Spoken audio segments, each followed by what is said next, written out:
Welcome to Infinite Novel Audio. Subscribe, and enjoy this video. Chapter 26. To think it still maintains an almost complete original form. Rare, truly too rare. This was the second time he had encountered a strange fire, and it was a strange fire that was currently gestating and had already grown into a complete form. Xiao King hovered at the edge of this isolated void realm, his gaze cast toward the center in shock. There, a cyan lotus pedestal of about a zhang in radius floated quietly, its entire body as if carved from Qingyu, natural and perfect. The lotus leaves were crystal clear, with mysterious patterns naturally flowing across them, emitting a cool and gentle aura that cleverly neutralized some of the destructive fluctuations permeating the space. The next second, Xiao Qing's gaze was locked tightly onto the cluster of flames in the very center of the lotus pedestal, unable to move away.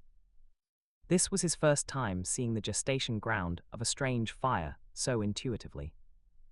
And the most eye-catching thing was the mysterious cyan object floating in this void realm. It was not a simple cyan halo, but a naturally formed cyan lotus pedestal. Xiao Qing's gaze was fixed tightly on the center of the cyan lotus pedestal. There, a bewitching and agile cyan flame was burning quietly. Its color was incomparably pure, as cyan as the dawn sky, yet so deep that it seemed capable of devouring a soul. The space around the flame was slightly distorting, and light passing through it underwent strange refraction. It did not make any sound, but that silent burning emitted a destructive power that would make even a Du Huang expert tremble with fear. At the same time, that immense vitality originating from deep within the earth strangely coexisted with it. This was the 19th ranked fire on the Strange Fire ranking list, Green Lotus Core Flame. Xiao King could clearly feel the burning technique within his body running at an unprecedented speed. And the law of fire, which he had initially mastered, was also slightly trembling, revealing a kind of attraction and joy originating from its origin. He hovered in place, deeply inhaling the air in this space mixed with pure fire energy. The shock in his eyes gradually faded, replaced by an even hotter determination. Green Lotus Core Flame and this Earth Core Fire Jade Lotus Pedestal, truly a creation of heaven and earth. Yao Lao's voice sounded in his heart, carrying undisguised amazement, as if recalling some distant memory. As expected, this lotus pedestal is a treasure condensed from the essence of earth lava over 10,000 years. It can both nourish the strange fire and resist fire poison. No wonder this green lotus core flame could grow here and ran, its spirituality preserved so perfectly. Xiao King hovered at the edge of the lotus pedestal, only a few meters away from that cluster of cyan flames. An indescribable burning sensation rushed toward him. It was not a heat on the skin, but a threat that scorched the soul directly.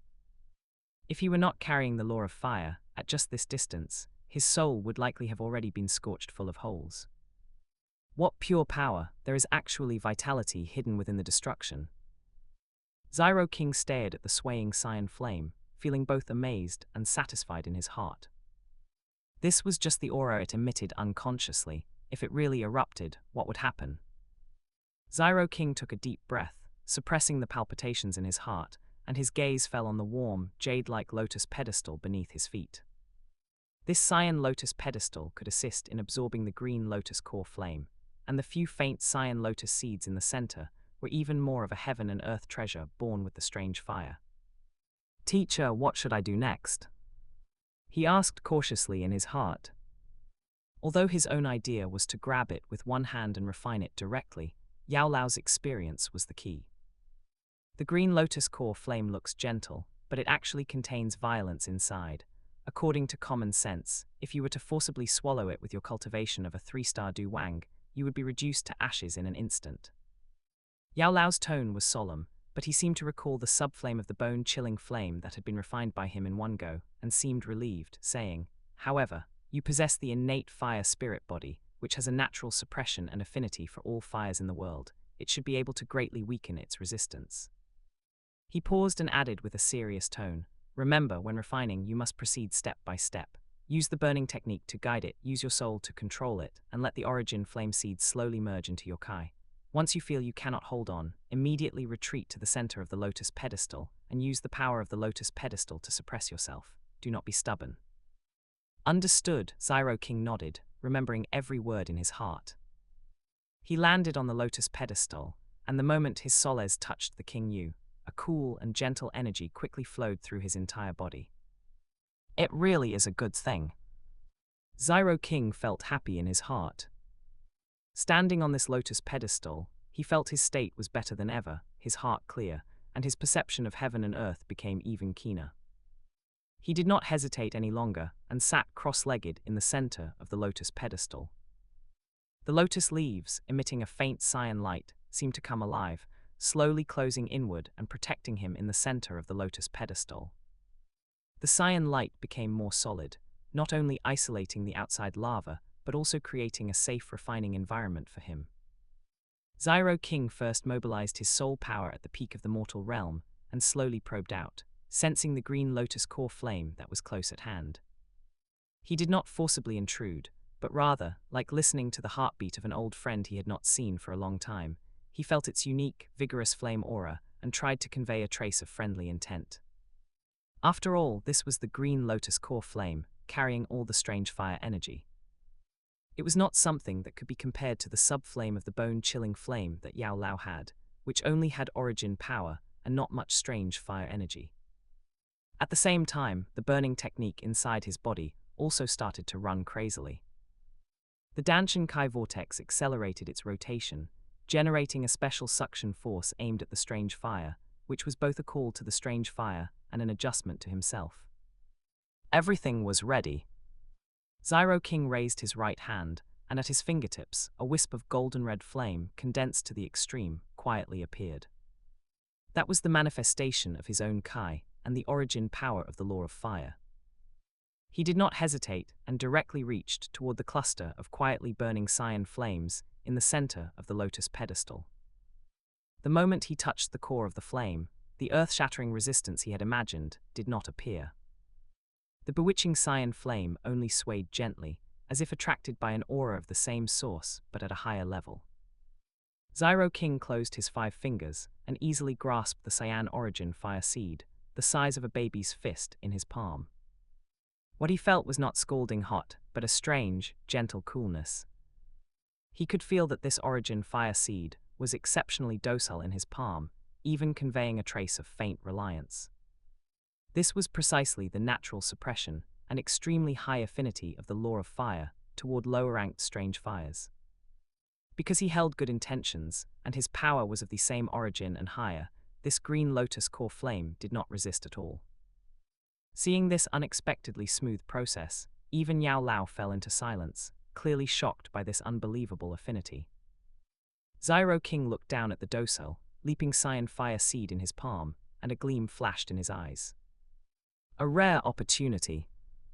He did not hesitate, and amidst Yao Lao's hidden astonishment, he directly raised his hand and sent the cyan fire seed into his mouth, swallowing it without hesitation. Boom! The moment the fire seed entered his body, the seemingly docile cyan flame finally bared its fangs in a strange environment. The terrifyingly destructive energy exploded inside his body in an instant like a volcanic eruption. The refining officially began. Every inch of Xiao King's meridians and every part of his soul would have to endure the ultimate test of this earth core flame. Chapter 43, Queen Medusa Arrives, 3-star Du Wang's Spirit Realm Soul. A cold and noble soul power, carrying incomparable majesty, swept across the sky in an instant, immediately covering the entire basin that had been destroyed beyond recognition. This power was incompatible with the heat of the Taiga Desert, instead carrying the coldness peculiar to snakes. Wherever this soul power passed, even the restless fire attribute energy in the air seemed to be frozen for an instant. In the distant sky, a purple stream of light came tearing through the sky from the other side, at a terrifying speed that was difficult for the naked eye to capture. One moment it was still at the edge of the sky, and the next moment it had already arrived above the basin. The purple light dissipated, revealing a graceful figure capable of making the sun and moon lose their luster. She had a tall and curvaceous figure, and a regal and luxurious purple brocade robe outlined breathtaking curves. However, beneath the brocade robe, there were no legs, but a section of a slowly swaying snake tail covered in purple scales, adding a bit of exotic allure and deadly danger to her. Her face was as exquisite as the most perfect masterpiece of heaven. Stunningly beautiful, a pair of long, narrow, light purple eyes like the most brilliant gemstones. As her gaze shifted, her allure was natural. But deep in those eyes, there was a coldness and majesty that ruled the entire snake people tribe, making one dare not look directly at her. It was none other than the queen of the snake people tribe, Medusa. At this moment, these beautiful eyes, capable of enchanting all living beings, were filled with undisguised shock. Queen Medusa looked down at the messy basin below, as well as the bottomless, huge hole in the center of the basin, with edges as smooth as a mirror. Her beautiful eyes swept over the surrounding dead silence, the ruins melted into glass by the high temperature. Her cold and stunning face was covered with frost and unprecedented solemnity. "This is Dou Qi." Her red lips parted slightly, spitting out two words filled with disbelief. Her voice was cold and pleasant, yet could not hide the shock within. On Queen Medusa's naturally enchanting face, for the first time, there appeared a fear of absolute power. A Dou Qi had already begun to initially master the power of space, which was fundamentally different from a Dou Huang. Even though Queen Medusa was a Dou Huang peak, only a step away from that level, she was still vulnerable before a real Dou Qi. Moreover, looking at the destruction caused in the center of the basin, the energy was condensed and did not dissipate, and the penetrating power was extremely strong. It was definitely not something an ordinary low-star Dou Qi could do. However, when Queen Medusa's gaze quickly swept over the deep cave, and she felt the pure fire attribute energy faintly overflowing from it, which made her snake people tribe bloodline palpitate, her eyes instantly became incomparably bright. Strange fire. Queen Medusa had spent countless efforts, sending tribesmen to inquire everywhere. The only hope regarding whether she could break through the Dou Huang barrier, complete her bloodline evolution, and lead the snake people tribe out of their predicament was indeed here. But it seemed that the mysterious and powerful Dou Qi had already gotten there first. Damn it! Her pearly white teeth gently bit her plump lower lip, and Queen Medusa's heart was filled with strong unwillingness and struggle. Should she just give up now? But facing a Dou Qi of at least middle tier or higher, forcibly snatching it would be tantamount to seeking her own destruction. But if she gave up the future of the snake people tribe? Underground lava world on the King Yu Lotus pedestal. Half an hour had passed since Xiao King began swallowing the green lotus core flame origin. Compared to the speed of swallowing the subflame of the bone-chilling flame before, the process at this moment was undoubtedly several times slower. Only because this complete green lotus core flame contained strange fire energy that was too immense and terrifying, far beyond what that subflame could compare to, and even more so not something the remnant fire that had consumed most of its energy during Queen Medusa's evolution in the original work could match. Yao Lao's soul body hovered to the side, watching Xiao Qing, who was wrapped in intertwined cyan and white flames in the center of the lotus pedestal, with a nervous expression, not daring to disturb him in the slightest. Suddenly, Yao Lao's soul trembled slightly, sensing a powerful and cold soul power sweeping across the surface, and it quickly locked onto this place. Not good, a strong person has arrived. Judging by her cold and thick aura, it should be a top expert of the snake people tribe, very likely. Queen Medusa. Yao Lao's heart sank and his worry surged. This was the critical moment for Xiao King to refine the strange fire, and he could not be disturbed at all. Just at this moment, Xiao Qing's body in the center of the lotus pedestal shook violently. The aura around his body was like a long-suppressed volcano, starting to skyrocket crazily. 5-star Du Ling. 6-star Du Ling. 8-star Du Ling. 9-star Du Ling. The surging energy of the heavenly flame propelled Xiao Qing's cultivation forward, and he was on the verge of assaulting the Dou Huang barrier. His aura climbed to the peak of a 9-star Du Ling. That solid bottleneck was now clearly visible. The surging energy hammered against it, but it seemed to always lack that final push. A portion of the heavenly flame energy was being used for the evolution of the burning technique and the tempering of his physical body, causing the energy for the Dou Huang breakthrough to be slightly insufficient. Fire lotus seeds. Xiao Qing's thoughts raced, and he immediately thought of those few treasures in the lotus pedestal that had gathered the essence of the earth fire. The next moment, 5 fire lotus seeds of identical size, emerald green and dripping with vitality, with what looked like magma flowing inside them, flew out from the lotus pedestal and were swallowed by Xiao King in one gulp. Boom! An even more violent and pure heavenly flame energy instantly exploded within Xiao Qing's body, like the final straw that broke the camel's back, and began to charge toward that solid barrier. This is it, breakthrough. His consciousness sank deep into his soul, where that mysterious booklet emitting a hazy golden radiance floated quietly. Xiao King did not hesitate. He directly used the accumulated innate spiritual rhyme to sublimate and evolve his already solidified spiritual grade elementary, devouring talent. The Du Wang breakthrough and the talent evolution were happening simultaneously. Suddenly, an incomparably terrifying suction force, as if it could devour everything between heaven and earth, erupted from within Xiao Qing's body. Xiao Qing's entire body seemed to have transformed into an invisible black hole, not only madly absorbing the dense fire attribute energy in the underground world, but even the natural green heavenly flame barrier, formed by the green lotus core, flame over many years, was being forcibly torn apart and devoured. The surrounding magma formed a massive vortex centered on Xiao Qing, with torrents of energy visibly pouring into his body. This kid, breaking through to Du Wang, actually creates such a commotion. What is this strange power? Could it be devouring power? Yao Lao watched in dumbfounded silence. He would have believed it if someone told him someone was breaking through to Du Zong given the scene before him. But thinking of Xiao Qing's mysterious, innate spirit body, he could only attribute it to this prodigy physique and the special nature brought about by being a cultivator of the burning technique. Crack, a crisp sound, as if some kind of shackle had been broken, emanated from within Xiao Qing's body. The Du Wang realm achieved. And his cultivation did not stop. Driven by the remaining heavenly flame energy from the fire lotus seeds and the devouring law that had evolved from the spiritual grade elementary, devouring talent to the heaven grade elementary level, it continued to climb. 1-star Du Wang. 2-star Du Wang. 3-star Du Wang. In the end, Xiao Qing's cultivation stabilized at the 3-star Du Wang level. This was not the end.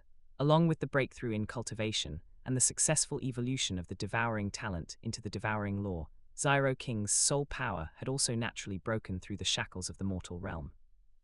He had stepped into a brand new world. Spirit Realm Early Stage. Chapter 44, Earth Rank Elementary Burning Technique, Facing Medusa Head-On. A wave of soul energy, far more vast, refined and acute than before, naturally radiated outwards. Xiao King suddenly opened his eyes. Within them, cyan, white, gold and red flames seemed to swirl, eventually settling into a profound depth. With a thought, his attribute panel appeared in his mind. Host Xiao Qing, age 12, physique, innate spirit body bloodline, grade 1 Du Dai bloodline talents 2, law of fire elementary, 681000. Heaven grade law of devouring elementary, 11000, divine ability, none, cultivation, 3-star Du Wang, soul realm, spirit realm early stage peak, cultivation technique, earth rank elementary burning technique, Du technique. Profound rank intermediate soul technique soul extinguishing arrow, profound rank advanced, 8 extremities collapse, earth rank elementary, great heaven crimson sun palm, earth rank elementary, phoenix dance floating body, earth rank elementary, nirvana finger, fixable talent slots, 4 innate spiritual rhyme, 1042. Feeling the incomparably thick Du Qi within his body, like a vast ocean, and the incredibly clear pulse of the world within his soul perception, Xiao King felt greatly pleased. More than 3 months had passed since he last broke through the mortal realm soul, and Xiao King had now reached the age of 12. Not only that, his strength had undergone a qualitative leap this time. The burning technique has finally broken through to the earth rank. Xiao King felt the immense power brought by the qualitative change in his cultivation technique, and his stronger control over the heavenly flame. Joy flashed in his eyes. His spirit realm soul power began to spread rapidly like a spider web. It instantly penetrated the thick rock layers, clearly seeing the figure above the surface, radiating the aura of a peak Du Huang. A cold and enchanting purple figure was hovering at the edge of the pit Xiao King had punched through, her expression changing uncertainly. Medusa, she really came. a faint curve appeared at the corner of Xiao Qing's mouth. Xiao Qing stood up and waved his hand, putting the King Yu Lotus pedestal beneath his feet, which had lost its heavenly flame but was still priceless, into his storage ring. Dou Qi surged behind him, and a pair of magnificent wings, completely condensed from materialized Dou Qi, whooshed open. Dou Qi wings. Xiao Qing's figure flickered, turning into a stream of light, and he shot up into the sky along the passage he had come from. Above the surface, Medusa was in a dilemma. Giving up the heavenly flame, she was unwilling. Venturing deep inside, she feared facing that mysterious Duzong head-on. Just as Medusa's mind was in turmoil, whoosh, a sound of wind breaking came from the depths of the cave, and then a figure darted out like lightning. That figure hovered steadily in midair, the gorgeous energy wings behind him flapping gently, creating a slight wind pressure. Medusa's pupils suddenly constricted, and her sharp gaze instantly locked onto the newcomer. It was a seemingly extremely young youth, with black hair and black eyes, and a handsome face, but his eyes were so deep that they seemed to contain the starry sky, carrying a calmness and indifference inconsistent with his age. And the energy fluctuations radiating from his body were shockingly at the 3-star Du Wang level. A human Du Wang, Medusa was extremely shocked, her vigilance instantly raised to the highest level. This huge pit, this remaining terrifying energy aura, was clearly the work of a high-level Du Zong. How could only one Du Wang come out from below? Could it be that the Du Zong had already left, or could it be? Although her heart was full of doubts, the pride and caution of Medusa as a queen prevented her from acting immediately. Instead, she coldly stared at the other party, with purple Dou Qi looming around her body like a burning cold flame. Her soul power was highly concentrated, sensing every slight spatial fluctuation in the surroundings, guarding against any possible traps. A strange longsword with a blood-red base and intertwined golden patterns appeared silently in Medusa's hand, the blade trembling slightly, ready to strike. "Who are you, Your Excellency?" Medusa's red lips parted slightly, her cold voice echoing over the ruins, carrying a chill and vigilance that kept people at a distance. Xiao Qing calmly sized up this snake people tribe queen, who was famous throughout the Jia Ma Empire, a trace of pure appreciation flashing deep in his eyes. As expected of Medusa, such charm is truly worthy of being called a peerless beauty. Xiao Qing did not answer Medusa's question, but instead directly asked in return, "The Snake People tribe's Medusa, what are you doing here?" His tone was flat, as if it were just an ordinary greeting, but in this tense atmosphere, it carried an air of condescending interrogation.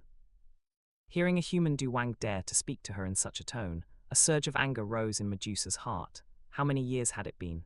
No one had ever dared to treat her, Medusa, with such contempt. Cold killing intent permeated the air like a substance, and the surrounding temperature seemed to drop by a few degrees. Sensing that undisguised killing intent, Xiao Qing's expression remained indifferent. Xiao Qing slowly raised his eyes, looking directly into Medusa's dangerous purple eyes. His tone carried an unquestionable calmness as he slowly said, "Medusa, attacking me, will require paying a painful price." This naked, undisguised threat was like a spark falling into an oil depot. Medusa's face instantly became terrifyingly gloomy, her slender fingers clenched tightly, her nails digging deep into her palms due to the force, bringing a stinging pain. An uncontrollable rage rushed to her heart. Her dignity as a queen had been trampled upon like this, and the strong urge to strike almost broke through the shackles of reason. HMPH, a cold snort containing endless ice and anger sounded, like the arrival of winter. No one has ever dared to threaten this queen like this before. Medusa's voice was bone-chillingly cold, and murderous intent was fully revealed in her long, beautiful eyes. She stared fixedly at Xiao Qing, trying to find even a trace of bluffing on his face, but only saw a heart-palpitating calmness. It seems that she has been in a high position for too long and lacks the beating of reality. A barely perceptible chuckle flashed in Xiao Qing's eyes as he spoke to himself. In his view, a peak Du Huang-like Medusa might be able to reign supreme in the remote northwest continent, but if placed in the central plains, where Du Huangs are as common as dogs, only Du Zongs can walk freely, and only Du Zuns are considered experts, such a heart nature would likely make it impossible to take a single step, and she would be eaten until not even bones remained. The fleeting chuckle in Xiao Qing's eyes, as if looking at a frog in a well, completely enraged Medusa. Arrogant, Medusa no longer tested him, nor did she waste any more words. A mere 3-star Du Wang, even if somewhat strange, had absolutely no qualifications to act arrogantly in front of her. She raised her jade hand, and the blood-red longsword erupted with sharp sword light. She slashed out with a simple and unadorned sword strike. A purple sword beam, condensed to the extreme, and containing the terrifying power of a peak Du Huang, crossed the 100-meter distance in an instant, appearing before Xiao King as if tearing through space.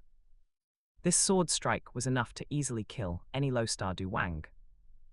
Facing this lightning-fast, peerlessly powerful strike, Xiao King did not even move a single step. Xiao King just moved his mind slightly, and 3 flames, white, cyan and crimson gold, appeared out of thin air before him, intertwining and rotating to form a thin 3-colored fire screen. PSH, the purple sword light, capable of splitting mountains and cracking rocks, upon contacting the 3-colored fire screen. It was like snow meeting the sun, not even stirring up a single ripple. Chapter 45, Piercing Medusa with 1 finger. In an instant, it was decomposed and refined by the extreme high temperature and the power of the law of fire, turning into the purest energy particles and dissipating into nothingness. Chapter 28. What? The coldness and killing intent on Medusa's face froze instantly, replaced by intense shock and disbelief. Her strike, fueled by rage, had actually been neutralized by the opponent so casually. Only then did Medusa snap out of it, staring fixedly at the 2 slowly swirling flames in front of Xiao Qing. The white flame exuded an extreme cold, as if it were about to freeze the very space around it, while the cyan flame carried the heaviness of the earth and a familiar scorching heat. The crimson gold flame gave her the feeling of power coming from the heavens and earth. Heavenly flames, and there are 3 of them. Medusa's pupils suddenly contracted to the size of pinpricks. For the first time, a violent tremor appeared on her cold face, and a hint of burning desire flashed in the depths of her eyes. The heavenly flames she had sought so bitterly and failed to find were now appearing simultaneously, 3 of them, right in the hands of this mysterious human youth. Xiao King naturally did not miss the shock and greed that erupted instantly in Medusa's eyes. He was clear about Medusa's purpose in pursuing the heavenly flames. It was to use the power of the heavenly flames to complete her bloodline evolution and achieve a breakthrough to Du Zong. You want the heavenly flames in my hands? Xiao Qing's lips curled into a faint arc. He also wanted to test just what level his strength had reached after his breakthrough to 3-star Du Wang, his soul entering the spirit realm and mastering the dual heavenly flames and the law of devouring. Since you struck first, stay and test it out. Before the words had even faded, Xiao King instantly entered his law form. Crimson gold Kai flames burned around his body, his hair and eyes both turning crimson gold. He raised his hand and struck out with a palm, doing so with casual ease. In an instant, the wind and clouds changed color. The energy of the heavens and earth gathered frantically, and a giant flaming palm, radiating white, cyan and crimson gold colors and wreathed in streams of destructive energy, instantly condensed into shape. The palm blotted out the sky, its palm prints clearly visible. It was like the palm of a god, carrying a terrifying will to burn the 8 barons and suppress everything as it struck toward Medusa. Wherever the palm wind passed, space distorted violently, emitting an unbearable hum. Rank Du Technique, Great Heaven Crimson Sun Palm. Rank Du Technique. Medusa's face paled. From this palm, she felt an unprecedented crisis of death. How could a Du Wang possibly unleash such a terrifying Rank Du Technique? And it even contained the destructive power of 3 heavenly flames. Medusa dared not hold anything back anymore, and the Du Kai within her body surged out like a bursting flood. Dense purple Du Kai shot up into the sky, faintly condensing into a giant purple snake shadow behind Medusa, emitting an ancient and ferocious aura. Medusa used the secret technique of the Snake People tribe, raising her own power to its peak. Purple nether obsidian snake strike. She gave a sharp cry, and the blood-colored longsword in her hand erupted with blinding purple light. Man and sword became one, transforming into a purple streak that tore through the sky, fiercely meeting the descending cyan-white giant palm. Boom! Like the thunder of the 9 heavens exploding. Two terrifying energies collided fiercely in midair. The blinding light instantly swallowed everything, and the destructive energy shockwaves swept out in all directions like a tsunami. It plowed through the already devastated basin once more, and countless rubble and dust were swept high into the sky, forming a huge mushroom cloud. In the center of the energy storm, Medusa's graceful figure was sent flying backward. Her jade hand covered her chest, and a wisp of bright red blood spilled from the corner of her lips. Medusa steadied her figure and raised her pale, beautiful face, looking toward the youth who was still floating in place, his clothes fluttering, completely unscathed. Her light purple eyes were filled with horror and incomprehensible shock. She, the peak Du Huang Medusa, had actually been injured by a single palm strike from a 3-star Du Wang, while using a secret technique. However, the pride of being a queen and her desire for the heavenly flames made her unwilling to admit defeat just yet. A trace of determination flashed in Medusa's eyes. She activated her secret method again, and her aura forcibly broke through the barrier, temporarily reaching the level of a half-step Du Zong. Although the price was huge, she could not care about that much right now. Snake Emperor Secret Art, Heavenly Snake Slash. Medusa gathered all her Du Kai and bloodline power, and her blood-colored longsword erupted with unprecedented light, a strike condensing the full power of a half-step Du Zong. It instantly resonated with the energy of the heavens and earth, and that giant purple snake-shaped sword Kai, carrying the power to tear through everything, roared toward Xiao Qing. This strike had faintly touched the threshold of Du Zong. Facing this even more formidable strike, Xiao Qing's expression did not change. He only slowly raised his right index finger. In an instant, the energy between heaven and earth rioted again, gathering toward his fingertip at an even more frantic speed. A terrifying aura that caused all things to wither and all living beings to perish condensed instantly. The space at his fingertip collapsed slightly, as if it could not bear that power of extreme destruction. Rank Du Technique Nirvana Finger.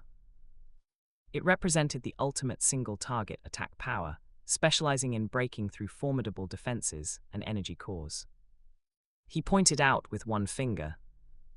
A grey beam only as thick as an arm, dull in color and unremarkable, yet containing the meaning of nirvana, shot out silently, meeting the grand and imposing purple snake-shaped sword Kai. There was no earth-shattering explosion, no brilliant energy radiance. In Medusa's shocked eyes, her strongest strike, which had condensed the power of a half-step Du Zong. The moment it touched the grey beam, it was like a pencil drawing erased by an eraser, disintegrating inch by inch from the tip of the sword, silently annihilated. It did not even manage to spread any energy ripples, before being completely swallowed by that intent of nirvana. Although the grey beam's power was slightly reduced, it still instantly pierced through the remaining sword Kai and struck before Medusa. How is it possible, another Rank Du technique? How could he have so many Rank Du techniques? This absolutely cannot be a Du Wang. Medusa's mind was shaken, and her mind went blank.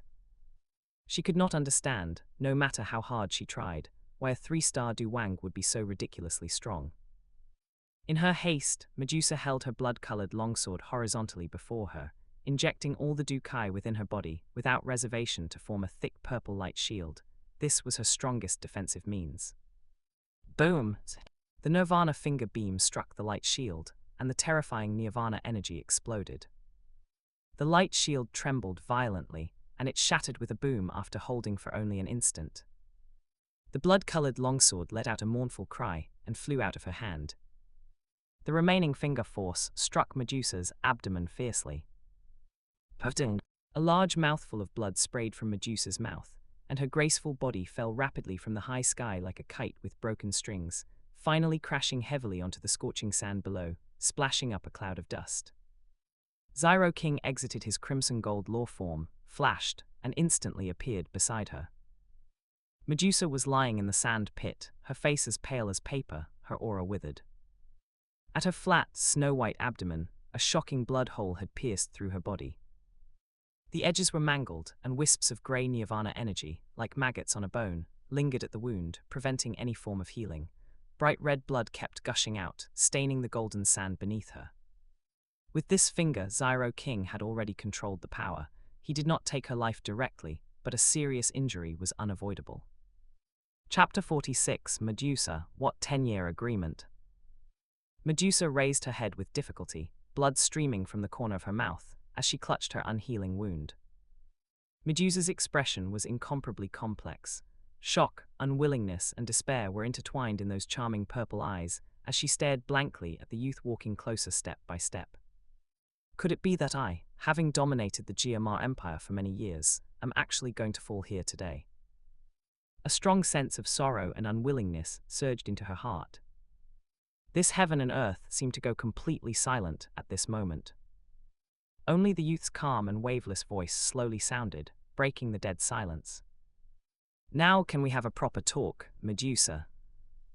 Due to excessive blood loss, Medusa's face was unusually pale, but the arrogance in her eyes had not completely dissipated as she gritted her teeth and said, "What is there for you and me to talk about?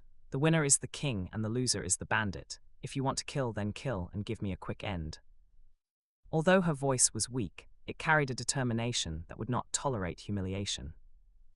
Xiao Qing's gaze flickered. He swept his eyes over Medusa's graceful body, which was slightly curled up from pain, and the wound that was continuously bleeding. Just as he was about to speak, he was interrupted by her excitedly. "Don't even think about it. Filthy human, even if I die, I will never agree to your shameless request to become a slave." The flames of anger burned in Medusa's eyes. She had clearly misunderstood Xiao Qing's intentions.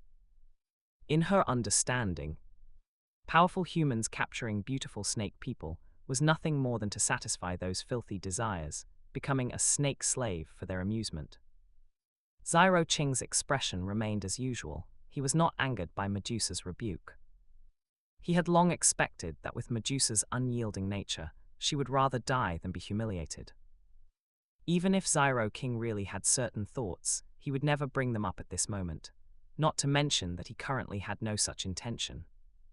This was simply slandering someone's innocence out of thin air. Xiao Qing ignored the mention of a snake slave. Instead, he spoke on his own, his voice clearly entering Medusa's ears.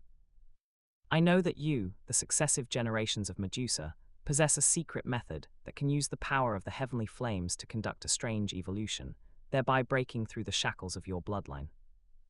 Medusa's action of wiping the blood from the corner of her mouth stiffened abruptly. A look of surprise appeared on her beautiful face, and she exclaimed in horror, How could you know such a coarse secret?" Medusa had originally thought that Xiao Qing was going to humiliate her or imprison her in a secret chamber. She did not expect that the other party would reveal her deepest desire and the secret of her tribe in one sentence. Could it be she had misunderstood before? Xiao Qing did not answer Medusa's question. He directly proposed his own conditions, his tone flat but carrying an unquestionable power. "Serve me for 10 years, and during this period, help me collect the medicinal herbs I need. As a reward, I will use the heavenly flames in my hands to help you complete your evolution and achieve a breakthrough to the Du Zong realm." Speaking to the end, Xiao Qing's eyes suddenly turned cold, and a trace of terrifying killing intent permeated, shrouding Medusa. "Otherwise, not only will I kill you, but I will also personally take a trip to the Snake People Holy City and let your tribe be removed from the Taga Desert from now on. This is the price you need to pay for striking at me. Humans, how dare you?" Hearing this, Medusa was truly enraged, as if her reverse scale had been touched. She struggled to stand up, but it affected her wound, causing a fit of violent coughing, and blood gushed out again. If the snake slave talk was aimed at her personal dignity, then at this moment, it was directly threatening the entire Snake People tribe that she swore to protect to the death. "Of course, if you keep your promise." Xiao Qing's tone shifted, the killing intent dissipated, and his tone returned to being flat. "Your Snake People tribe will naturally be safe and sound, and you, too, will be able to obtain the opportunity for a breakthrough that you have dreamed of." Medusa gritted her silver teeth, her beautiful face filled with struggle, humiliation, unwillingness, and a trace of complex light of seeing hope. On one side was the survival of her tribe and her own hope for evolution. On the other side was losing 10 years of freedom. In the face of the absolute gap in strength and the cruel reality, Medusa's proud head finally hung down powerlessly. Chapter 29. Don't forget to like, comment, subscribers, and and share to infinite novel audio. Her fingernails dug deep into the sand, and her voice carried a trace of imperceptible trembling as she spoke with difficulty. This queen agrees to you. I hope you can remember what you said. Queen Medusa raised her head, her purple eyes fixed intently on Xiao Qing, attempting a final stand. Xiao Qing's expression was cold as he said, I always keep my word. It is you, Queen Medusa, who should hope not to make a mistake. This queen's word is worth its weight in gold. It is just that I do not know if you, cough, cough. Before she could finish, Queen Medusa abruptly lowered her head, coughing up another mouthful of fresh blood. Her complexion was even paler than before, her aura grew increasingly weak, and the wound on her abdomen bled faster due to her emotional agitation. Xiao Qing's gaze fell upon the hideous wound on her fair abdomen, where the energy of his nirvana finger still remained. He remained silent, walked forward, crouched down, and reached out his right hand toward Queen Medusa's wound. You! Queen Medusa, who was bowing her head to cough up blood, sensed a figure approaching. Just as she spoke with vigilance, she felt a warm palm gently cover her cold and agonizing abdomen. Queen Medusa's body stiffened abruptly. Looking down at the palm pressed against her snow-white skin, her mind went instantly blank, and she felt as if she had turned to stone. In an instant, she snapped back to reality, her muscles tensing all over, her purple snake tail reflexively prepared to lash out, shame and fury rushing to her head. Just as Queen Medusa was about to lash out, a terrifying and invisible soul power bound her body like shackles, rendering her unable to move. Afterwards, Xiao Qing's voice, carrying a hint of impatience, echoed in Queen Medusa's ear, Don't move. If you don't want to die, don't move. I am helping you extract the residual nirvana finger energy from your wound. As he spoke, the palm pressed against her abdomen exerted slight pressure, conveying an unquestionable tone. Queen Medusa's body remained stiff. What else could she do? She could not win the fight, and at this moment she was unable to move, like fish meat on a chopping block, forced to let the other party do as he pleased. A strong sense of humiliation welled up in her heart, yet it was mixed with a strange feeling that the other party was healing her. Queen Medusa squeezed her eyes shut, her long eyelashes trembling violently, her silver teeth biting down on her lower lip, almost drawing blood. A hint of redness uncontrollably appeared on her stunningly beautiful face. If not for her pale complexion due to excessive blood loss, this flush would certainly have been more visible. She did not know if this crimson color was due to anger, or because of the palm pressed against her abdomen, transmitting waves of strange heat. Xiao Qing focused, manipulating the power of the law of devouring, carefully extracting and devouring that wisp of stubborn nirvana finger energy from the wound, bit by bit. The process was slow, but very precise. After all, the nirvana finger energy had already intertwined with her flesh and blood, and a forced removal would only cause secondary injury. The hot wind of the desert whipped up sand grains, sweeping across this silent battlefield. The once high and mighty queen was now lying on the ground, heavily injured, forced to accept treatment from the conqueror, her future destiny now inextricably linked to the mysterious youth before her. Was the 10-year service agreement a shackle or an opportunity? Perhaps only time could provide the answer. Chapter 47, Xiao Qing cannot withstand Her Majesty the Queen's tossing. Snake People Holy City. This magnificent city, located deep within the Taiga Desert and constructed from massive rocks and sand. Today, however, because of the arrival of an uninvited guest, ripples were stirred beneath the calm surface.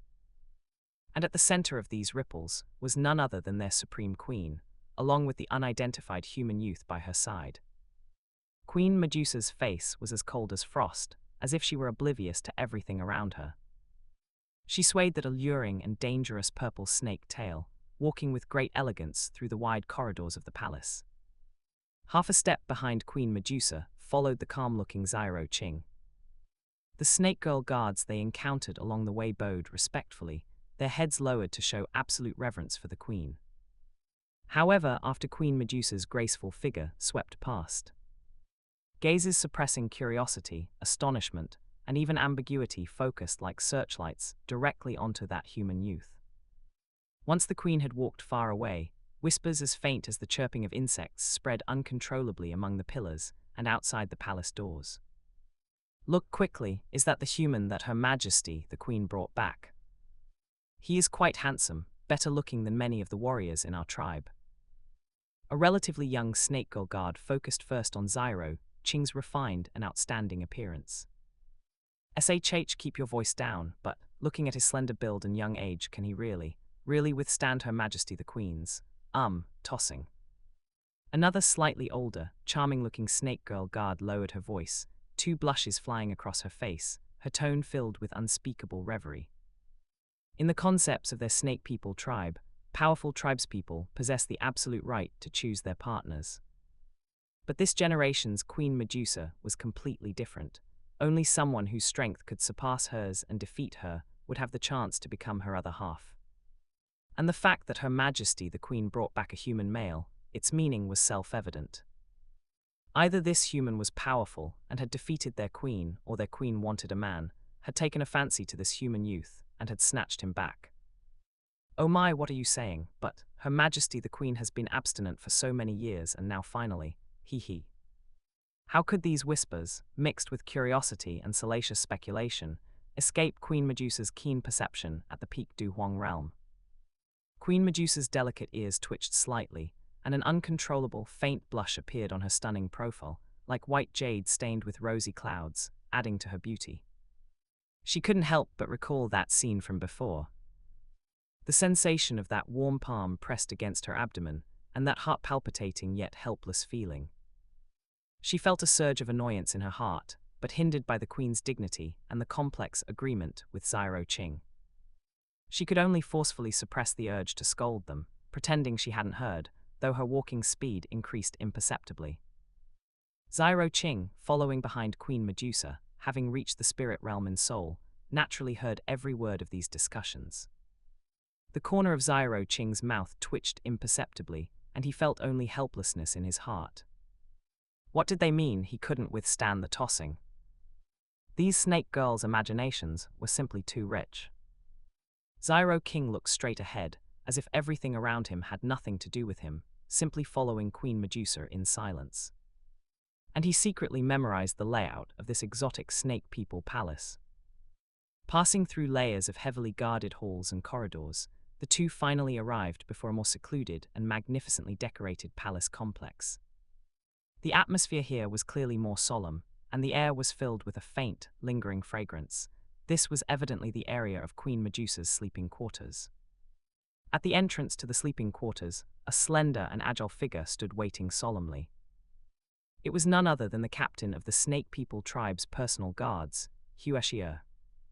1 day ago, Her Majesty the Queen had left in a hurry, her aura carrying an unprecedented solemnity that had left her deeply worried. Sensing the Queen's return, Xiao immediately stepped forward, bowed down, her head deeply lowered, her voice carrying absolute loyalty and a trace of concern. "Welcome back, Your Majesty the Queen." A cold, yet slightly lazy and charming nasal sound rang out, serving as a response. Queen Medusa's gaze fell upon Xiao, her tone recovering its usual majesty and unquestionable authority. "Xiao, take this gentleman to the western side hall to rest.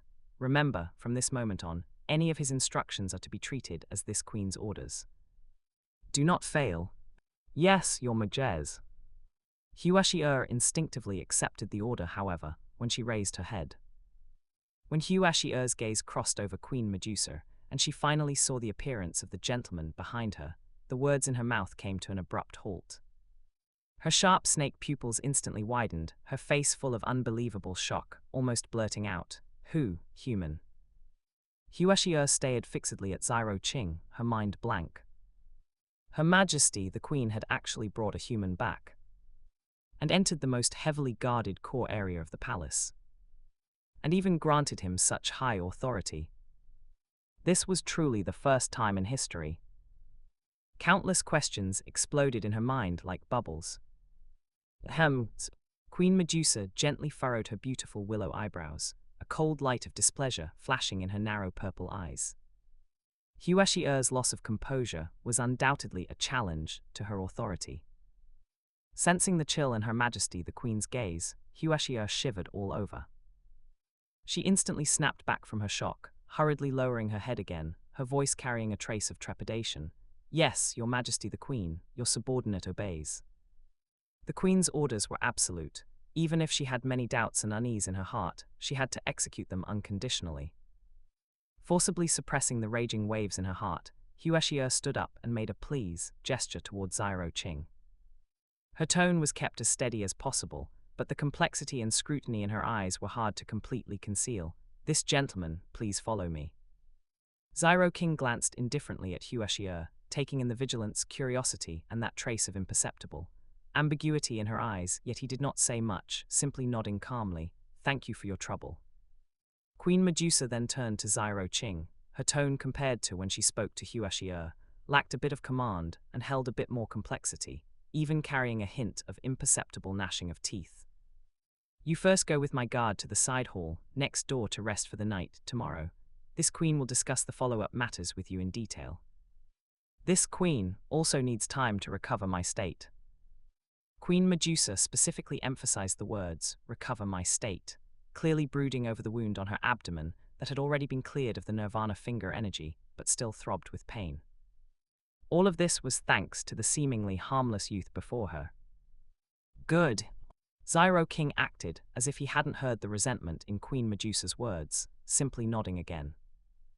After saying this, he followed the tense-looking Xiao toward the western side hall.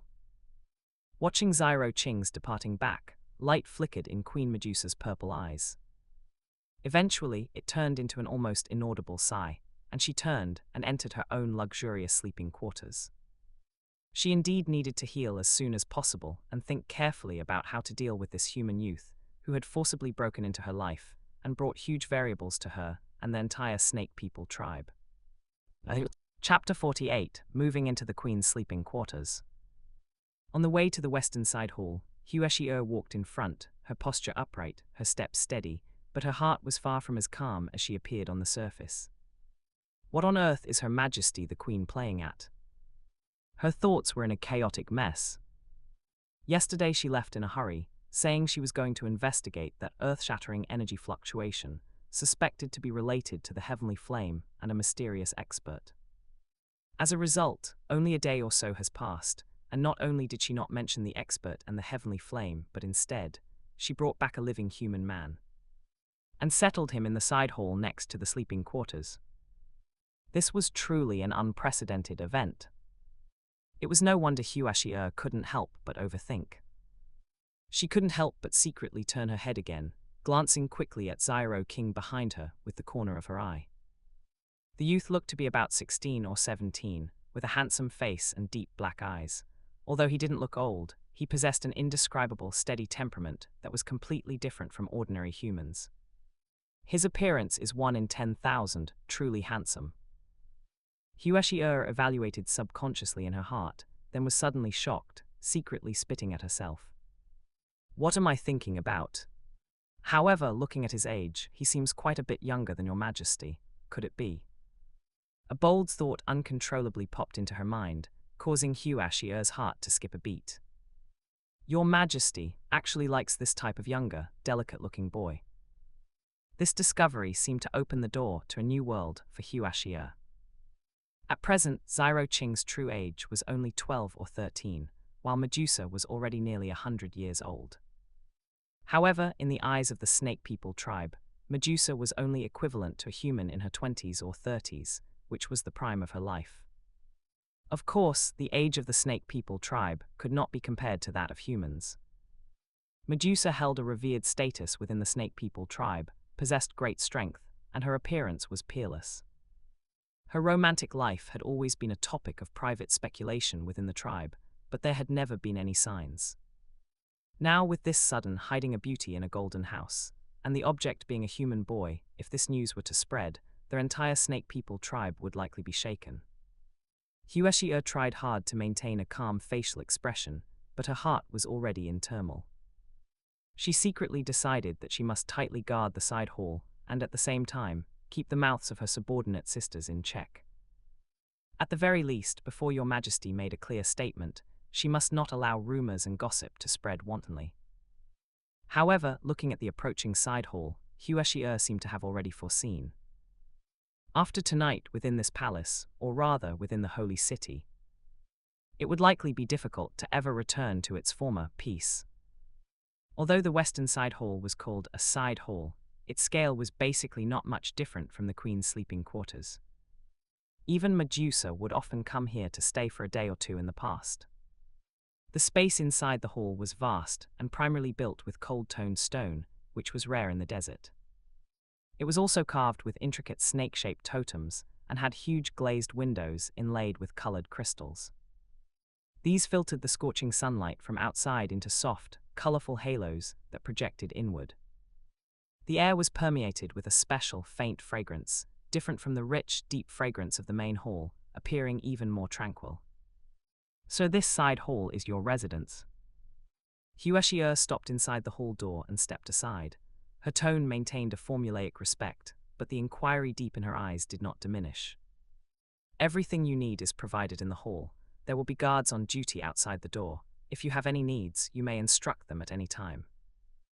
Xiao Qing's gaze quickly swept over the environment inside the hall, and his soul power began to spread silently. In an instant, he had clearly probed the entire structural framework of the side hall, as well as the auras of several hidden guards in the shadows.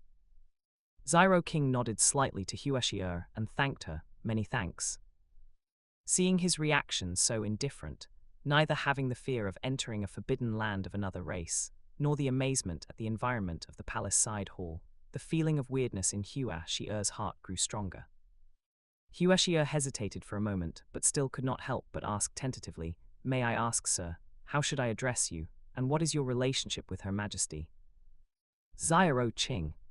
Upon hearing this, Xiao Qing directly stated his name, interrupting her probing. "As for matters between me and your queen, if she is willing to speak, she will naturally inform you." Although the words were light, they carried an unquestionable tone, causing Xiao to fall silent instantly. Xiao realized that the boy before her was by no means as simple as he appeared on the surface. That composure and the faintly emitted sense of oppression even reminded her of the feeling she had when facing Her Majesty. "Yes, Mr. Xiao," Xiao lowered her head, not daring to ask any more questions. "Then please rest, I shall take my leave." After Xiao exited the hall and gently closed the heavy door carved with coiled snake patterns, Xiao Qing slowly walked to the center of the hall. Xiao Qing was not in a rush to rest. Instead, he sat cross-legged on the wide stone bed covered with soft animal skins and focused his mind inward. "Teacher, the earth vein energy beneath the Snake People holy city seems somewhat abnormal." Xiao Qing communicated with Yao Lao in his mind. He possessed the law of devouring, and his perception of energy flow far exceeded that of ordinary people. Just when he entered the range of the holy city, he vaguely sensed a hidden and massive energy fluctuation coming from deep underground. It was slightly different from the fire attribute baseline of the entire desert, carrying a trace of chill and antiquity, as if it could erupt at any moment. I felt it." Yao Lao's voice carried a trace of gravity. "The Snake People tribe has taken root here for 1,000 years. The location of this holy city was by no means chosen randomly. The earth vein here seems to have been guided or sealed by some kind of power. The energy gathers without dispersing. Although it appears cold, it contains vitality within. For a cold physique like that of the Snake People tribe, it is indeed an excellent place to cultivate. And deep within this energy, there seems to be something else hidden." Xiao Qing was thoughtful. It seemed that this Snake People tribe was not as simple as it appeared on the surface. Medusa's urgency to reach a breakthrough to Duzong was probably not just for the survival of the tribe. Perhaps it was also related to the secret of this earth vein. Xiao Qing stopped overthinking. The most urgent task was to consolidate his 3-star Duwang realm, which he had just broken through, and to familiarize himself with the evolved law of devouring and spirit realm soul power. He closed his eyes, and the earth rank elementary burning technique inside his body began to circulate slowly. The energy in the surrounding space, including the wisps of cold aura emanating from the earth vein, was quietly drawn by him and incorporated into his body. With the existence of the law of devouring, Xiao Qing's efficiency in absorbing and refining energy far exceeded that of his peers.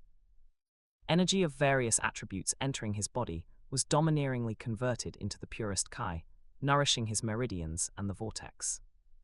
Outside the hall, Hueshi arranged for 4 of her most capable snake woman guards to stand guard at the door. She also strictly ordered them not to disturb him and not to leak any news about Xiao King to the outside. However, looking at the tightly closed hall door, the unease and curiosity in her heart grew stronger. This human boy named Xiao King was like a stone thrown into a deep pool, destined to stir up unpredictable waves in this ancient holy city. After all, this was the first man Her Majesty had brought back. Nightfall gradually enveloped the Taga Desert. Under the cold moonlight, the Snake People holy city appeared even more mysterious and tranquil. Chapter 49, Medusa, full of inner complexity. Night had fallen.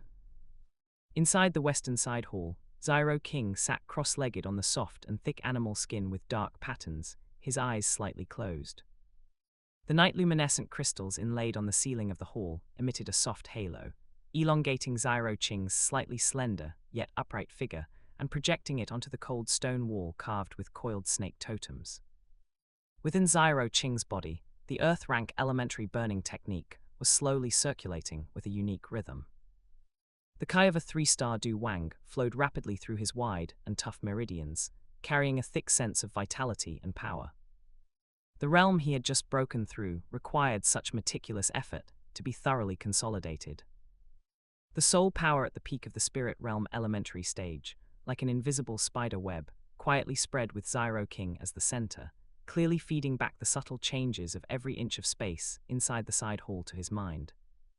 The dust floating in the air, the sand scorpions occasionally crawling through the cracks in the stones, and even the slight and rhythmic breathing of the guards outside the hall had nowhere to hide. Deeper within, the law of devouring, which had evolved to the heaven-grade elementary stage, appeared once again. Xiao King did not release this devouring power, but instead leaked a trace of the black intent of devouring.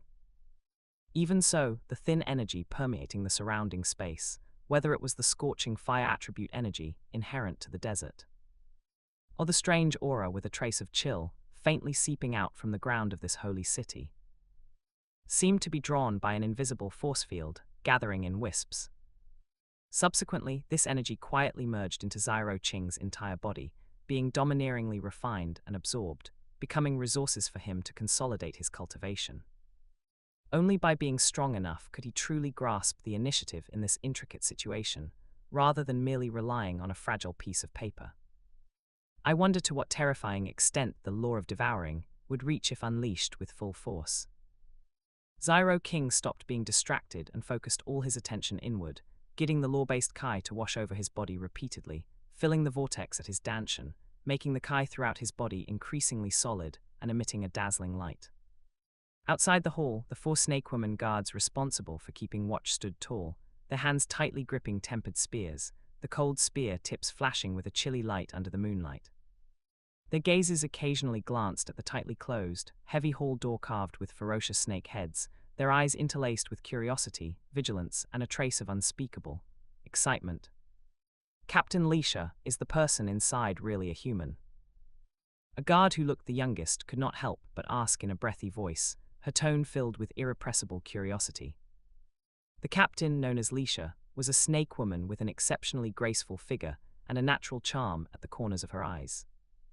She glared at her subordinate and scolded in a low voice, "Silence, have you forgotten Her Majesty's orders? Do not ask what you should not ask, and do not look at what you should not look at." Although she said this, Lisha's own gaze could not help but linger on the hall door for a moment. That human boy named Xiao King was indeed handsome, and what was even rarer was that air of composure despite being in the core forbidden area of an alien race. He was by no means an ordinary person. Her Majesty placing Xiao King beside her sleeping quarters, the implications of this could not help but make these personal guards think too much. The holy city had been peaceful for too long. This sudden variable was like a stone thrown into a deep pool, with ripples spreading in unseen places.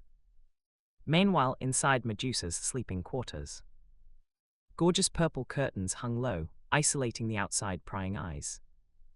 The air was permeated with a rich medicinal fragrance and a faint scent of blood. Medusa had removed her graceful purple robe, wearing only a thin silk lining, and lay on her side on a jade couch covered with a thick velvet blanket.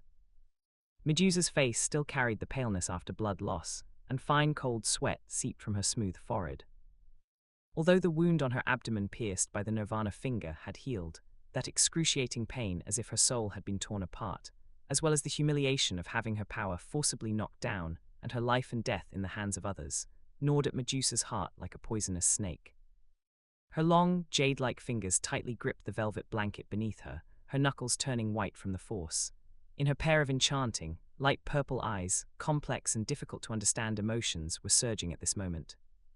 While there was anger in her heart, there was also deep anxiety about the future of the tribe. 10 years of service. Collecting medicinal pill ingredients. Helping her evolve. The conditions proposed by that boy were branded into Medusa's mind. Reason told her that this might be the only way out for the Snake People tribe at present, an opportunity to use external force to break the shackles of the bloodline and give birth to a Dou Qi powerhouse. But emotionally, her pride as a queen made it difficult for her to accept this coercion that was almost like a treaty of surrender. Xiao Qing. Medusa's red lips moved slightly, silently speaking this name, her pearly teeth gently biting her lower lip. Medusa recalled that earth-shattering die-rank do technique, those 3 distinct yet docilely circling strange fires, and that bottomless soul power that made even her feel palpitations. What exactly was the background of this human? What was Xiao Qing's purpose in requesting medicinal pill ingredients? Was there an even more terrifying existence standing behind Xiao Qing? Was that high-level Dou Qi, who pierced through the earth's crust, really his teacher, as Xiao Qing claimed? Countless questions swirled in her mind, making her restless. But regardless, her injuries must be recovered as soon as possible. Medusa took out a deep blue medicinal pill that emitted a refreshing chill, placed it in her mouth, and immediately closed her eyes, giving the little remaining Qi in her body to slowly repair her damaged meridians and internal organs. A faint purple Qi halo shrouded her graceful body, like a huge cocoon of light, rising and falling in this silent sleeping chamber. That night, inside and outside the holy city, the 2 of them, one in the light and one in the dark, were both racing against time. When the first ray of dawn the next morning pierced the darkness of the desert like a golden sword, bringing heat back to this land, Xiao Qing opened his eyes right on time. A flash of brilliance passed through his eyes like a meteor in the dark night, then immediately returned to a depth as calm as an ancient well. One night of cultivation not only allowed Xiao Qing's 3-star Dou Wang realm to be thoroughly consolidated, but his control over the newly gained power was also more perfect and round, and his spirit was restored to a full state. Xiao Qing got up and stretched his muscles and bones slightly.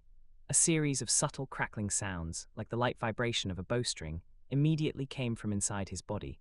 That was a sign of being filled with power. Almost at the same time, Xiao Qing finished his cultivation.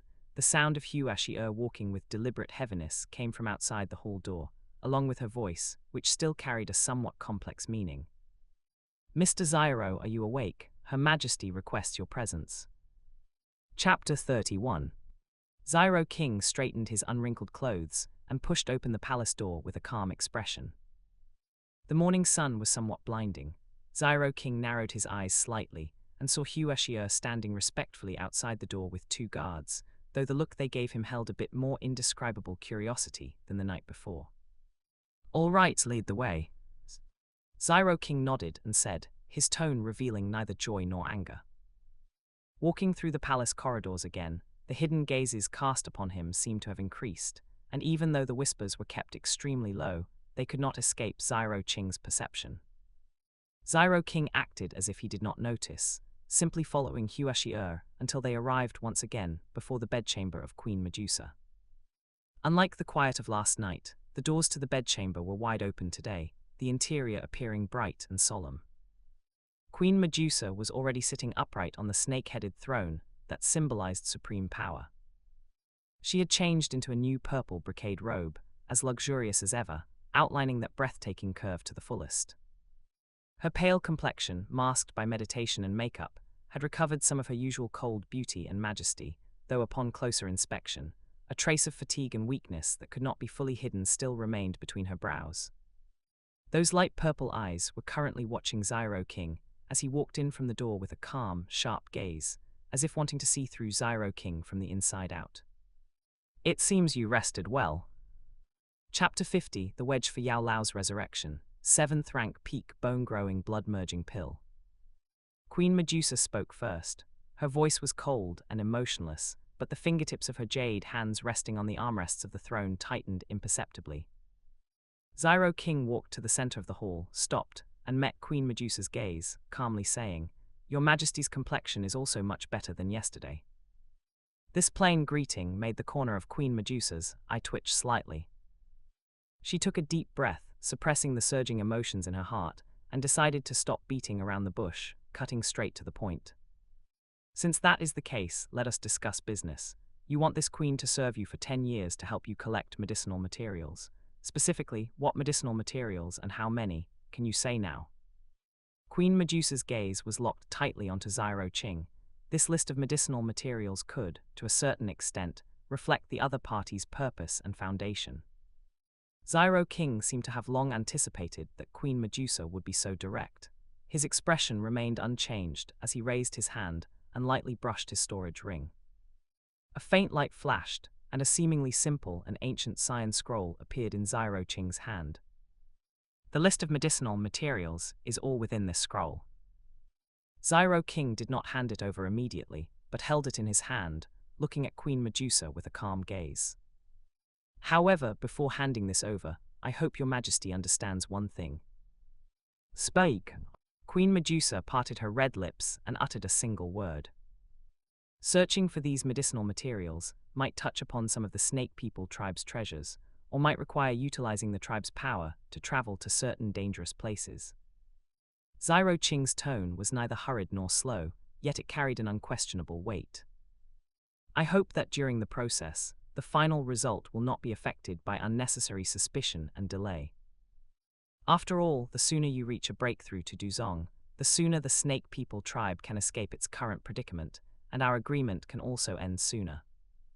Xiao Qing's words were like an invisible needle, precisely piercing the most sensitive part of Queen Medusa's heart. Queen Medusa was silent for a moment, the light in her purple eyes flickering. Finally, those tense shoulders relaxed imperceptibly. "Since this queen has promised, I will not go back on my word." Queen Medusa's voice remained cold, but it lacked some of its previous sharpness. "The reputation of the Snake People tribe is not for you to question. Hand over the scroll." Xiao King said no more. With a gentle flick of his wrist, the cyan scroll seemed to be supported by an invisible hand, flying steadily toward Queen Medusa on the throne. The queen extended her slender jade hand and grabbed the scroll. When her fingertips touched the slightly cool material of the scroll, Queen Medusa's heart could not help but beat a little faster. This thin scroll seemed to truly carry the fate of her and the entire Snake People tribe.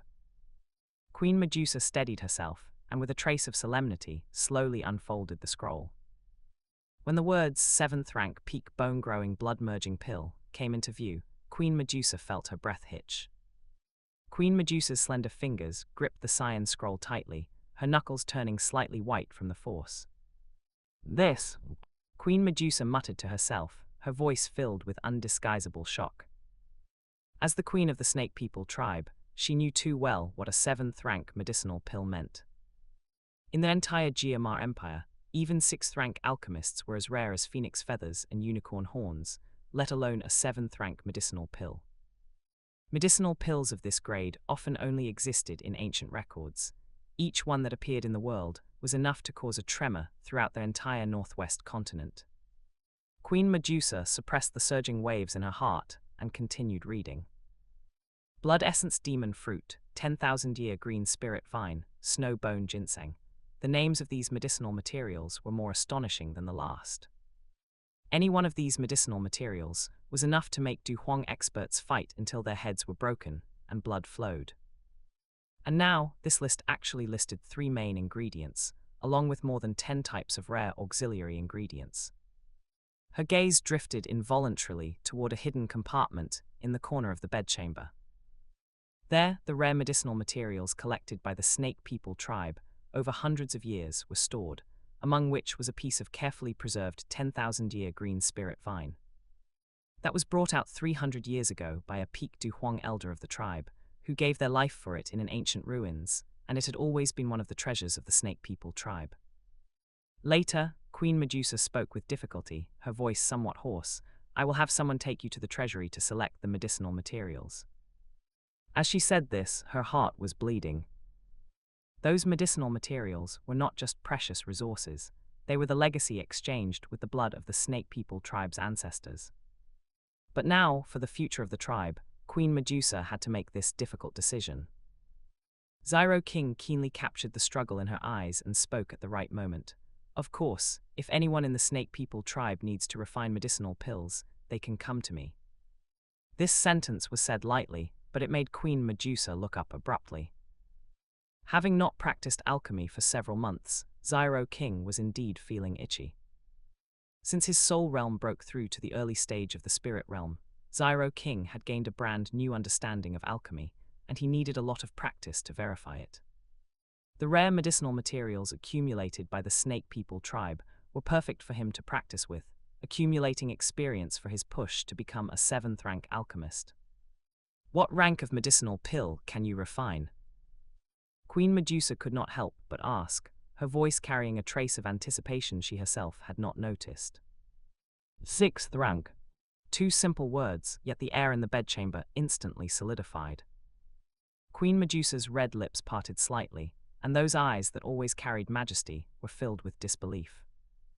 It was not that she hadn't guessed Xiao King's alchemy rank, but she had thought at most it was 3rd or 4th rank.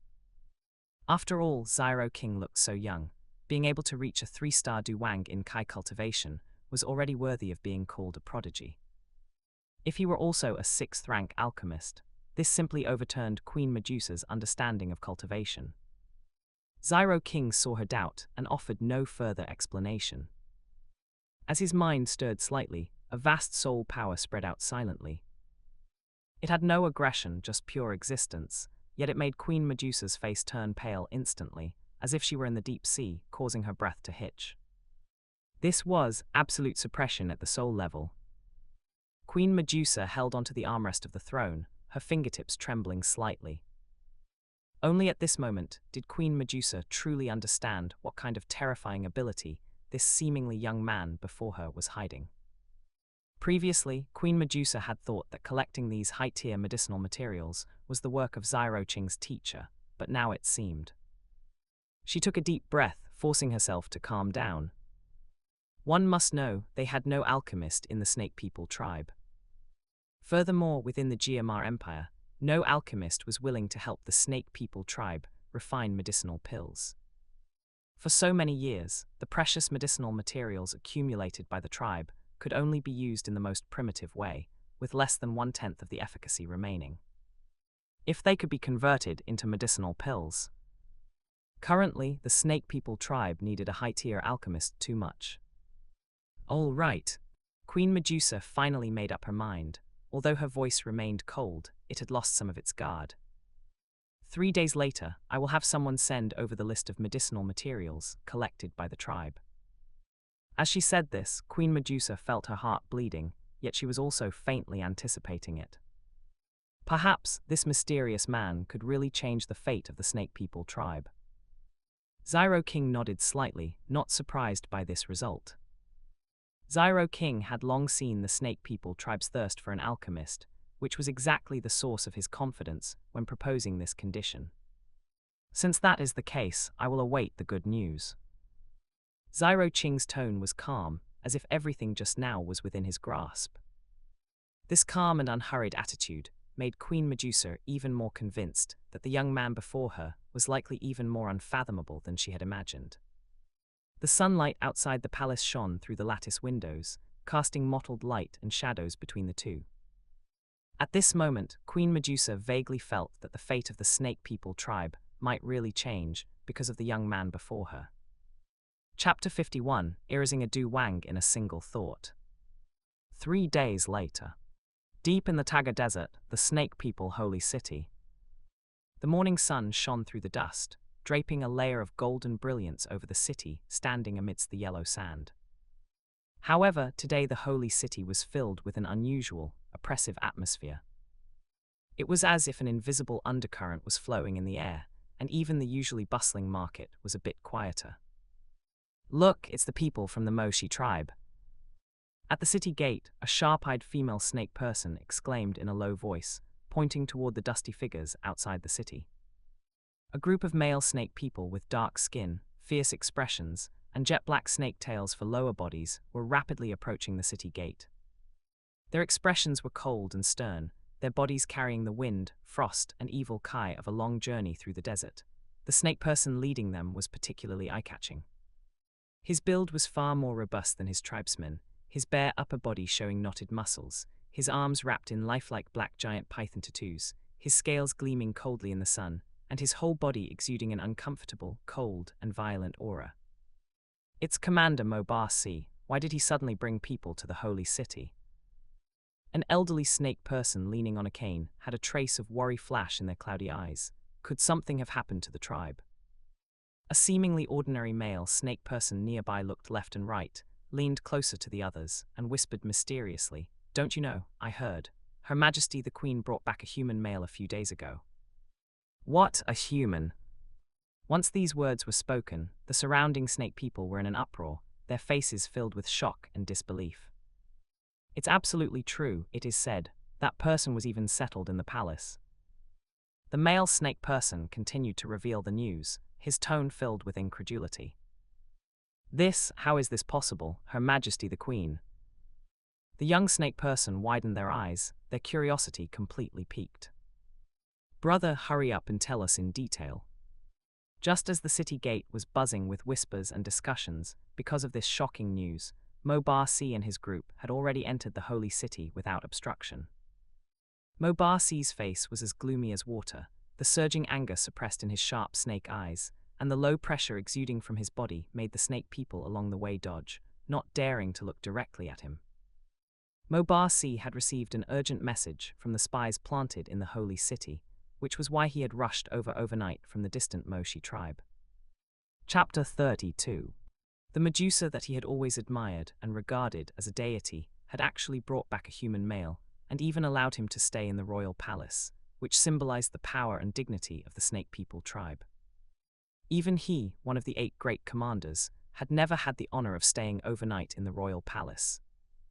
This news was like a poisonous thorn, piercing deeply into Mobasi's heart. Meanwhile, on the balcony of an exquisite 3-story stone building in the Snake People holy city, a slender figure was leaning against the railing. With a graceful figure and a charming face, her light purple snake tail swayed gently. It was none other than another commander of the Snake People tribe, Yu Mei. Yu Mei had only arrived at the Snake People holy city yesterday. She had originally come to purchase a batch of supplies urgently needed by her tribe, but she had not expected to hear such explosive rumors. "That guy Mobasi, his information network is quite efficient. He rushed over with such killing intent so quickly." Yu Mei's red lips curled slightly, revealing a playful smile. Her soul-captivating beautiful eyes flashed with the gleam of someone eager to watch the chaos unfold. Yu Mei had known Mobasi for a long time, and was well aware of his almost fanatical admiration for Her Majesty Medusa, as well as his short-tempered and simple-minded nature. "Now there's going to be a show to watch." Yu Mei chuckled softly. She was very curious to see what kind of storm this hothead would stir up. Before long, in the outer city area of the royal palace of the Snake People holy city. "Mr. Xiao Qing, please look at this giant cauldron. This is a ceremonial vessel used by our Snake People tribe during our annual sacrificial rites. It is rumored to have a history of over 1,000 years, and the runes engraved upon it record some of our tribe's ancient legends." The captain of the royal guards, Xiao, was dutifully accompanying Xiao Qing, introducing him to some of the distinctive buildings and artifacts in the outer city of the royal palace. Although walking through the royal palace with a human made Xiao feel quite uncomfortable, this was an order personally issued by Her Majesty Medusa, and she had to obey. Of course, Xiao only dared to take Xiao Qing around the outer city to visit public areas that did not involve the core secrets of the Snake People tribe. Just then, a cold and violent aura spread from the entrance of the royal palace, without any warning, instantly shattering the tranquility of the outer city. Mobasi's tall figure appeared 100 meters away, his gaze locked onto Xiao King like a venomous snake, and the undisguised killing intent was almost tangible. Mobasi. Xiao was stunned at first, thinking there was an urgent matter to report from the tribe, but she immediately felt the intense hostility directed at Xiao Qing, and her heart tightened. Xiao King frowned slightly, his expression remaining calm. He had already sensed several Du Wang auras in the Snake People Holy City over the past few days, but he had not paid them any mind. In his eyes, a mere Du Wang was no different from an ant. He could wipe them out with a single thought. A human. Mobasi stared fixedly at Xiao Qing, sensing the aura that was completely different from that of the Snake People tribe. Veins bulged on his forehead, and the anger in his chest was instantly ignited. His hatred for the human race was deep in his bones. Now, a human actually dared to set foot in the heart of the Snake People Holy City, and even appeared within Her Majesty Medusa's royal palace. To Mobasi, this was an absolute blasphemy. Die! Almost without warning, Mobasi, blinded by rage, let out a fierce shout. His body's Kai surged wildly, and he struck out with his right hand. An incredibly condensed, dark green energy beam containing potent snake venom, like a venomous python emerging from its hole, shot straight at Xiao Qing's face with a piercing sound that tore through the air. However, this fierce attack did not even get within half a meter of Xiao Qing. A seemingly weak cyan flame appeared out of thin air. As it swayed gently, the dark green energy beam seemed to have met its nemesis. Sizzle! With a faint sound, it was instantly burned away completely, not even leaving a trace behind. Mobasi, are you crazy? Xiao finally reacted, shocked and angry. She flashed in front of Xiao King and sternly rebuked Mobasi. Mr. Xiao King is an honored guest of Her Majesty Medusa. How dare you openly commit violence in the royal palace? Are you trying to rebel? Xiao was terrified. If something were to happen to Xiao King in the royal palace, how would she answer to Her Majesty Medusa? An honored guest, what a joke. Mobasi's eyes were bloodshot as he pointed at Xiao and berated her. Xiao, as the captain of the royal guards, your duty is to protect the queen and the safety of the Snake People Holy City. Now, by allowing a member of the human race to spy on our tribe's secrets here, you are the one who is derelict in your duty. The intense energy fluctuations and the argument here instantly alarmed the depths of the royal palace.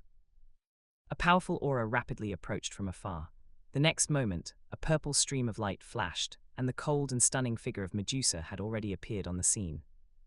Medusa looked at the tense situation before her, especially Mobasi's reckless attack, and a layer of frost instantly covered her stunningly beautiful face. Presumptuous. Medusa's cold gaze swept toward Mobasi, her voice, containing the pressure of a peak du huang, sounding like a thunderclap. However, Xiao Qing's movements were faster than hers. Medusa, Xiao Qing's voice was calm without a ripple, yet it carried a bone-chilling coldness. He looked at Mobasi, but his words were spoken to Medusa. I told you, attacking me comes with a price. Human, how dare you call Her Majesty by her name, Seeing Xiao King being so rude, Mobasi was even more furious and stepped forward, about to lash out again.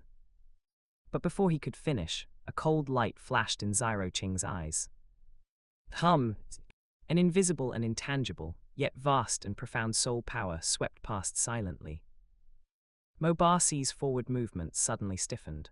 The anger on his face instantly solidified, and the light in his pupils rapidly dissipated and vanished at a speed visible to the naked eye. He opened his mouth but could no longer make any sound. His sturdy body swayed, and with a thud, he fell straight to the ground, his life force completely extinguished.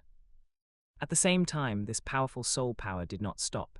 Instead, like a precise ripple, it instantly spread throughout their entire Snake People Holy City.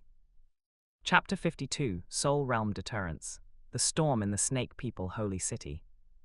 This vast soul pressure specifically locked onto the 4 Du Huang auras belonging to the elders of the Snake People tribe hiding in the shadows, as well as several other Du Wang commanders. Unlike the domineering soul shock that killed Mobasi, the soul power that spread this time was more of a warning and a deterrent. Those elders and commanders felt a terrifying, irresistible will descend, A violent shock and a suffocating sense of fear came from the depths of their souls, as if they had walked before the gates of hell. For a short time, their souls were in a state of terror, unable to calm down. Xiao Qing's action was intended to establish his authority. He wanted all the experts of the Snake People tribe to understand that the price of offending him, Xiao Qing, was death. This was to prevent any short-sighted flies from coming to disturb him in the future. Mo Ba Si, Xiao looked at Mo Ba Si, who had fallen to the ground and died with his life force extinguished, her face deathly pale, her voice trembling slightly. A powerful Du Wang commander had been silently and instantly wiped out right in front of Xiao. Such a method was too horrifying, causing her to feel a chill from the bottom of her heart. Medusa watched this scene, her red lips slightly parted, ultimately turning into an almost inaudible sigh. A complex expression flashed across the depths of her eyes. Medusa had also clearly felt the undisguised soul power Xiao Qing had just unleashed, and the warning contained within it was self-evident. This was a warning to Medusa, and also a deterrent to those old fellows within the tribe who might harbor ulterior motives. Medusa took a deep breath, suppressing the turmoil in her heart, knowing that she had to stabilize the situation at this moment. At this moment, Xiao Qing, as if he had just done a trivial thing, turned his gaze to Medusa, his tone returning to indifference. Regarding the alchemy, have the medicinal materials been prepared? They are all prepared. Medusa composed herself, nodded gently, and looked at Xiao Qing with a complex gaze. Since they are ready, I can begin alchemy at any time. Xiao Qing nodded and continued, arrange a quiet alchemy room for me where I will not be disturbed by anyone. Xiao Qing's gaze swept over Mo Ba Si's corpse on the ground, and the meaning was self-evident. He did not want any more accidents to happen. As for those hiding in the shadows, a cold light flashed in Xiao Qing's eyes. If anyone was unwise, he wouldn't mind if the Snake People tribe had a few less Du Huang and Du Wang. Very well, Medusa was silent for a moment, sighed again, and agreed decisively. She understood that this was Xiao Qing's bottom line and a necessary condition for maintaining the current fragile cooperative relationship. Medusa immediately turned to Xiao, her voice regaining its usual majesty. Xiao, take Mr. Xiao Qing to Yangtze Hall. Pass on my order. During Mr. Xiao Qing's alchemy, no one is allowed to approach. Those who disobey will be executed. Yes, your majesty. Xiao suppressed the terror in her heart and respectfully accepted the order. After Xiao Qing left with Xiao, Medusa looked at Mo Ba Si's corpse with a complex expression. She waved her hand to summon the royal guards. Send Commander Mo Ba Si's remains back to the Moshi tribe, and issue an order that Mr. Xiao Qing is an honored guest of our tribe and must not be offended by anyone. Meanwhile, led by Xiao, Xiao Qing arrived at Yangtze Hall, located in the depths of the royal palace. This was a palace built with special stone, and the temperature inside was significantly higher than the outside. Crystals capable of gathering fire attribute energy were embedded in the walls. Mr. Xiao Qing, this is the best secret chamber of our tribe. Xiao handed the storage ring containing the medicinal materials to Xiao Qing and said respectfully, this hall was where Her Majesty used to cultivate often. There will be no outside interference, and there are also some medicinal materials inside. Xiao Qing nodded slightly, took the storage ring, and then swept his gaze over the furnishings in the hall.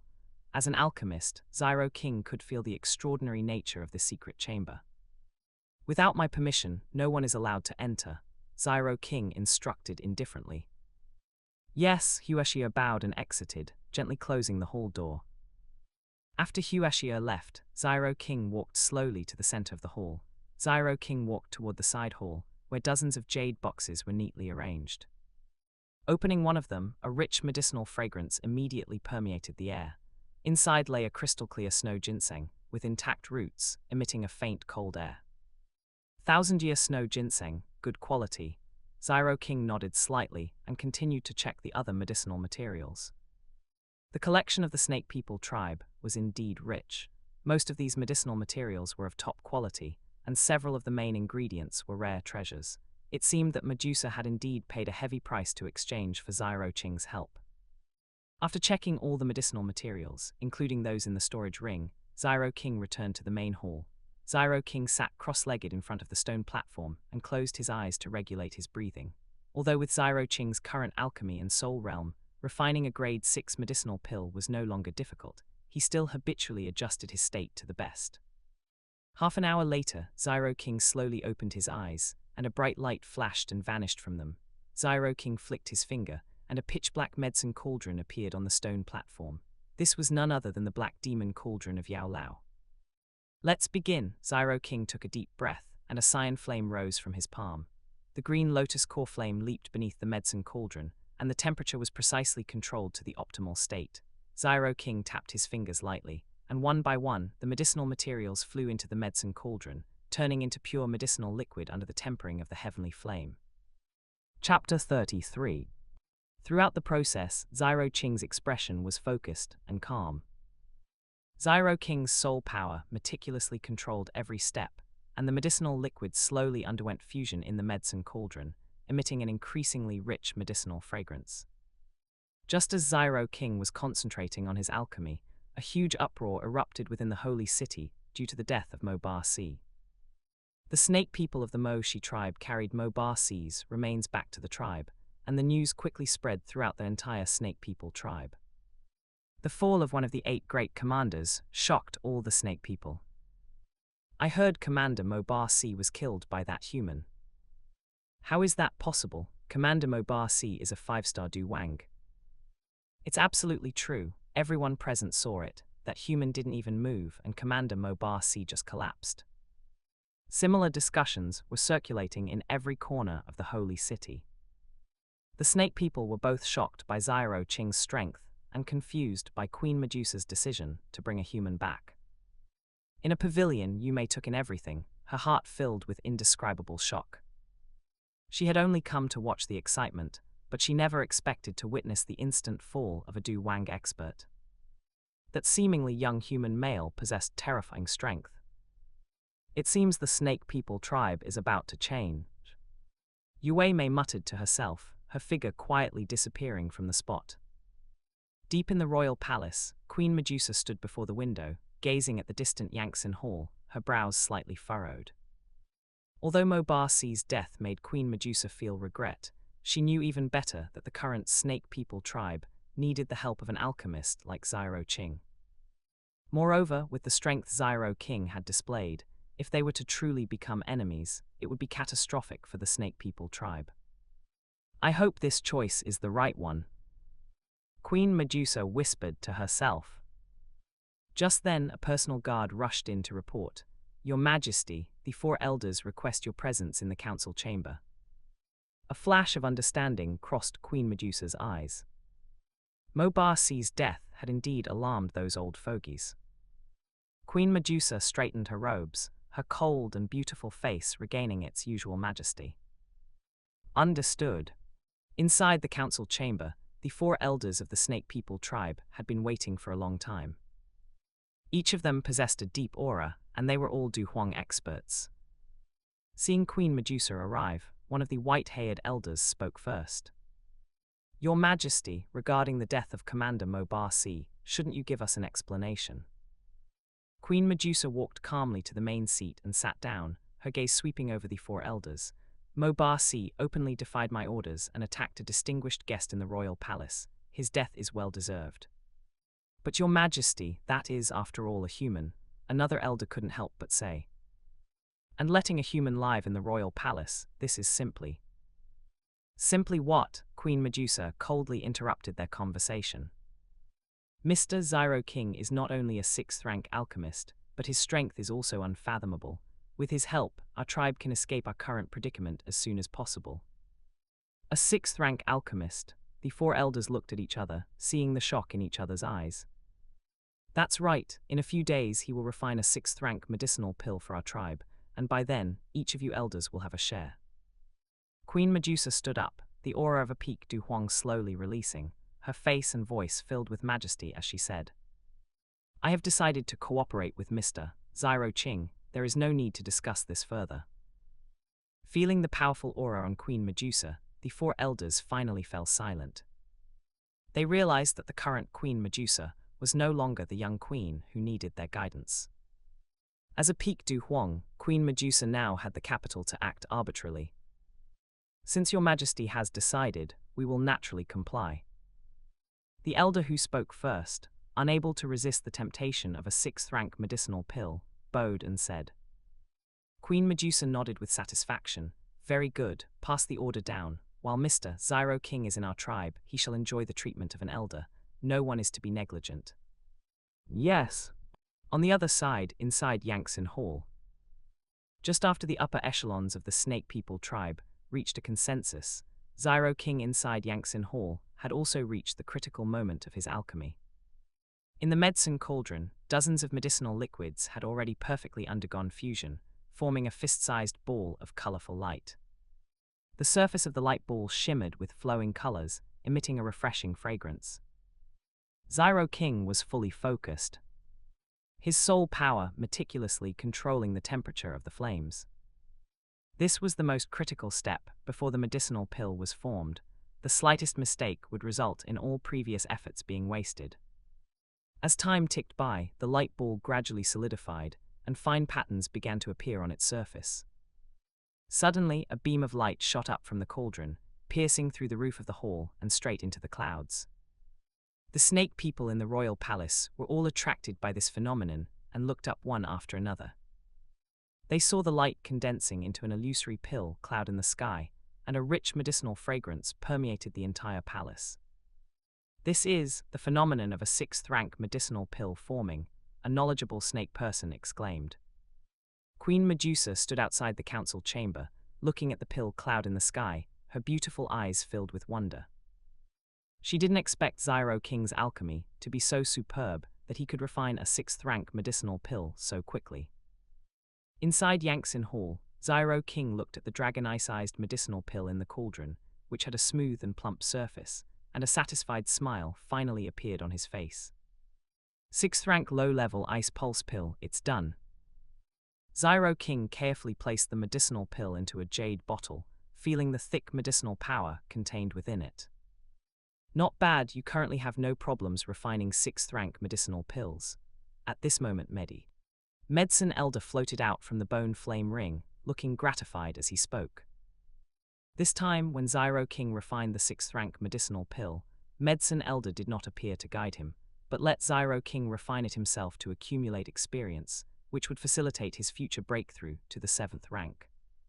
For Xiao Qing, he currently did not have enough cultivation to refine seventh-rank medicinal pills. At the very least, he would need to be in the late stage of the Du Wang realm. Even if Xiao King could attempt to refine seventh-rank medicinal pills in the late stage of the Du Wang realm, the pill tribulation after a successful refinement would be enough to make him suffer. Outside the hall, Xiao felt the gradually calming energy fluctuations inside, and her awe for Xiao King deepened a little more.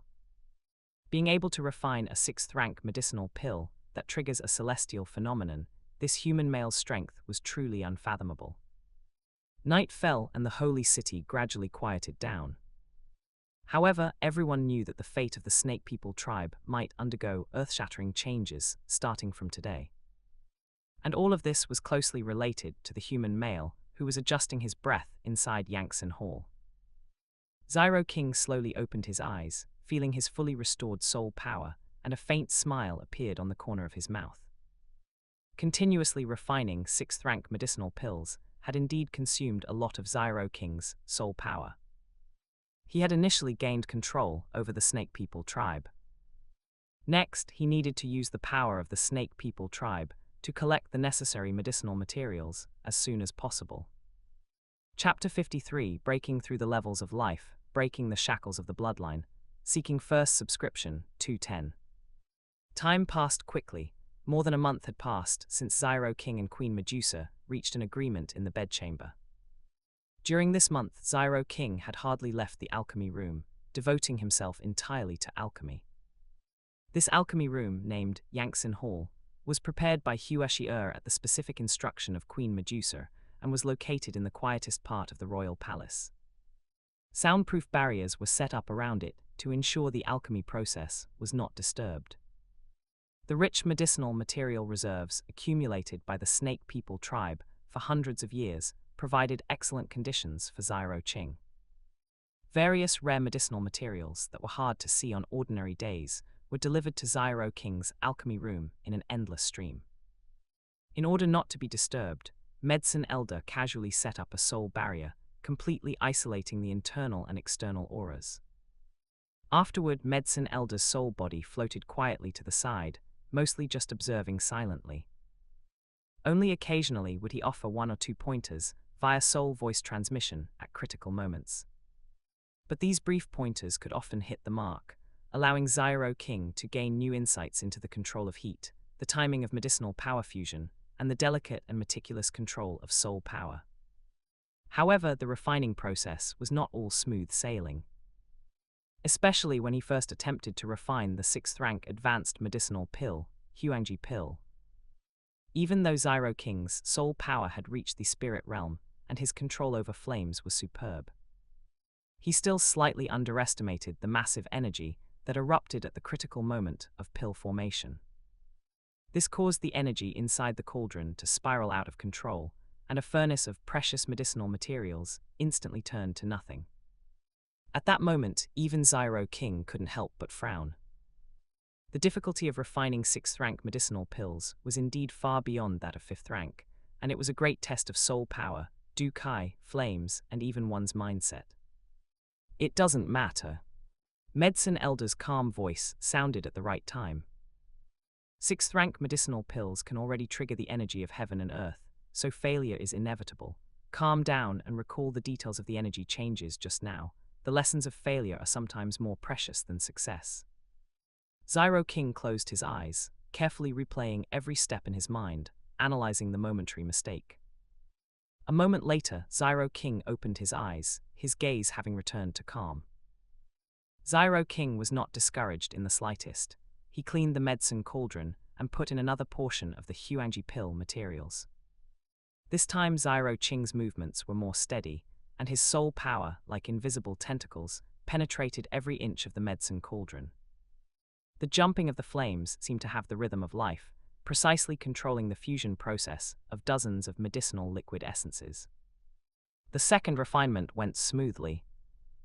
The moment the cauldron lid was opened, a golden, shiny Huangji pill with clear pill patterns lay quietly inside. The rich medicinal fragrance it emitted made one feel refreshed after just one breath, and the circulation of Dou Qi even accelerated a little. If not for the barrier blocking it, the energy fluctuations caused by the formation of the medicinal pill would have spread throughout the holy city long ago. With this experience, subsequent refinements were much simpler and smoother. Xiao King mainly refined a large number of medicinal pills for the Snake People tribe to improve their strength. The most precious of these was the Duling pill, which could help Du Wang experts break through the bottleneck. He successfully refined 10 of them. The surface of the medicinal pills contained brilliance, and the medicinal fragrance was intoxicating. There were also 3 Huangji pills, which could allow Du Huang experts to increase their strength by 1 to 2 stars. Each one contained astonishing energy, and faint energy patterns even appeared on the surface of the pill body. This batch of alchemy had already accumulated rich alchemy experience for Xiao Qing, and he believed that refining 7th-rank medicinal pills would no longer be a problem for him. With Xiao Qing's spirit realm early-stage soul, if his cultivation reached the Du Huang realm, he might be able to attempt refining 8th-grade pills. It was just that the colorful pill tribulation brought by these 8th-grade pills was terrifyingly powerful. Even a Du Zong, if not careful, would fall under the pill tribulation. In addition, there were more 3-pattern azure spirit pills, and other various medicinal pills suitable for the Duling realm. For the Snake People tribe, whose middle-tier strength was relatively weak, these medicinal pills were undoubtedly a timely help. According to the customs of the continent, hiring a high-level alchemist to take action, especially to refine 6th-rank medicinal pills. Not only did one need to prepare 3 sets of medicinal materials to prevent failure, but one also had to pay additional generous rewards. But Xiao King had an agreement with Queen Medusa. He only needed to collect the medicinal materials as payment. Therefore, every time a batch was successfully refined, the remaining 2 sets of medicinal materials naturally entered Xiao King's storage ring. This was not something Xiao King actively demanded, but rather the rules of the alchemy world, which Medusa understood perfectly well and did not oppose. When Medusa received those jade bottles containing the medicinal pill from Xiao Qing's hands, even with Medusa's cold nature, a trace of joy could not help but flash across her eyes. Medusa could clearly feel the powerful medicinal potency contained within these medicinal pill. With these medicinal pill, the snake people tribe could cultivate several Du Wangs in a short time, and even allow the existing Du Huang elders to advance their strength further. For the snake people tribe, which had always been in a weak position, this was of extraordinary significance. How could she not feel happy? Amidst her joy, there was also a trace of regret. It was a pity that although the tribe's treasury was abundant, it lacked a few core main ingredients for refining the breaksect pill. That was a heaven-defying medicinal pill, capable of increasing the success rate for peak Du Huang experts to reach Du Zong. If she could have had this pill to assist her in the past, Medusa might not have had to bitterly pursue that ethereal path of evolution through heavenly flames. Given the alchemy Xiao King had displayed, refining this pill would certainly not be a difficult task. Mr. Xiao, you may begin. Medusa looked at Xiao Qing, her voice possessing a bit less coldness and a bit more of an indescribable complexity compared to over a month ago. It even carried a trace of imperceptible respect. Over this past month, Xiao King had used concrete actions to quietly change the relationship between the two. A month ago, Medusa viewed Xiao King as an enemy threatening her tribe, her heart filled with rage. Wishing she could slay him with her sword. Who could have imagined that in just a few dozen days, the other party would not only render her unable to resist with his absolute strength, but also bring hope to the entire snake people tribe with his exquisite alchemy.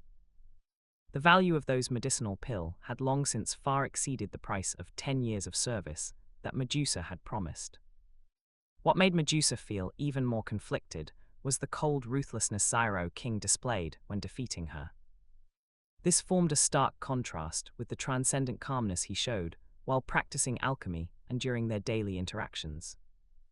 These complex impressions intertwined, making it difficult for Medusa to maintain her initial, pure hostility when facing Xiao Qing.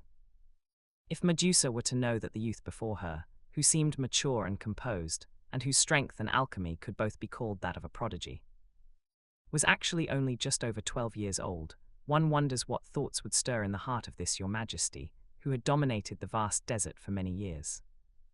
A moment later, the two arrived one after the other at a hidden oasis deep within the holy city, which was listed as a forbidden land. Here, ancient trees towered into the sky, and lush greenery abounded, a scene completely different from the yellow sand filling the sky outside. In the center of the oasis was a clear, massive lake.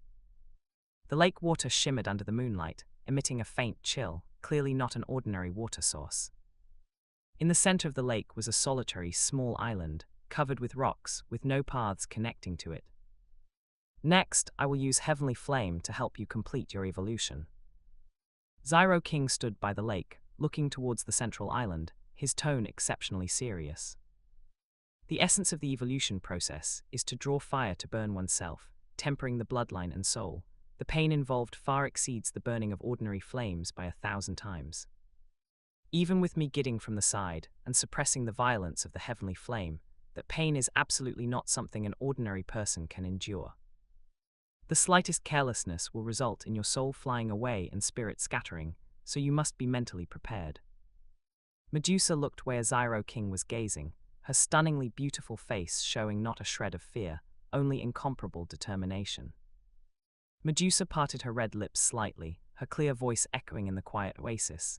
Years of preparation, countless hardships, and even being willing to make a 10-year agreement with you, all of this was for today. For the tribe, for the sake of breaking the bloodline shackles that have plagued me for years, even if it is a mountain of blades and a sea of fire, or soul flying away and spirit scattering, I, this queen, will never take a step back. Medusa knew clearly in her heart that having Xiao Qing, an expert who possessed 3 kinds of heavenly flames and possessed terrifying soul power as a protector, was an excellent condition she had never dared to imagine before. At the very least, if the evolution truly encountered an uncontrollable accident, Xiao King had the ability to forcibly interrupt the process and save Medusa's life, which undoubtedly greatly reduced the risk. Xiao King nodded, saying no more. He flipped his palm and 3 crystal-clear medicinal pill, the size of dragon eyes, appeared in his palm.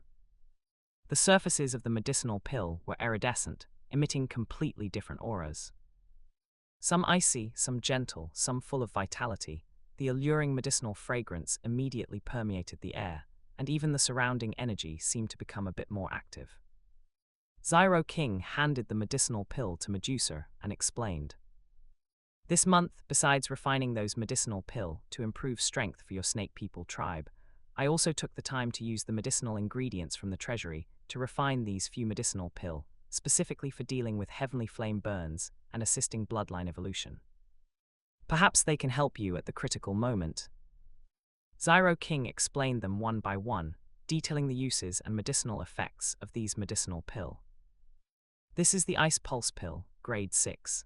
After consuming it, it can form a layer of extreme cold protective film outside your main meridians, greatly alleviating the impact and burning of the heavenly flame on your meridians.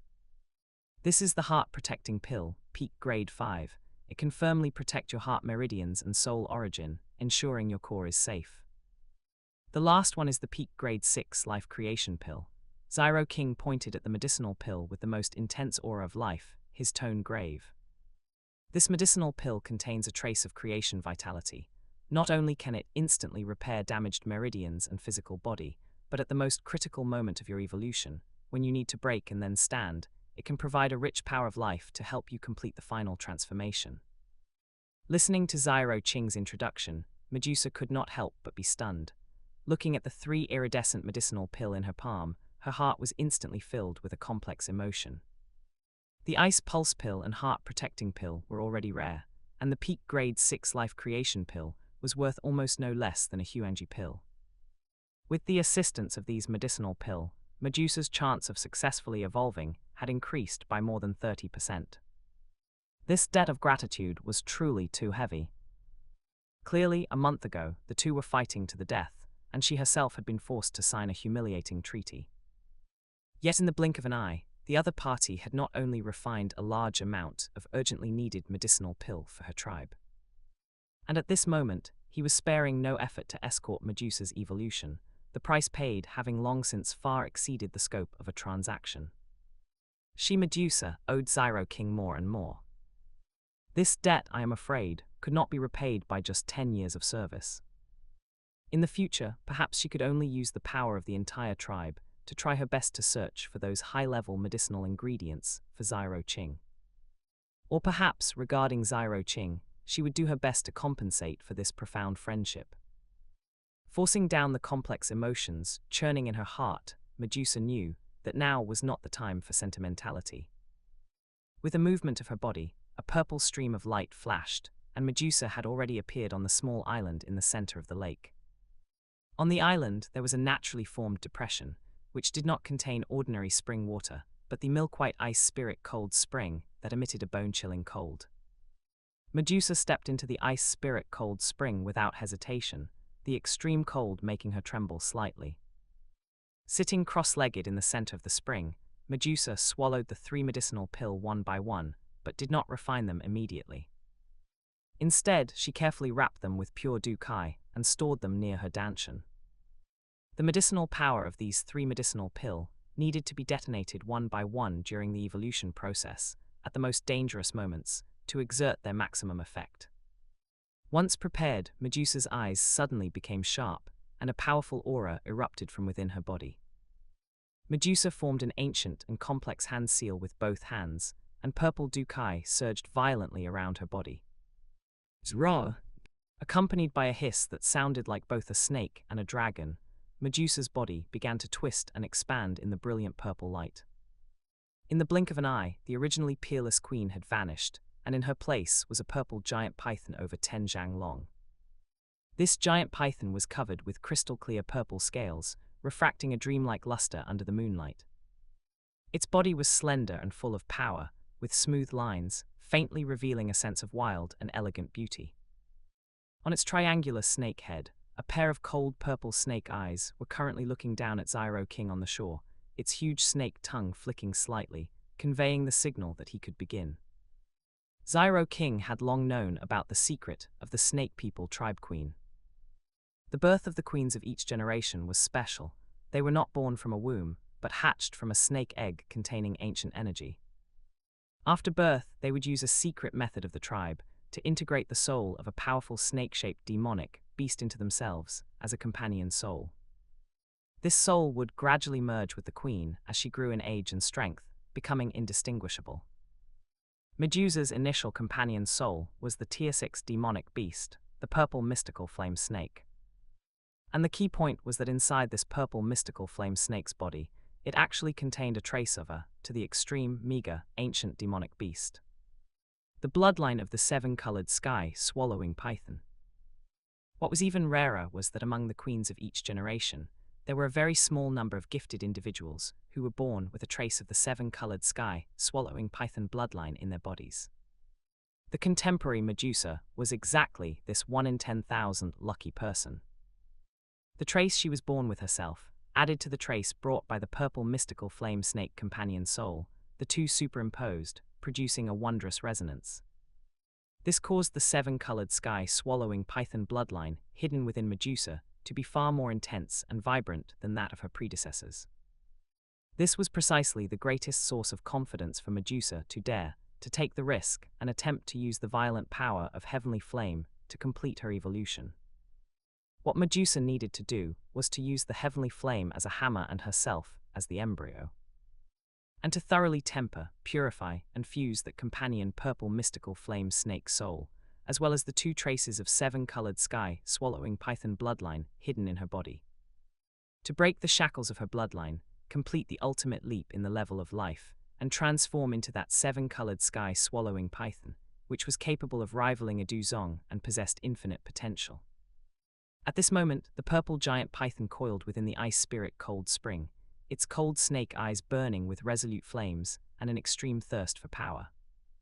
The path of evolution was a narrow escape from death, and now everything was ready. Chapter 54, The Life Creation Pill Ignites the Fire of Life, Seeking First Subscription, 310. Xiao King took a deep breath, his eyes becoming focused. Seeing this, Xiao King formed a complex seal with his hands in front of his chest, and a wisp of two-colored flame, bearing red gold and cyan, leaped out from his fingertips. And it rapidly grew, unfolding in the deepening twilight, like a cyan lotus flower slowly blooming, inlaid with red gold patterns. The edges of the flame danced with gorgeous arcs of light, illuminating the surroundings with a blurred play of light and shadow.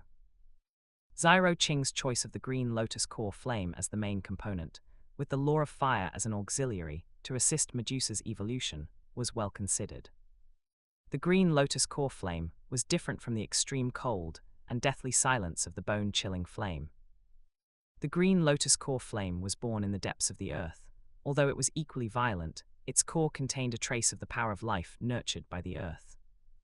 This power of life was crucial for bloodline evolution, which required seeking rebirth amidst destruction, and could slightly increase the possibility of success. And by using the law of fire, to ignite this trace of vitality to help Medusa complete her evolution, there might be unexpected gains. Are you ready?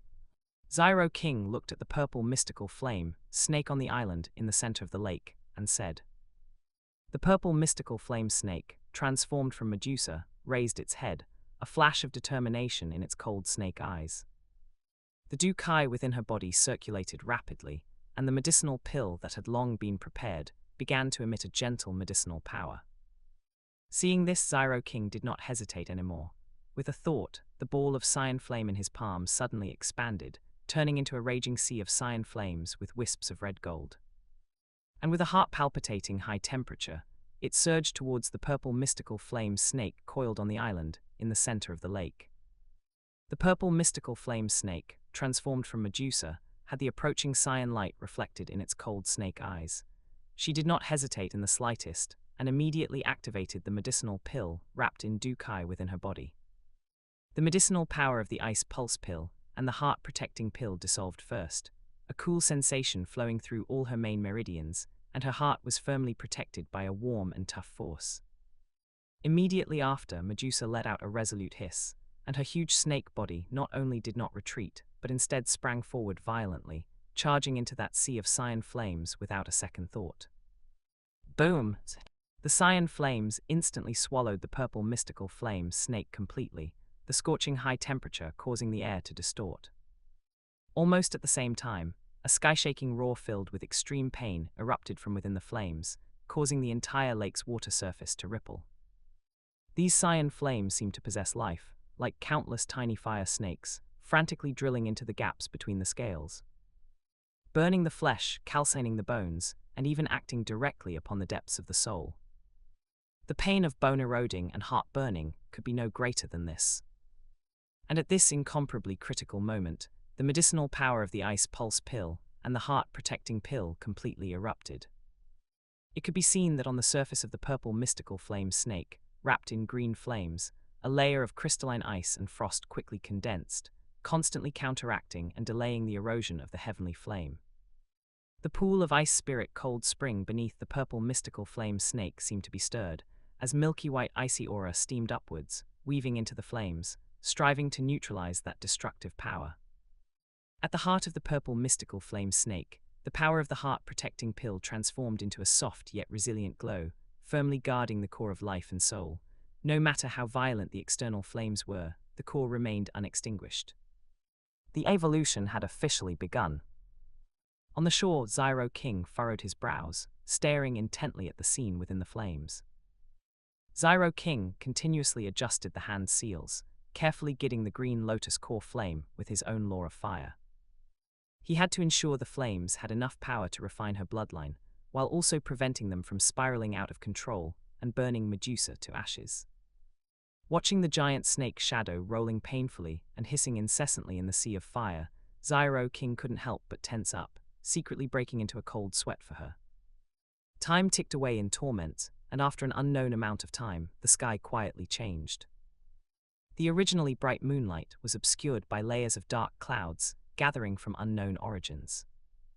Within the clouds, silver snakes danced wildly, lightning flickered, and muffled thunder rolled from afar to near, as a heart-palpitating pressure from heaven and earth slowly descended.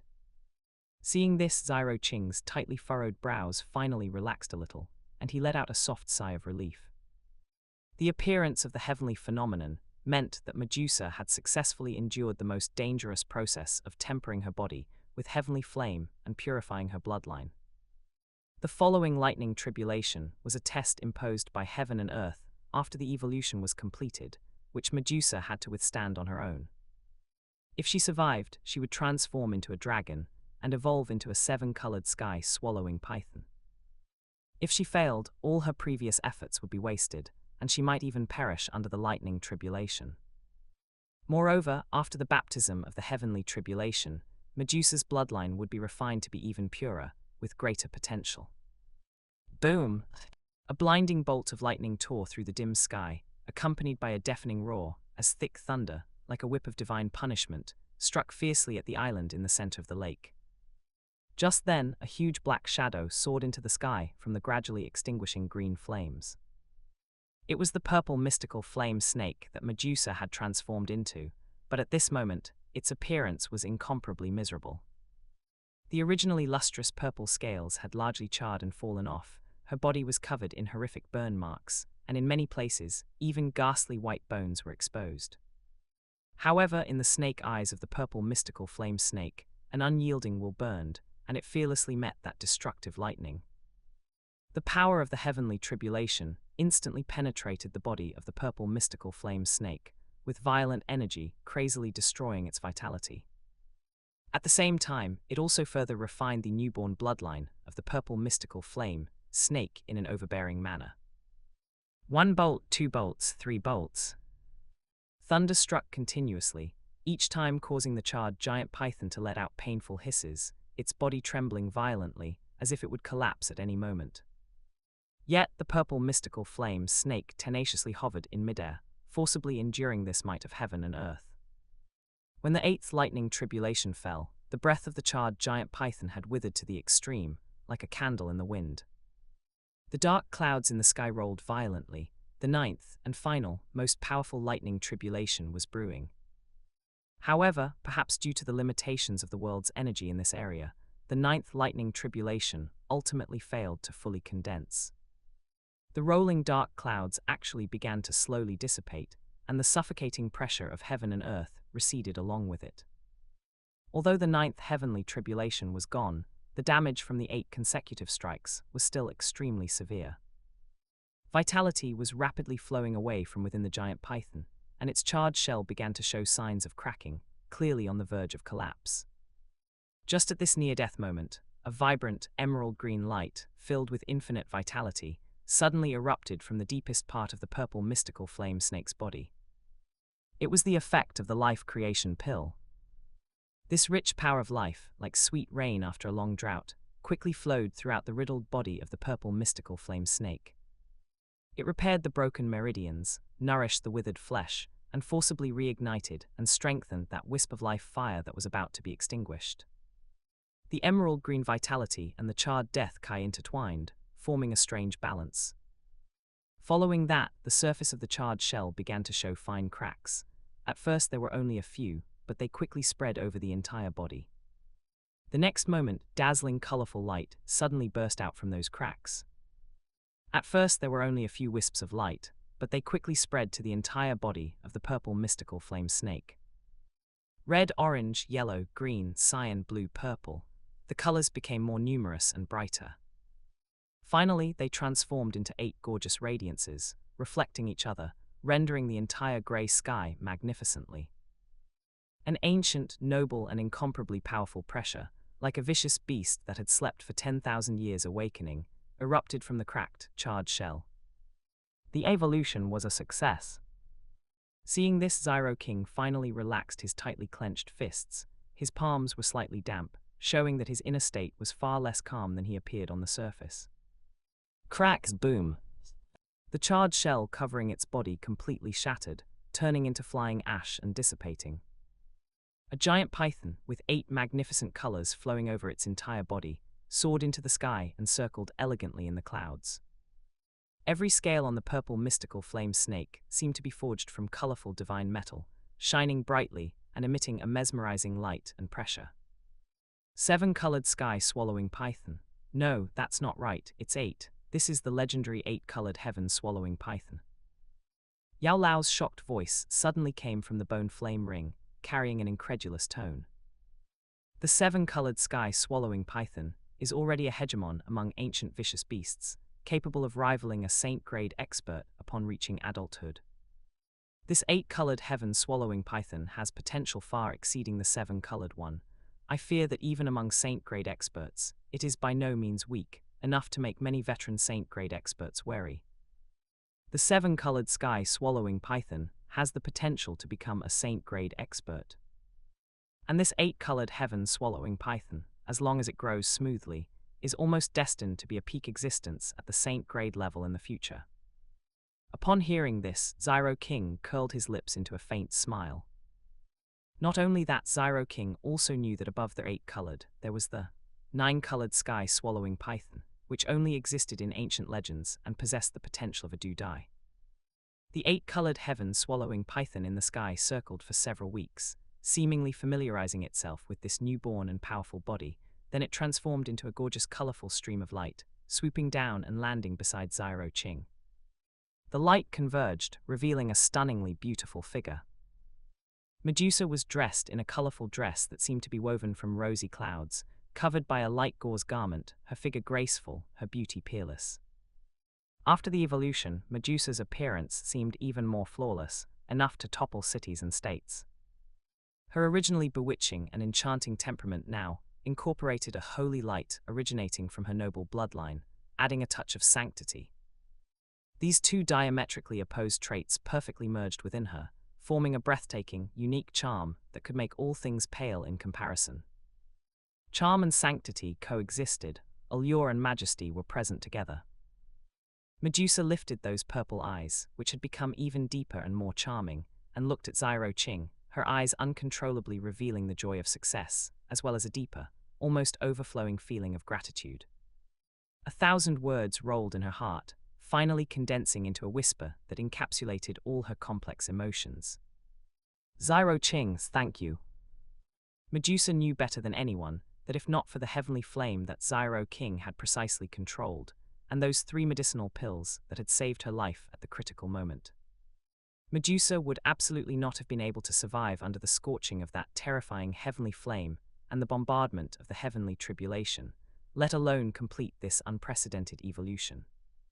At this moment, Medusa had not only reached the sky in one step in terms of cultivation, stepping into the Dou Qi realm she had always dreamed of.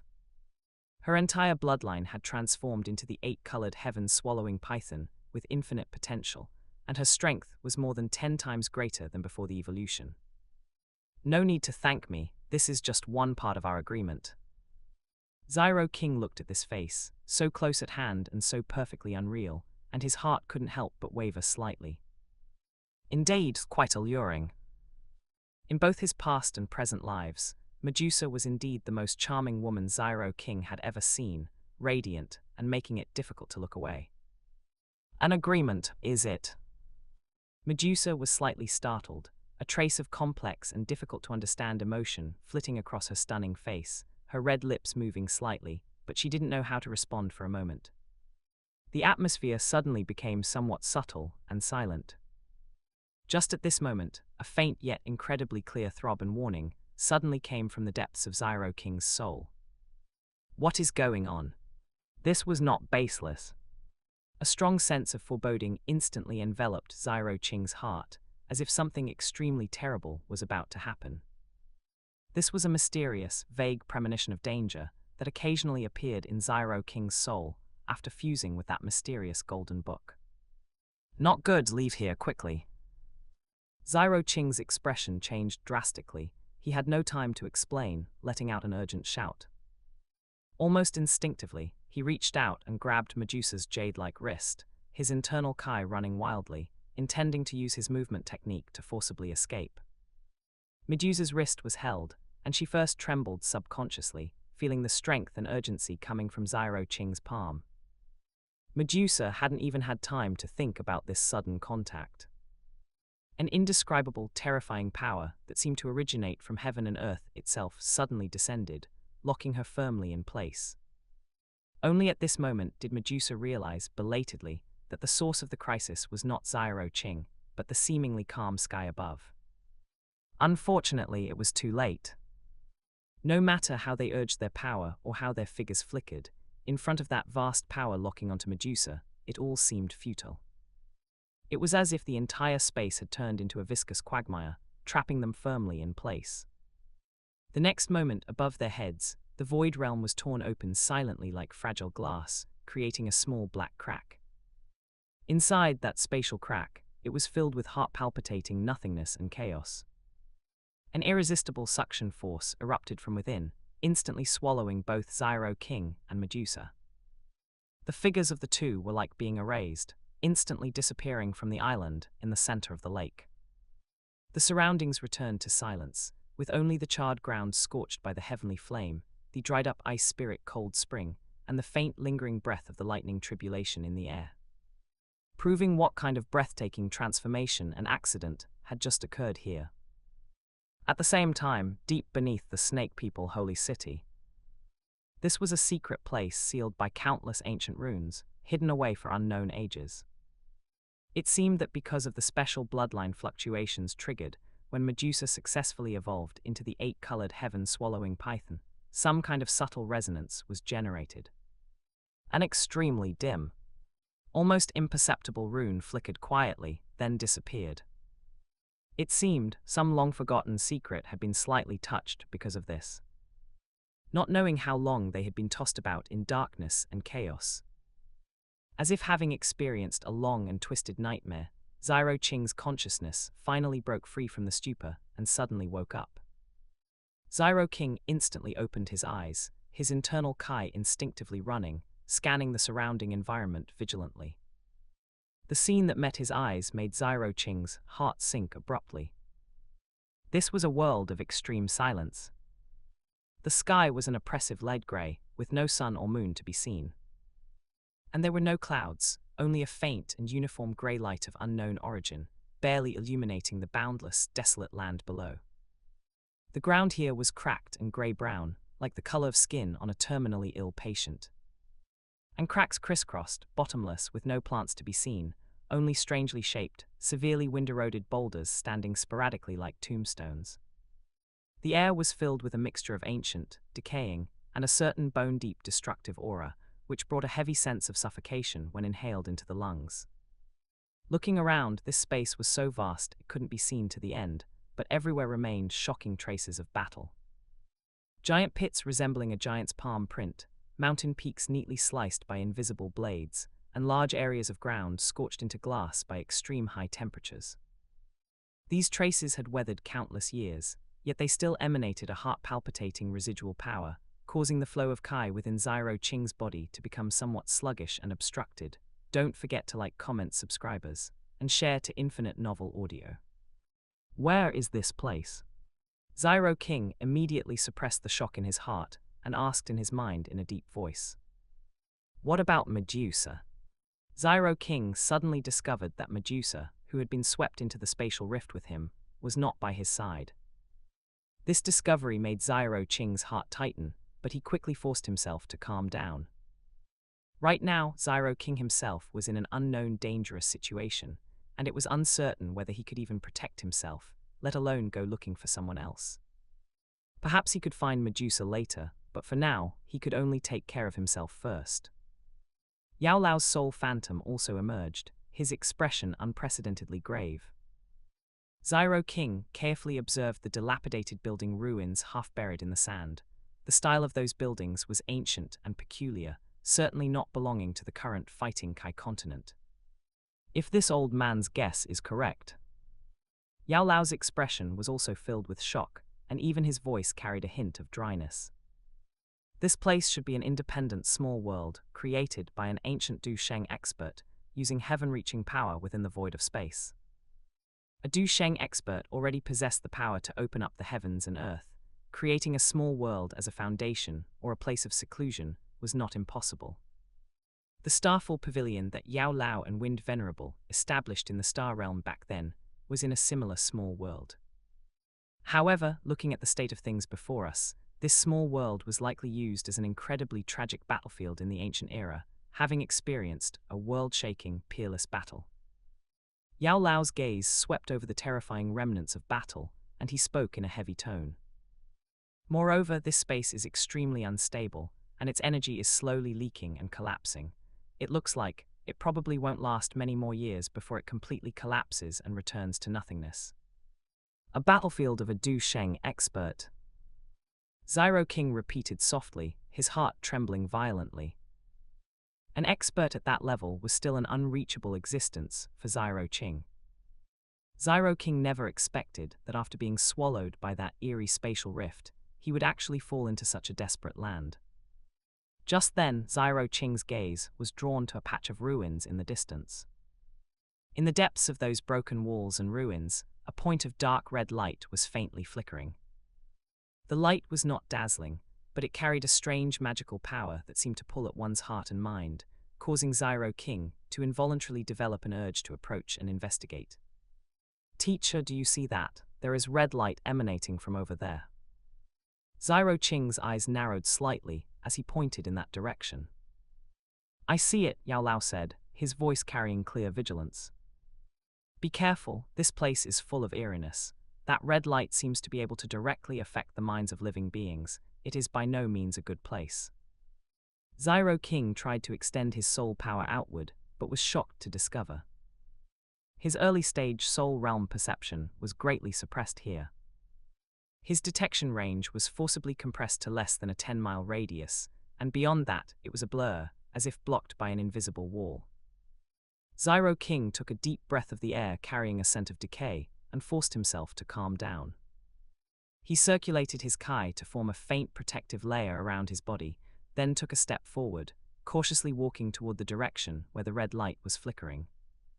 Beneath his feet was soft sand and gravel, which made a rustling sound when stepped on, sounding exceptionally jarring in this absolute silence. After walking for about a quarter of an hour, the outline of a building gradually became clear in front of him. It was actually a palace constructed entirely from some kind of flawless white jade. Although it was dilapidated, the walls were covered in spiderweb-like cracks. The magnificent roof had also collapsed by more than half, but one could still faintly discern its former solemnity and sacred grandeur. It formed an extremely strong, and one could even say eerie, contrast with the surrounding destructive and barren environment. Xiao King walked closer step by step, finally stopping abruptly about 100 zhang away from the White Palace. An extremely intense sense of unease washed over his entire body like ice water, making the hair on Xiao Qing's body stand on end. It was too wrong. In this world of destruction, where all things withered and death permeated, such a palace that was dilapidated yet still exuded a sacred aura.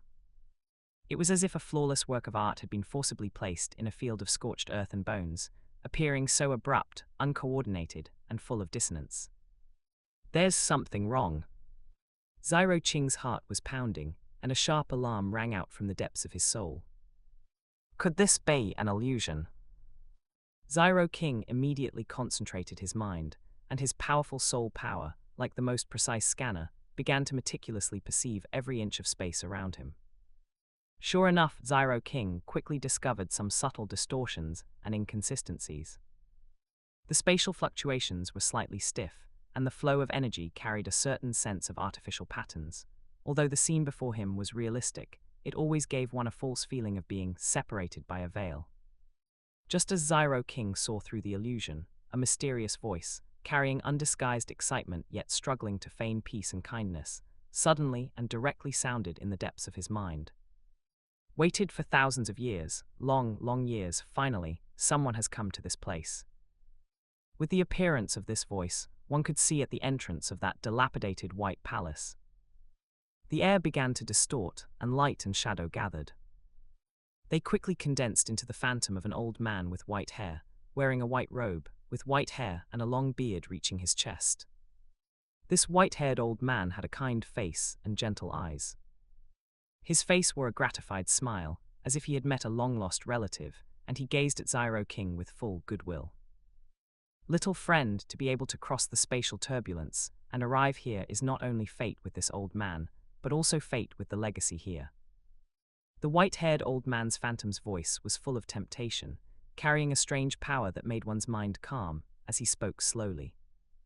Come, follow me inside, and accept this supreme legacy that has been sealed for ages. It will help you reach the pinnacle of the continent. The white-haired old man's words were full of incitement.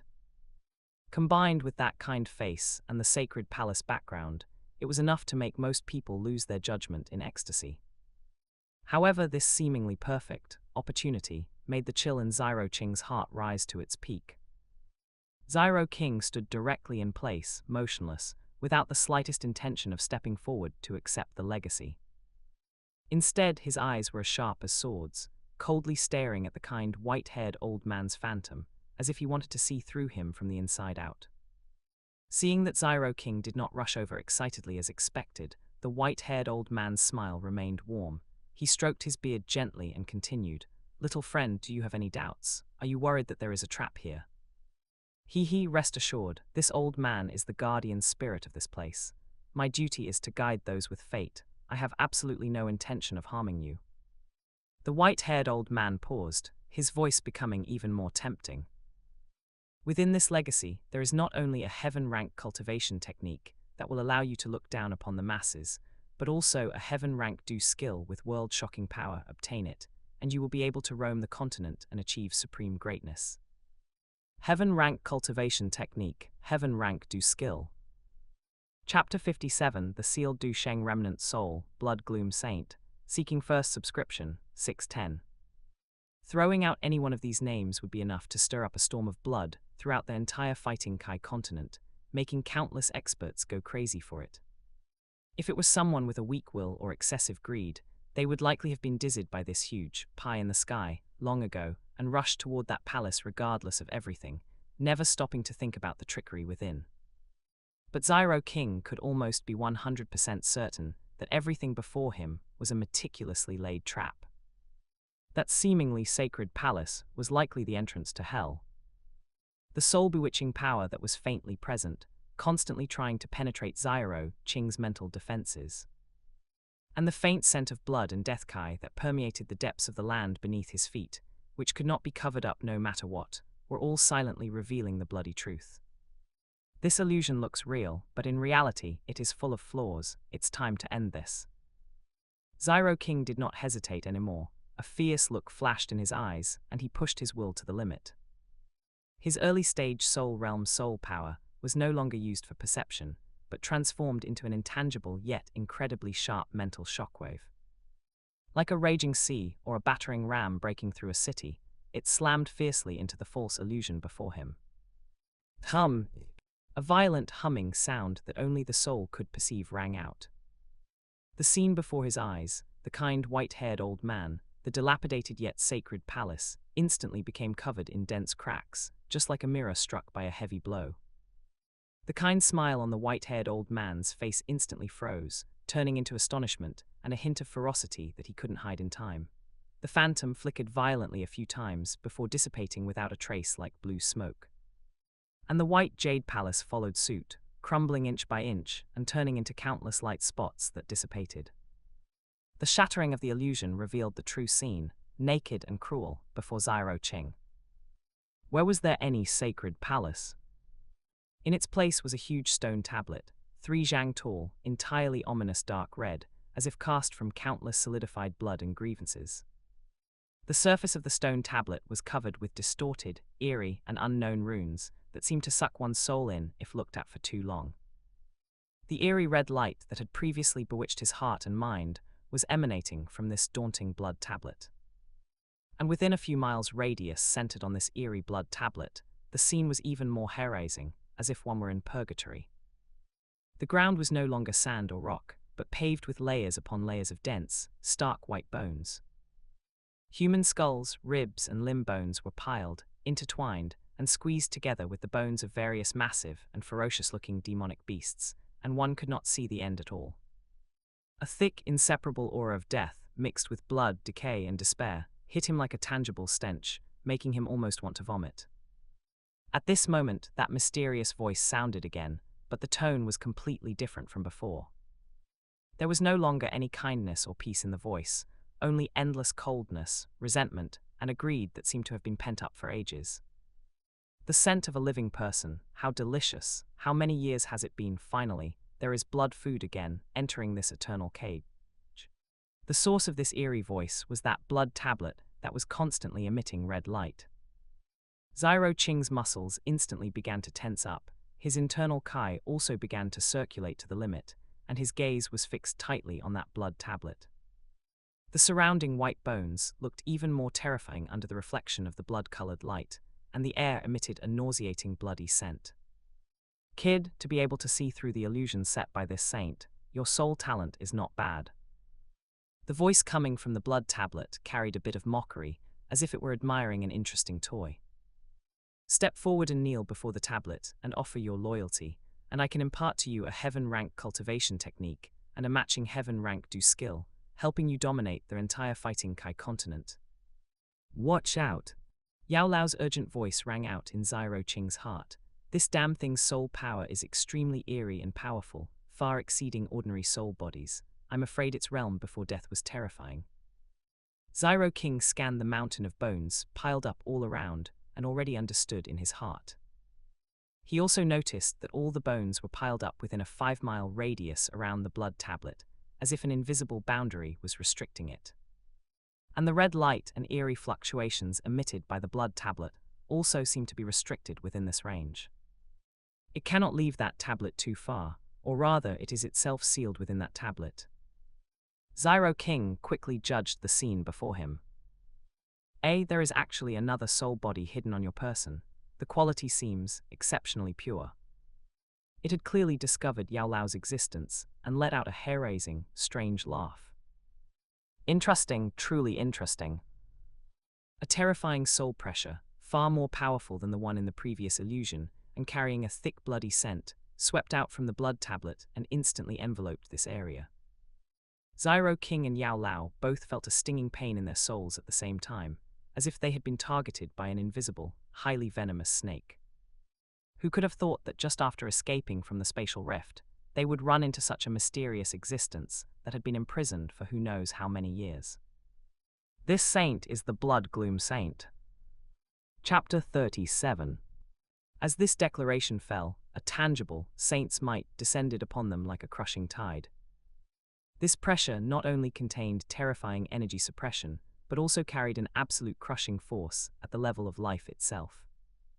Zyro King felt as if the space around him had solidified. The circulation of his Kai had nearly stalled, breathing became extremely difficult, and even lifting a finger felt incredibly arduous. It really is a saint-level expert. Zyro Qing's pupils contracted sharply, and his heart was far from calm, churning with stormy waves. Zyro King forcefully suppressed the terror in his heart, and under the pressure of this terrifying saint's might, spoke with difficulty. "Senior, this junior is dull-witted and weak in strength. I fear I am unable to bear your legacy." HMPH. A cold snort emanated from the blood tablet. A Dou Wang in your early teens, with a spirit realm soul. Such talent would be considered top-tier even in an ancient sect. The eerie voice paused, then exuded a grade that chilled one to the bone. Moreover, your physical body has an incredibly solid foundation and seems to contain some kind of powerful origin aura. Truly a perfect vessel, rare in 10,000 years.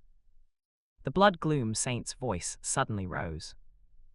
The emitted saint's might intensified sharply, pressing down until Zyro Qing's bones creaked loudly.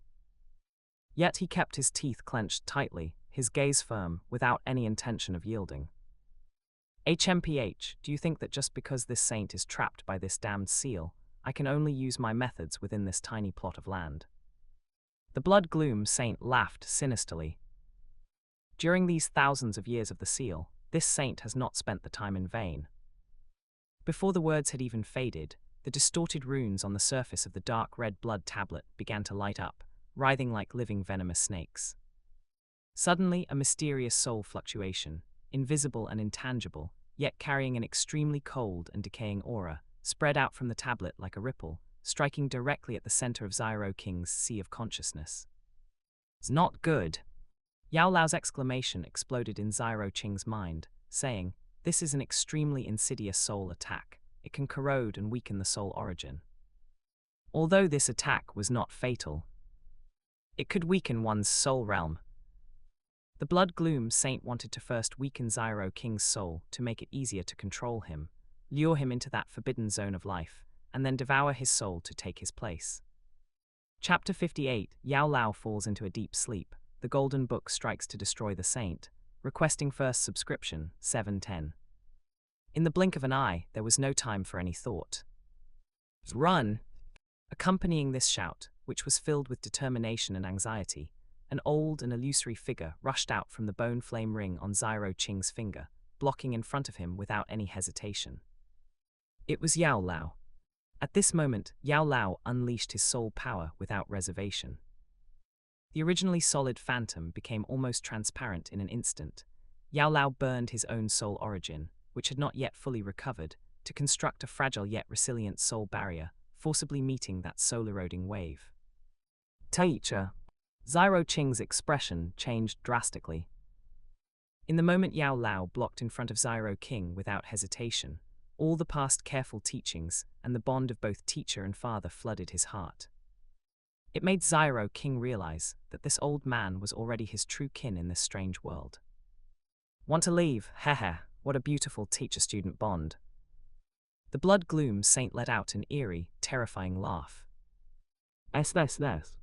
Like a red-hot iron brand searing into ice and snow, the soul-eroding wave slammed fiercely against the soul barrier condensed by Yao Lao. Yao Lao's soul body dimmed and became illusory at a speed visible to the naked eye.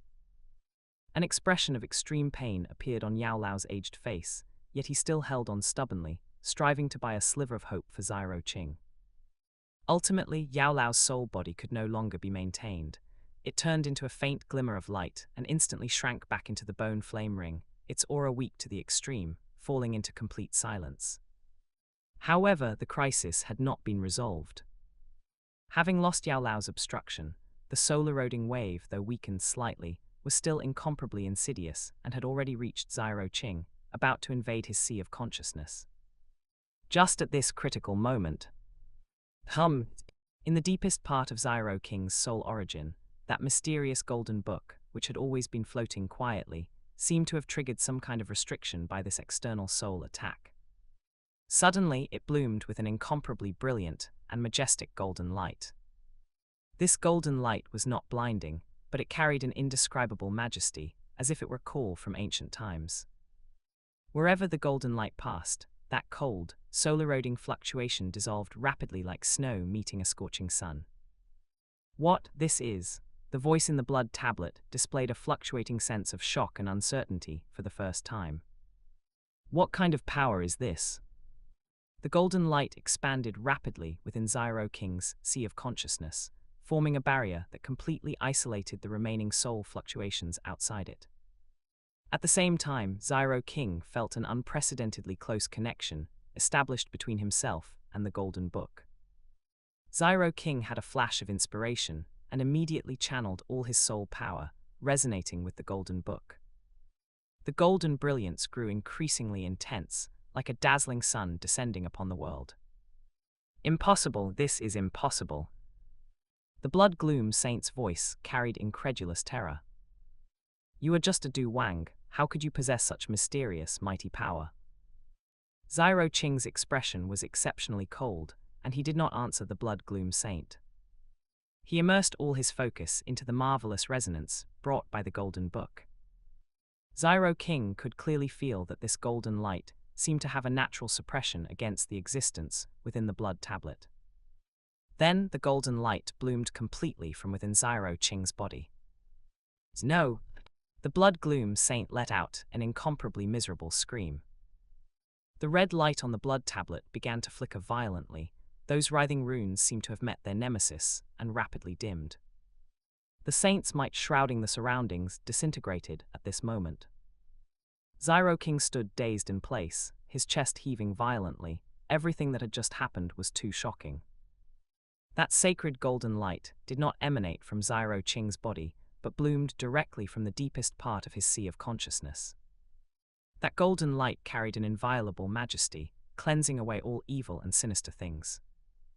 That vicious and cold soul fluctuation, the moment it touched this golden light, did not even show a shred of resistance before being silently annihilated, as if it had never existed. Immediately following, a scream so shrill it was indescribable erupted from the blood tablet. The voice was filled with pain and fear, as well as an incredulity that overturned all cognition. No, what is this, power?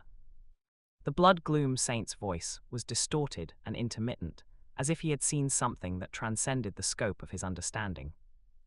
The golden light did not merely neutralize the attack, it followed the backlash of the soul attack, acting directly upon the blood gloom saint's remaining soul origin, carrying out a fundamental erasure. Impossible, thousands of years of waiting, this saint is not reconciled. The blood gloom saint's words were drowned out by desperate terror, ultimately turning into an abrupt, regretful swan song. Under Xiao Qing's shocked gaze, that blood tablet which had existed for who knows how many years, along with the mountain of scalp-tingling, piled-up white bones, were swept by the aftermath of this invisible, yet mighty golden light, as if wiped from the world by an invisible giant hand. There was no earth-shattering explosion. Right before Xiao Qing's eyes, they instantly turned into dust, leaving not a trace behind.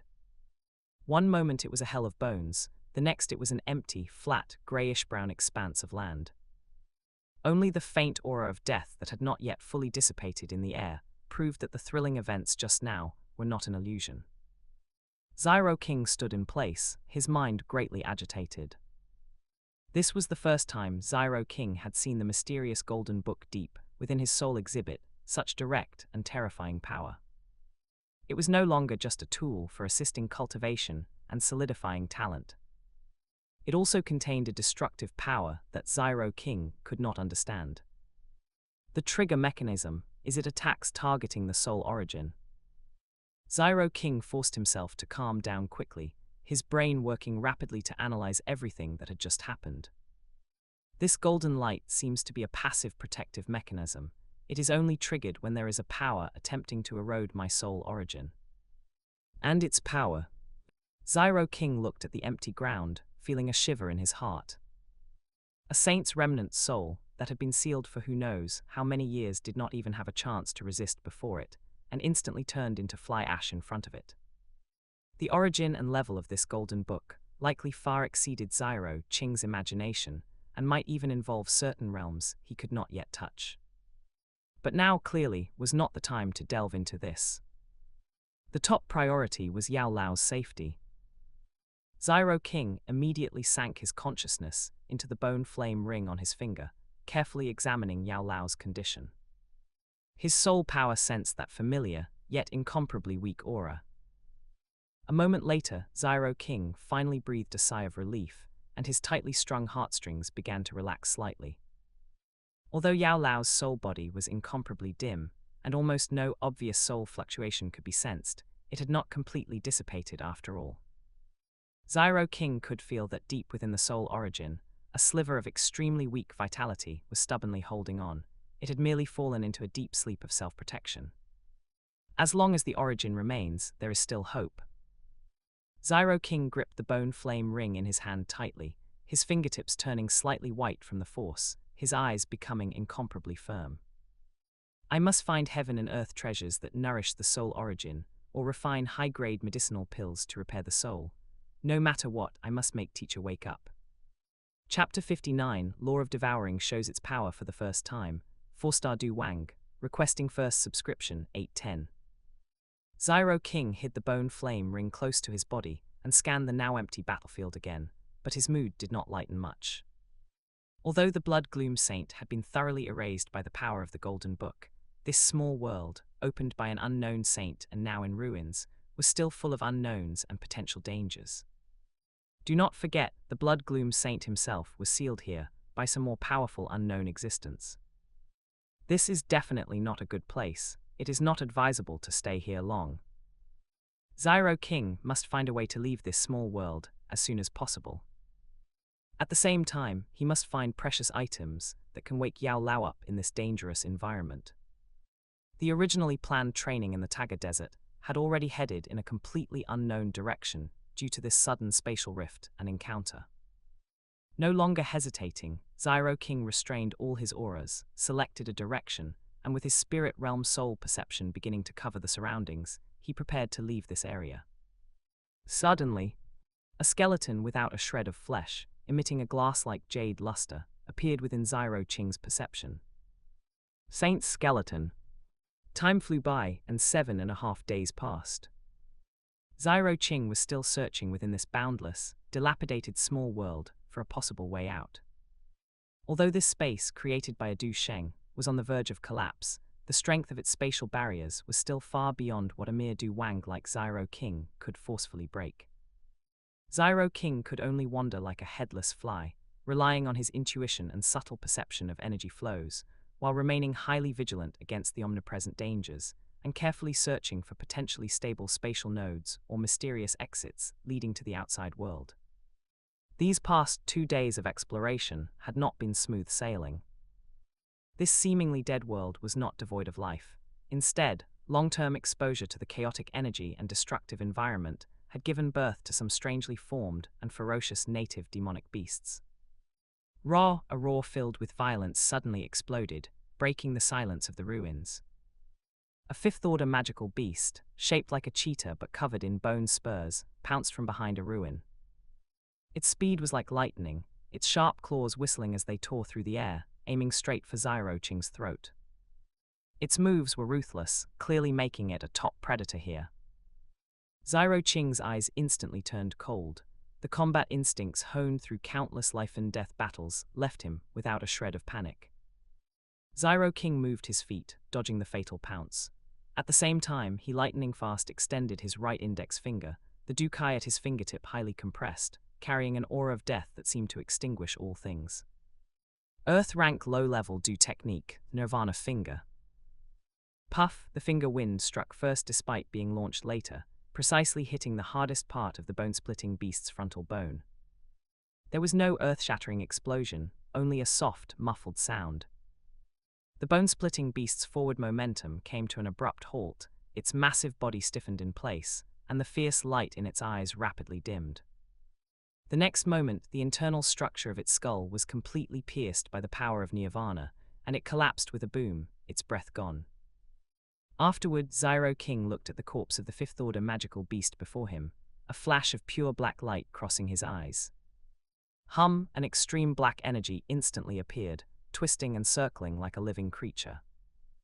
That was not ordinary Du Qi, but the devouring power containing the laws of heaven and earth. Wherever the black light passed, even light itself seemed to be sucked in, and the surrounding sand silently turned into powder. A heart-stopping scene occurred. This black devouring power instantly engulfed the massive body of the fifth-order magical beast. The moment it touched the black light, it melted like snow under the sun. Flesh, bones, and even the fifth-order magical beast core within it were decomposing and dissipating at a speed visible to the naked eye. In the blink of an eye, this fifth-order magical beast that once dominated the area was completely erased from this world, leaving not a single trace behind. An incredibly pure life energy began to flow along his meridians. At the same time, the law of fire began to burn and refine this energy, removing impurities and feeding it back into his physical body. He gently clenched his fist, feeling the strength of his physical body increase by another fraction, and a hint of satisfaction flashed in Xiao Qing's eyes. This was a talent Xiao Qing had developed over the past few days. His current heaven-grade initial stage, Law of Devouring, could turn everything from living beings into resources for his own growth. Using the devouring power to consume these demonic beasts could improve his physique and strengthen his physical body. For him, only fifth-order and higher demonic beasts could provide any improvement to his physical body. As for fourth-order ones below the fifth order, they only provided a negligible increase, almost non-existent. Over these past 2 days, no less than 10 fifth-order and below demonic beasts had died at Xiao Qing's hands, among which only 4 fifth-order demonic beasts had provided him with an increase. Although these demonic beasts were incredibly ferocious and thick-skinned, their intelligence was generally low, far less cunning than demonic beasts of the same order in the outside world. For him, it was a way to both hone his proficiency in the laws and use the law of devouring to consume them, which could be used to strengthen his physical body and boost his cultivation slightly. It could be said to be killing 2 birds with 1 stone. Perhaps next I can run dungeons in this small world, using the law of devouring as the primary and the law of fire as the auxiliary to achieve rapid leveling up. With this thought, Xiao Qing couldn't help but think of clearing dungeons from the online games of his past life. He chuckled softly, and his tense expression from the past few days relaxed slightly. However, Xiao Qing's activities in this area were not without caution. His soul perception was always spread to its maximum range, constantly vigilant against threats from all directions. Deep within this small world, several faint yet terrifying auras that made Xiao Qing's heart tremble kept him from ever relaxing. Just yesterday, Xiao Qing had tried to approach a canyon where the energy was abnormally chaotic, but he suddenly felt a pressure rising from the depths of the canyon that made his soul tremble. The strength of that pressure far exceeded ordinary demonic beasts. It was clearly a 7th-order demonic beast equivalent to a human Dou Qi. Xiao Qing made a prompt decision, unhesitatingly increasing his speed to the limit and fleeing without looking back. With his current strength, confronting a 7th-order demonic beast head-on put him at too great a disadvantage, and his chances of victory were slim. Even if Xiao Qing entered his strongest law form, he could at most withstand a few moves before falling into a disadvantage. Through such continuous battles, cautious escapes, and training whenever possible, the Dou Qi within Xiao Qing's body became increasingly refined and pure through repeated consumption and replenishment, and his cultivation was also steadily growing. Finally, on the morning of the 8th day after entering this strange small world, amidst continuous battles, escapes, and consumption, the Dou Qi within Xiao Qing's body was constantly being refined and growing.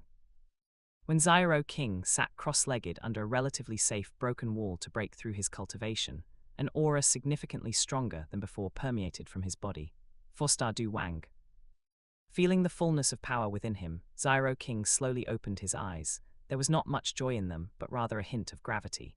While the improvement in cultivation was certainly a good thing, being trapped here, with his teacher asleep and strong enemies surrounding him, the situation remained grim.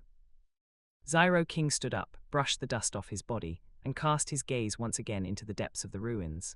Must find a way out as soon as possible, he muttered to himself. His figure turned into a blur once more, blending into these desolate and dangerous ancient ruins, continuing the aimless yet necessary exploration. The scorching sun was like a furnace of molten gold, mercilessly baking this barren Gobi. The continuous rocky mountains distorted and deformed in the steaming heat waves, resembling a group of ancient giant beasts crouching on the earth, silently witnessing the vicissitudes of this land. Chapter 60, 3 Duzong level experts, finally seeing Queen Medusa, requesting first subscription, 910.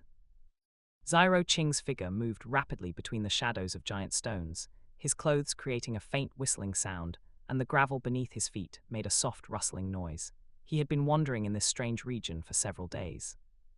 Xiao Qing had been searching for a way out while also dealing with various crazed demonic beasts, eroded by the aura of destruction. Just then, 3 heart-stopping energy fluctuations suddenly came from afar. 2 were violent and ferocious, carrying the unique pressure of 7th-order demonic beasts, with killing intent like substance permeating the air. The third aura, though weak, made Xiao Qing's heart jolt. That was the unique feeling of heat and cold intertwined, the energy signature belonging to Queen Medusa. 3 Duzong-level beings are fighting. Xiao Qing frowned slightly, a bad premonition rising in his heart.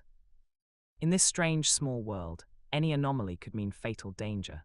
Xiao Qing immediately suppressed his aura to the limit, his figure blending into the shadows of the Rocky Mountains like a ghost, silently approaching the source of the energy fluctuations. Passing through a stone forest full of wind-eroded traces, the scene before him made even Xiao Qing, who had experienced many storms, shrink his pupils. On the open gobi, 2 shockingly large poison-green scorpions were frantically besieging a figure. The scorpions were entirely emerald green, their carapaces gleaming with a metallic luster, each as large as a small hill. From their hideous mouthparts, foul-smelling slime dripped continuously, and their thick scorpion tails hung high in the air.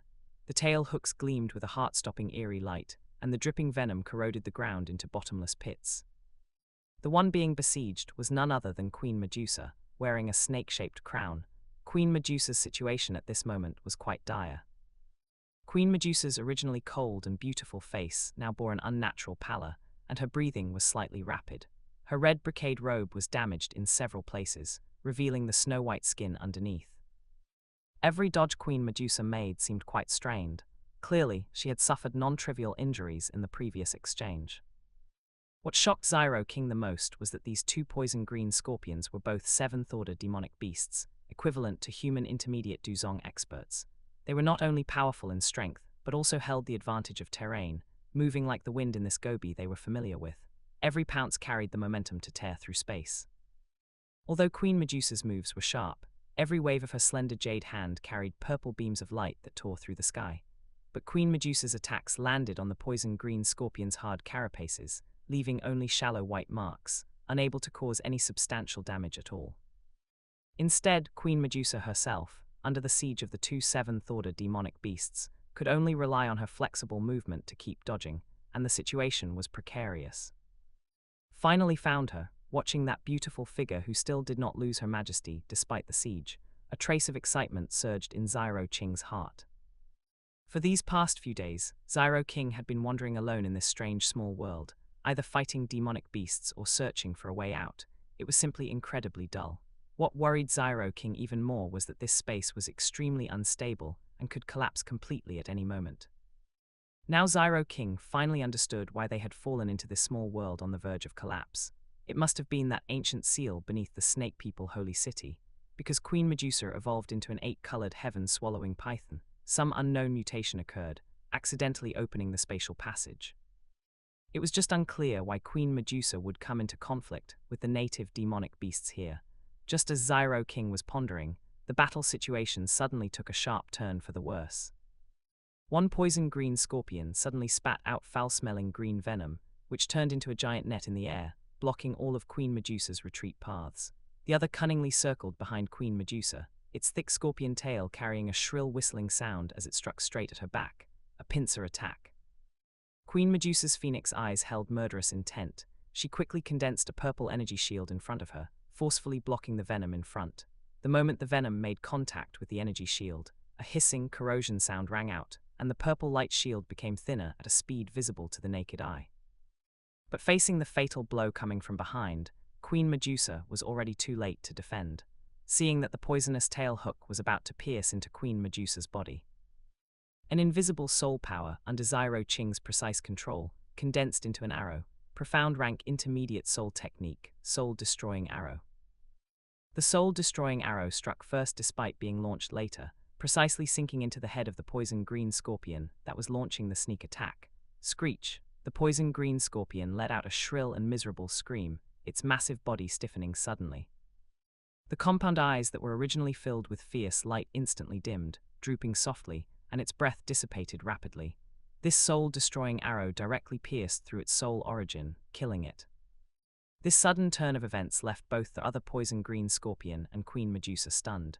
Queen Medusa reacted extremely quickly, her jade hands forming seals, and a condensed purple light beam shot out, directly piercing the head of the injured poison green scorpion, a fatal blow. Queen Medusa turned her head sharply, her icy gaze instantly locking onto the direction where Xiao King was hiding. That soul fluctuation from just now had come from there. Although soul power is formless and intangible, to a powerhouse of Queen Medusa's level, the source of energy is as clear as a beacon in the night. Who is it? The cold voice echoed in the Gobi Desert, carrying a trace of imperceptible fluctuation. Even Queen Medusa was shocked by that sharp soul attack just now. To be able to annihilate the soul of a seventh-order demonic beast in one strike, this strength is definitely not ordinary. Just as Queen Medusa was on full alert, that invisible soul power swept over again, lingering on her for a moment with a sense of scrutiny. Queen Medusa's delicate body instantly tensed up, her gaze fixed tightly on the distance as she assumed a defensive posture. She could feel that the power of that soul attack just now was extremely terrifying. It could actually kill the soul of a seventh-order demonic beast in one strike. This level of strength has likely reached the level of a spirit realm soul. If the target of this strike were me. This thought sent a chill through Queen Medusa's heart. Although Queen Medusa's soul power is much stronger than that poison green scorpion, facing such a condensed soul attack, she would likely suffer heavy injuries. In this dangerous small world, Queen Medusa knew all too well what it meant to have one's soul injured. Who exactly are you, Your Excellency? Hiding your head and showing your tail is not the behavior of a powerhouse. Queen Medusa's voice was cold, and purple kai surged out from around her body, condensing into a thick wall of light in front of her. A glimmer of light flowed over the snake-shaped crown on her head. This is a legacy treasure of the Snake People tribe, possessing a certain degree of soul defense effect. Facing an unknown, powerful enemy, Queen Medusa dared not be the slightest bit careless. After a brief silence, a familiar voice rang out in Queen Medusa's mind. It is me. Hearing this, a look of pleasant surprise suddenly appeared in Queen Medusa's beautiful eyes. Xiao Qing. Xiao Qing's figure emerged from behind the rocky mountain, kai wings unfurled behind him, and with a gentle flap, he arrived beside Queen Medusa. Where have you been teleported to these past few days? How did you appear here? Queen Medusa couldn't help but ask, her tone carrying a hint of concern she herself hadn't noticed. Ever since being swept into the space crack, they had been separated for several days. In this strange and dangerous environment, being able to meet someone familiar allowed Queen Medusa's tightly strung heartstrings to relax slightly. Xiao Qing briefly sized her up, and after confirming that although Queen Medusa was injured, it was nothing serious, he replied. I was teleported to a desert, killed a few 5th or 6th order demonic beasts, and have been looking for a way out. Xiao Qing lightly brushed over his own experience, not mentioning the matter of Yao Lao falling into a deep sleep or the Golden Book. I sensed energy fluctuations just now. I didn't expect it to be you fighting with 7th order demonic beasts here. Hearing this, a trace of helplessness flashed in Queen Medusa's eyes. The demonic beasts here seem to be particularly hostile toward outsiders. They fight to the death the moment they meet. Queen Medusa was silent for a moment, then revealed an important discovery. Furthermore, their intelligence seems to be much lower than that of demonic beasts in the outside world. Reasonably speaking, a 5th order demonic beast already possesses intelligence not inferior to a human child. A 6th order demonic beast can speak human language, with intelligence not losing to humans. And a 7th order demonic beast can even take human form. But the two 7th order poison green scorpions just now only knew how to attack savagely based on instinct. They didn't even have the most basic tactical coordination, which is unimaginable in the outside world. Xiao Qing looked around, feeling the faint aura of destruction permeating the air, and said thoughtfully, Perhaps it is because this small world is on the verge of collapse, and the long-term permeation of the aura of destruction has eroded their souls, making them lose their senses. Xiao King recalled his experiences over the past few days, and did indeed find that the demonic beasts here were abnormally violent, completely unlike the intelligent creatures in the outside world that knew how to seek advantages and avoid harm. This discovery left both of them deep in thought. If the demonic beasts here were all like this, perhaps this weakness could be exploited. But it also meant that the situation in this small world was even worse than they had imagined, and they must find a way out as soon as possible. How are your injuries? Xiao King looked at Queen Medusa's pale complexion, his brows slightly furrowed. It is fine, just excessive consumption of Kai and some minor injuries. Queen Medusa shook her head slightly, but her slightly trembling fingertips betrayed her weakness. Having fought 2 7th-order demonic beasts in succession, even she had reached her limit. Xiao King took out a medicinal pill that emitted a faint fragrance from his storage ring and handed it to Queen Medusa, saying, "This is a 5th-grade recovery pill. It should be useful to you." Queen Medusa was slightly taken aback. Looking at Xiao Qing's calm face, she hesitated for a moment before taking the medicinal pill. The medicinal pill melted upon entering her mouth, its pure medicinal power rapidly replenishing the Kai Queen Medusa had consumed, and her pale complexion regained some color. "Thank you," Queen Medusa said softly, her tone carrying a hint of complexity.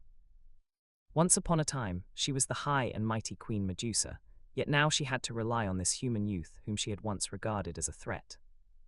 At this moment, Xiao Qing's gaze landed on the 2 mountain-like corpses of the poison-green scorpions not far away, and a gleam of light flashed in his eyes. A 7th-order demonic beast is a treasure trove. Even though it had lost its life, the emerald-green carapace still shimmered with a metallic luster.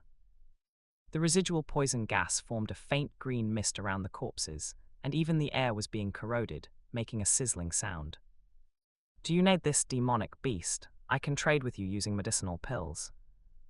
Xiao King turned to Queen Medusa and suggested in a calm tone. Although he had helped her earlier, regarding resources for Cultivate, Xiao King had always kept things clear. Upon hearing this, Queen Medusa's light purple eyes flickered slightly. Her gaze lingered for a moment on the 2 corpses that were emitting terrifying pressure. The corpse of a 7th-order demonic beast is indeed priceless. Whether it be the hard carapace, the highly poisonous tailhook, or other parts, they are excellent materials for refining high-grade weapons and medicinal pills. However, Queen Medusa quickly made her decision. What Queen Medusa needed most right now was to recover her strength as quickly as possible, as well as to find a way to leave this small world that was on the verge of collapse, rather than these materials that required time to process. Moreover, if it weren't for Xiao Qing's timely intervention earlier, Queen Medusa would likely have met a grim fate. "It is of no use to this queen. If you want it, just take it." Queen Medusa's red lips parted slightly, her voice still carrying a hint of coldness, yet with less of the usual aloofness. "As for the medicinal pills, there is no need. Consider it returning the favor for your help earlier." Hearing this, a smile tugged at the corner of Xiao Qing's mouth, and he said, "Then I will not stand on ceremony, Queen." Xiao King no longer hesitated and strode toward the 2 massive corpses. The closer he got, the more he could feel the terrifying aura that still remained after the 7th-order demonic beast's death. The foul-smelling poison gas rushed toward him, but it was blocked by a layer of pale golden Kai that automatically appeared around Xiao Qing's body. Xiao King joined his fingers like a blade, red gold Kai, condensing at his fingertips to form an incomparably sharp energy blade. Xiao King precisely located the weakest connection point of the poison-green scorpion's head armor and flicked his wrist. That hard head armor, which was capable of withstanding a full-force strike from a Duzong, was easily cut open like tofu. His movements were so skilled that it was astonishing, as if he had done it countless times. Soon 2 fist-sized demonic cores, which were deep emerald green throughout, were taken out by Xiao Qing. The demonic core felt ice-cold to the touch, and inside it seemed as if viscous poison was slowly flowing, emitting a heart-palpitating, violent energy fluctuation. A 7th-order poison attribute demonic core, it is indeed extraordinary. Zyro King carefully examined the demonic core in his hand, a hint of satisfaction flashing in his eyes. If this thing were taken to the outside world, it would be enough to drive countless alchemists and poison masters crazy. Zyro King carefully put the two demonic cores into his storage ring. Next was the main event. Zyro King held his breath and focused, his soul power acting like the most precise carving knife, slowly probing into the location of the poison sac beneath the neck of the poison green scorpion's corpse. That was where the essence of the poison green scorpion, had cultivated its entire life was gathered. A slight carelessness could lead to the poison entering one's body, and even a Du Zong would not dare to touch it easily. Under Zyro Qing's precise control, 2 wisps of the most pure poison origin, with a color almost appearing dark green, were slowly stripped out. This process was extremely mentally taxing. A fine layer of sweat even seeped out on Zyro Qing's forehead. A moment later, 2 egg-sized, deep as an abyss, emerald green poison sources were successfully extracted by Zyro King and quickly sealed in a specially made jade bottle. This 7th-order poison origin of the poison green scorpion is fierce and pure. For Zyro Yixian, who bears the calamity poison body, it is excellent cultivation material, enough to allow her strength to soar in a short period. Zyro King looked at the jade bottle in his hand, a flash of calculation in his eyes. This investment might, in the future, be exchanged for an incomparably powerful ally. After dealing with the most precious demonic cores and poison sources, Zyro King looked at the remaining 2 massive corpses, and a strange light flashed in his eyes. Under Queen Medusa's horrified gaze, the space in front of Zyro King suddenly began to distort. A pitch-black vortex about a zhang in size appeared out of thin air. The vortex was deep enough to make one's heart palpitate, its edges rippling with subtle spatial ripples, and its center seeming to connect to endless void. What was even more shocking was that the force emitted from the vortex was not merely suction. It was a more essential, terrifying power that seemed to want to devour all things and return everything to nothingness. This is power of space, no. Queen Medusa's pupils shrank, and her delicate body subconsciously took half a step back. With her strength as a Du Zong, she could vaguely perceive that the level of power contained in that vortex far exceeded the scope of ordinary power of space. The suction produced by the pitch-black vortex was irresistible, and the 2 mountain-like corpses of the poison-green scorpions on the ground were easily pulled into it. That incomparably hard carapace and the highly poisonous flesh and blood, the moment they touched the vortex, decomposed and dissipated like melting ice and snow, leaving not even a trace of residue, as if they had never existed in this world. At the very moment the corpses were completely devoured, Zyro Qing's body trembled slightly. A massive and pure essence of life, through some mysterious connection, was fed back from that black vortex. This energy surged into every part of Zyro Qing's body, but it did not all increase his Kai. Instead, it penetrated in a deeper way into every inch of Zyro Qing's flesh, every bone, and every meridian. And it was constantly tempering and strengthening the essence of Zyro King's physical body. Zyro King could even clearly look inside and see that his physical body was becoming more resilient and dense under the washing of the energy. His bones also took on a faint jade-like luster, and even his meridians had widened slightly.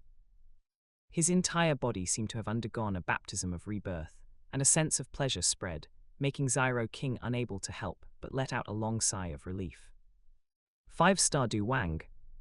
A faint treasure light circulated on the surface of his body, which was the external manifestation of his physical body having been fundamentally strengthened. Chapter 40. Zyro King estimated that with his current pure physical body strength, he was likely no weaker than some Tier 6 demonic beasts. The essence of a Tier 7 demonic beast was indeed extraordinary.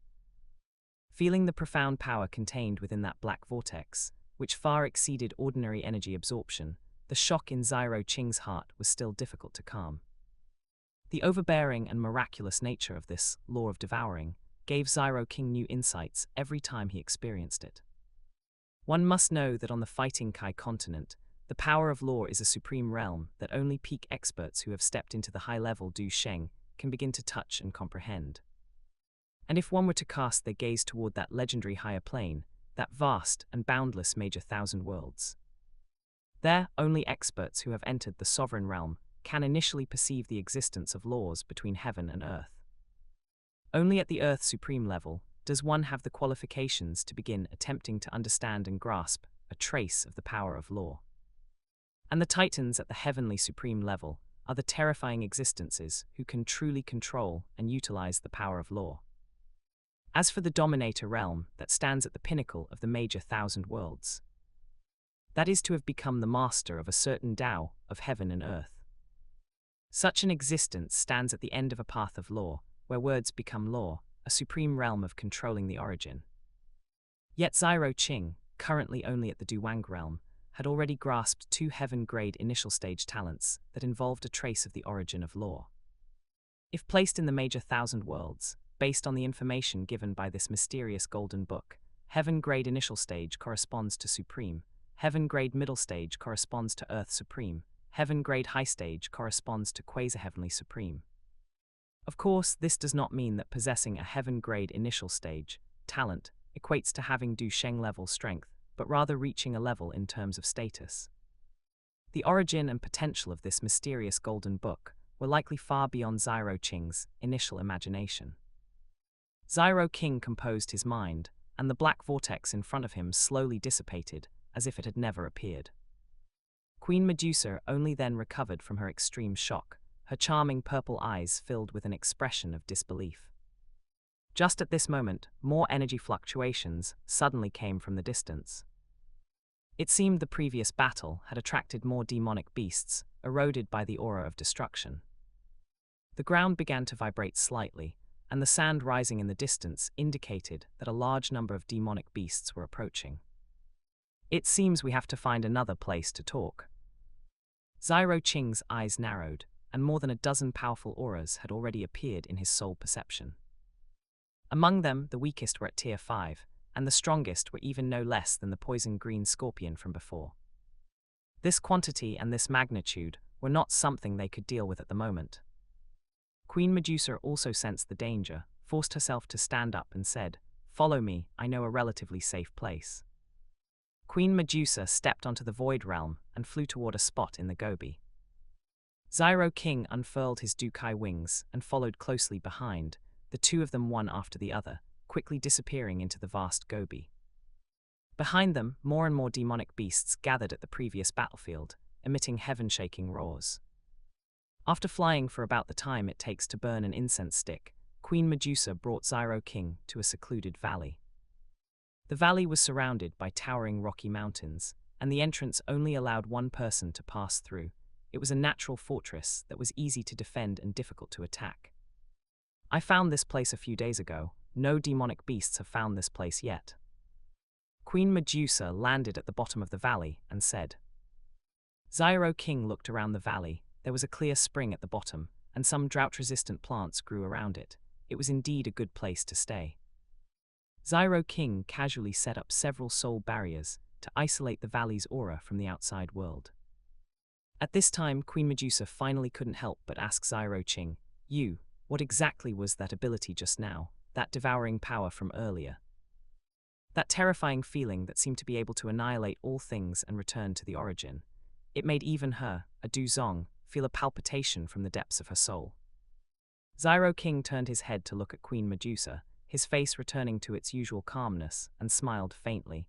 "It is just that my physique talent is rather special. Please excuse my presumption, Queen." Anyway, no matter what inexplicable thing it was, attributing it to physique and talent was the right way to go. However, Xiao Qing was not wrong. It was indeed because of his physique and talent. He just omitted some of the more obscure secrets. But what kind of physique could allow someone to possess such heaven-defying abilities at the Du Wang level? Not only could he control 3 kinds of heavenly flames, his soul power was outrageously strong, and now he had even displayed this unheard-of devouring power. Queen Medusa gave Xiao Qing a deep look, but ultimately did not continue to ask. Everyone has their own secrets, and excessive inquiry is not a wise move. It was just that Xiao Qing's image in Queen Medusa's heart became even more mysterious and unfathomable. "The urgent matter is to find a way back," Xiao Qing said in a deep voice. This small world cannot last much longer. I can feel that the spatial structure is gradually collapsing. Queen Medusa's expression was grave. I felt it too, but the location of the space channel is erratic. I have been looking for days and have no leads. The two fell into silence. In this strange and dangerous environment, every extra moment spent here meant an extra point of danger. But wanting to find the space channel was easier said than done. Xiao Qing's tone was firm as he said, "Before this world completely collapses, we must find a way out." Queen Medusa nodded and began to close her eyes to regulate her breathing. In this perilous small world, any negligence could cost one their life. After her aura completely stabilized, Xiao Qing brought the topic back on track and asked the question in his heart, "How much do you know about this small world?" When Xiao Qing first arrived at the Snake People Holy City, he had used his spirit realm soul to perceive that deep underground, there was an extremely obscure and ancient seal. Now that he had been accidentally swept into this space, Xiao Qing could be almost certain that the entrance sealed by that seal was the one leading to this small world. Moreover, inside here was also sealed a Du Sheng remnant soul of unknown origin. All of this indicated that behind this seal, there was definitely a heaven-shaking big secret hidden. And Queen Medusa, as the contemporary ruler of the Snake People tribe, who had guarded the holy city for generations, might know some of the tribe's secret history. Hearing this, Queen Medusa fell into deep thought, the expression on her beautiful face changing uncertainly. A moment later, Queen Medusa seemed to have found something from her dusty memories, and a look of shock and realization slowly appeared on her face. Chapter 63: The Expectations of Past Queens, the Temple Above the High Sky, Seeking First Subscription. The day I broke the bloodline shackle and successfully evolved, it seemed I was locked onto by a mysterious power, unable to control my own body. Afterward, it was being teleported here together with you by that suddenly appearing spatial rift. Xiao Qing listened quietly, his gaze deep. He thought of the mysterious golden book in the depths of his soul. The unknown powers in this world were far more numerous than Xiao Qing had imagined. Then Queen Medusa paused, her slender brows slightly furrowed, as if trying hard to capture that profound feeling. After entering here in the dark, it seemed there was a summoning originating from the depths of my bloodline, guiding me toward a certain direction. Queen Medusa's voice carried a hint of uncertainty. After all, this feeling was too ethereal. It's just that before I could follow the sensing to explore, I encountered the attack of those two damned poison green scorpions, and then I met you. Recalling that battle, a trace of coldness flashed in Medusa's eyes. Queen Medusa's consciousness sank into deeper memories, her red lips parted slightly, and she continued. Now thinking about it carefully, that palpitation of the bloodline might be related to a certain ancient seal recorded in the tribe's ancient books. Hearing this, Xiao Qing's eyes narrowed slightly, his gaze instantly locking onto Queen Medusa's face. Her voice slowly dissipated in the scorching Gobi air, carrying a certain ancient rhythm. Xiao Qing stared into Queen Medusa's light purple eyes, as if wanting to read the truth buried by time from them. A trace of complex expression appeared on Queen Medusa's beautiful face. She was silent for a moment, seemingly weighing something. Finally, a trace of determination flashed in those purple eyes as she looked at Xiao Qing. "This matter concerns the core secret of my tribe and should not be known to outsiders. But now that you and I are trapped here, perhaps sharing information is the wise move." Xiao Qing's expression became serious. No.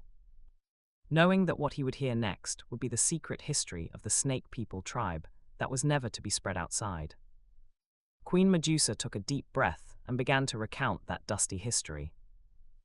Legend has it that more than 2,000 years ago, an ancestor of the Snake People tribe, deep underground where the current Snake People holy city is located, accidentally discovered a mysterious place and obtained some kind of unimaginable powerful strength from it.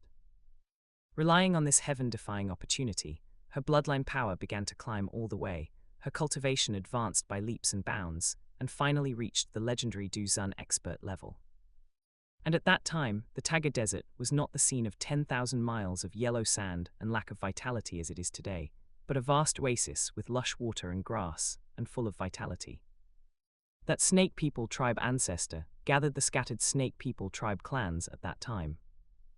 Above that mysterious place, she established a powerful and unified Snake People kingdom.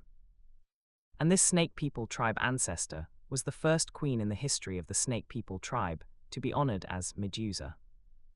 Since then, vague information about that seal, containing power and secrets, has been passed down by word of mouth by every generation of Queen Medusa, continuing to this day. However, except for the first Queen Medusa, no one in later generations has truly known the secret hidden within that seal. In the long years, it was not that no successors had had ideas. There was once a generation of Queen Medusa with outstanding talent who, in order to pursue stronger power, tried to explore deep and uncover the secret of that seal.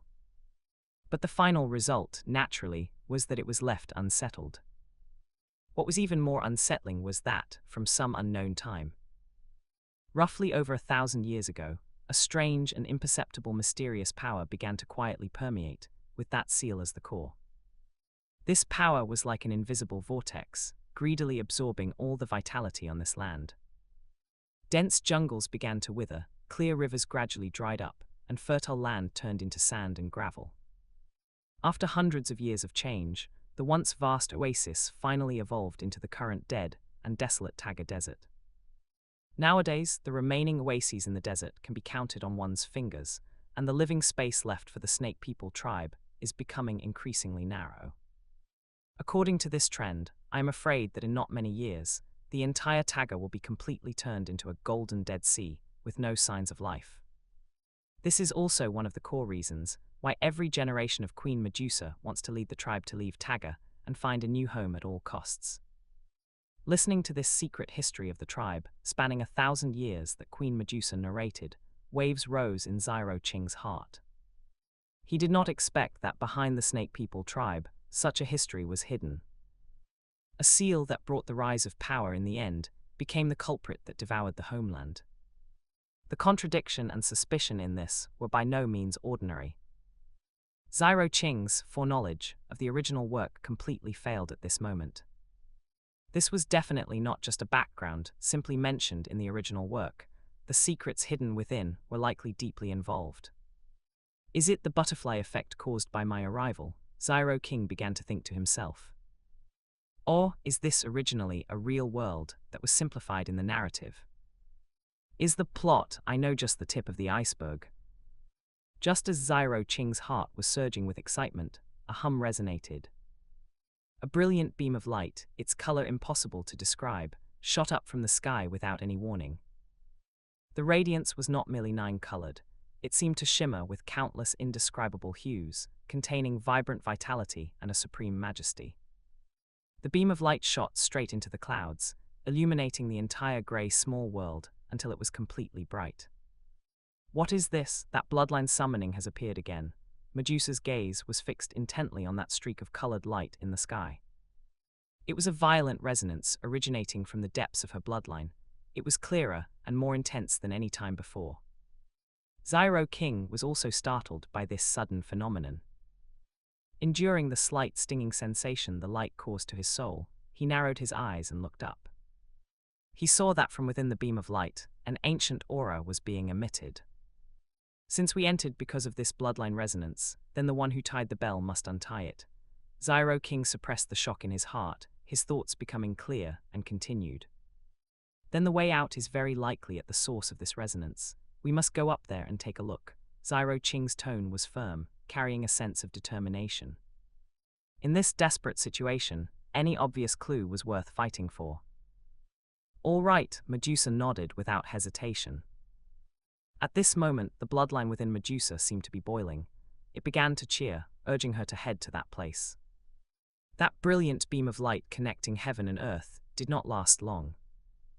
After about a few breaths of time, the radiance began to slowly recede, retreating like a tide. But the thing at the source of the beam did not disappear along with it. When the blinding light completely dissipated, the sky returned to its original gray haze. There, in the high sky where the beam of light had originally risen, an ancient palace was quietly floating. The entire palace was shrouded in a layer of faintly flowing colored halo, emitting an aura that was eternal, sacred, and carried a trace of wildness. It was like a floating kingdom of gods, quietly standing above the firmament of the small world, overlooking the broken land below. "Is that the source of the bloodline summoning?" Medusa looked up at the sky palace and said softly. At this moment, the bloodline resonance within her had reached its peak, almost ready to burst out of her body. Medusa could clearly feel the sense of summoning coming from her bloodline, which was nearly boiling. Chapter 64, Saint King Ling, Du Sheng, seeking first subscription. Its source was clearly pointing to that mysterious palace floating in the sky. A clear intention echoed in Medusa's heart. There was a reason she had to go, and perhaps it was also the only way to leave this desperate situation. Xiao Qing's eyes flashed, and he tried to probe that palace with his spirit realm soul power. However, the moment it touched that layer of nine-colored halo, it was repelled by a soft yet firm force. This sky palace was definitely not simple. "It seems we have found our target." Xiao Qing took a deep breath, feeling the thick pressure emitted by the palace, yet his eyes became even more determined. The sky palace was right before their eyes, yet it seemed as if it were far away on the horizon. Before Xiao Qing and Medusa could make any reaction, the seven-colored palace in the high sky suddenly bloomed with a soft yet irresistible light. A profound force instantly enveloped the two of them. The world seemed to turn upside down and rotate at this moment, and space twisted and changed. When they regained their footing, they were already in a completely unfamiliar environment. This was an incomparably magnificent giant square. The ground was paved with moist white jade, flowing with a faint halo. Around the square, dozens of slightly smaller but equally exquisite palaces were suspended, floating quietly in midair. And they were slowly moving along a mysterious trajectory, as if surrounded by stars like the moon, circling the central square. The eaves of every floating palace were carved with unrecognizable ancient runes, emitting a vicissitudinous and mysterious aura. This sudden spatial transformation caused Medusa's beautiful face to show, for the first time, an unconcealable shock. Medusa was now a Du Zong capable of initially using the power of space, yet in front of that force, she had no power to resist, and couldn't even perceive how it operated. The existence that could move them here so easily must have cultivation that was simply heaven-defying. "Where is this?" Were we teleported to the top of the palace? Medusa's purple eyes were full of vigilance as she looked at this incredible space. Xiao Qing's gaze swept across the surrounding floating palace complex and the layout of the square, analyzing it calmly.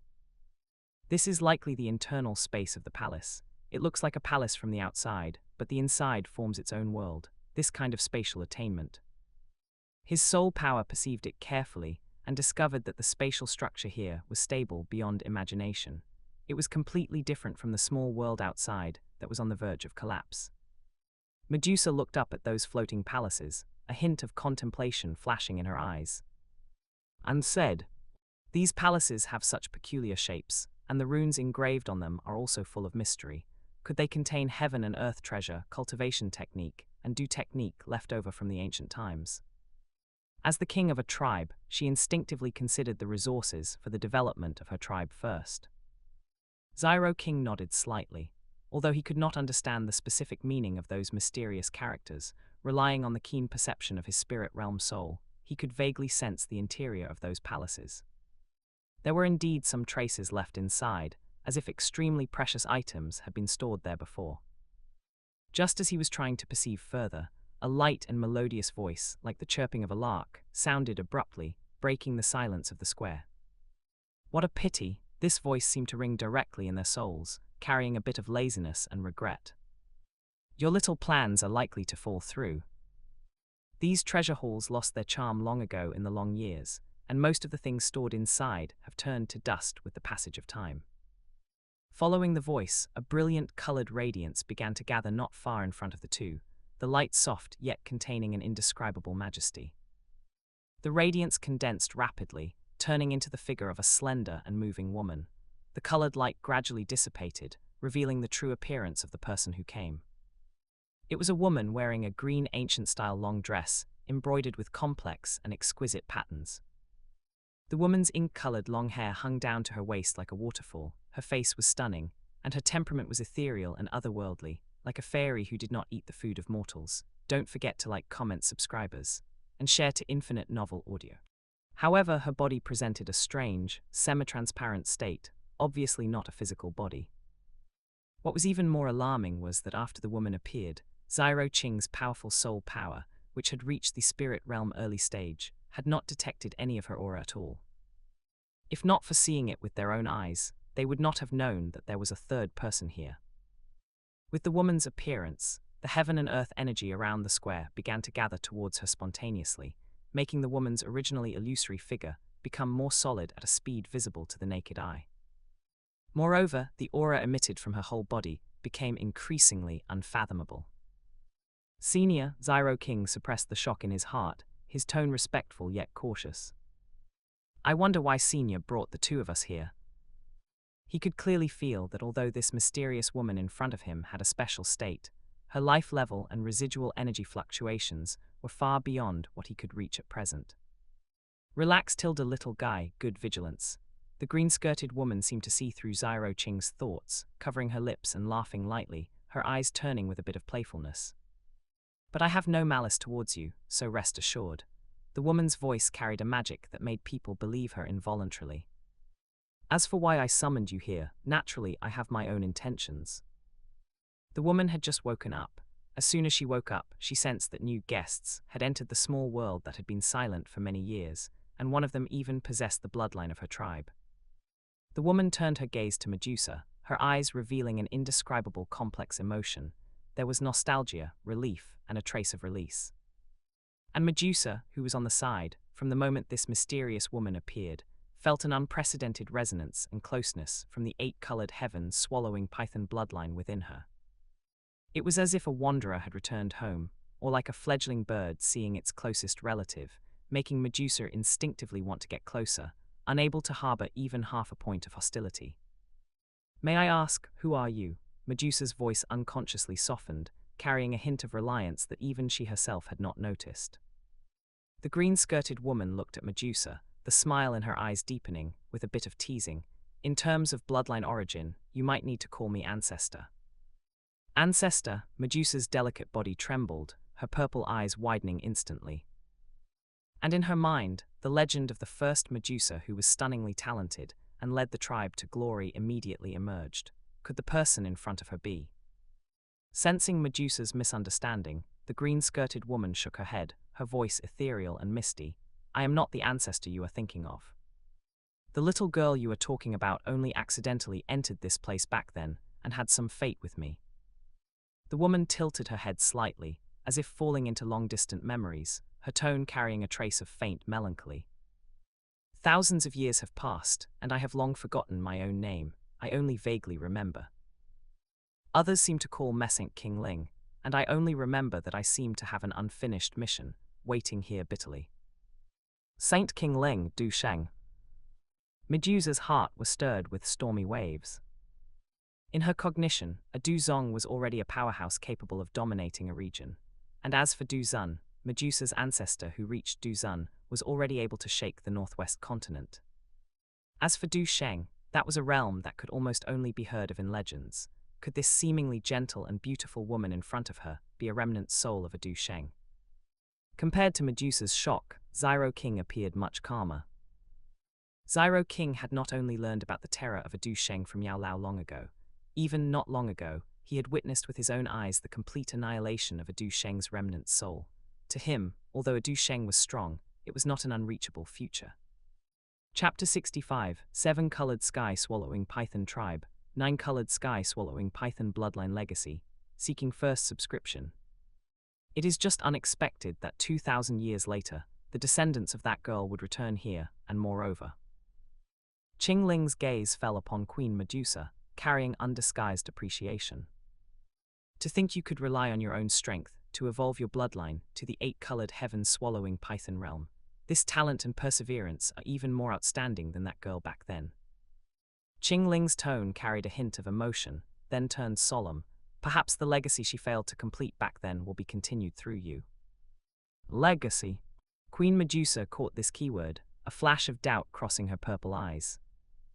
Indeed, you must know that within my 7-colored sky-swallowing python tribe, the 7-colored can become a saint, the 8-colored is a king among saints, and the 9-colored can glimpse the legendary emperor realm.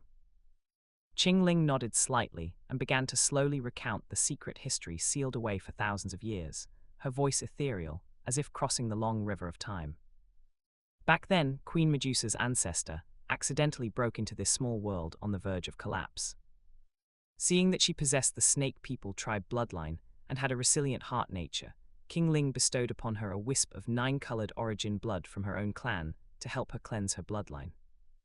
She hoped that Queen Medusa's ancestor could one day truly transform into a 7-colored sky-swallowing python, thereby inheriting the mantle of the 7-colored sky-swallowing python tribe, so that the bloodline of the 7-colored sky-swallowing python would not be completely severed.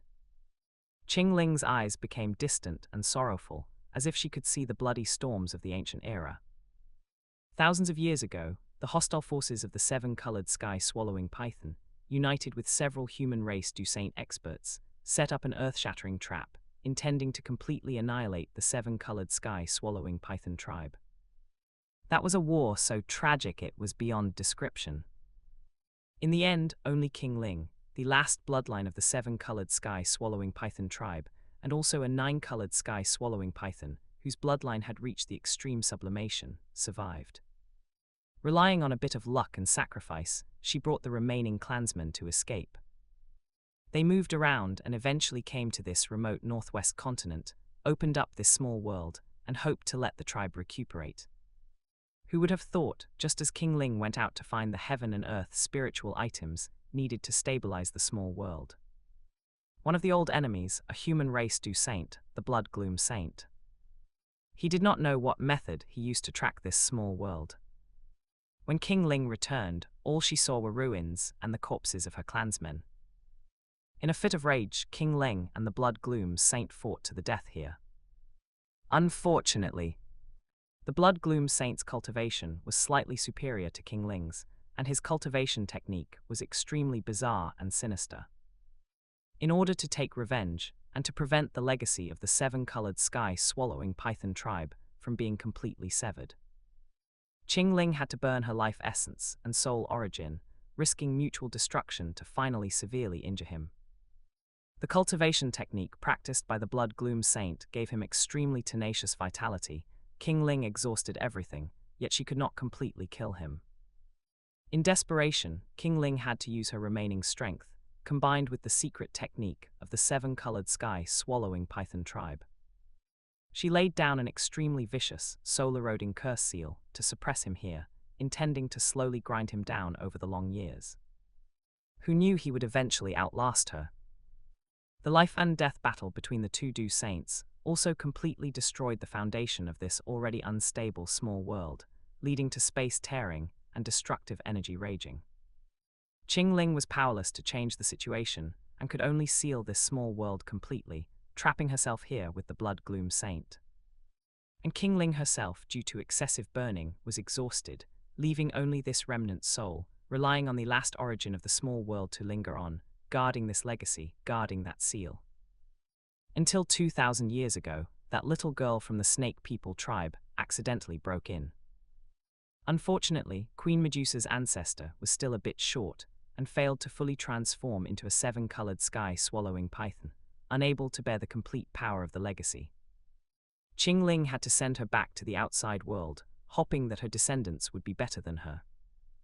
Hundreds of years ago, this small world finally reached the edge of collapse, and Qingling still had not found a suitable successor. In order to keep the small world from being destroyed and wait for a fated person, Qingling had to guide the small world to instinctively absorb the vitality of the outside world to replenish itself.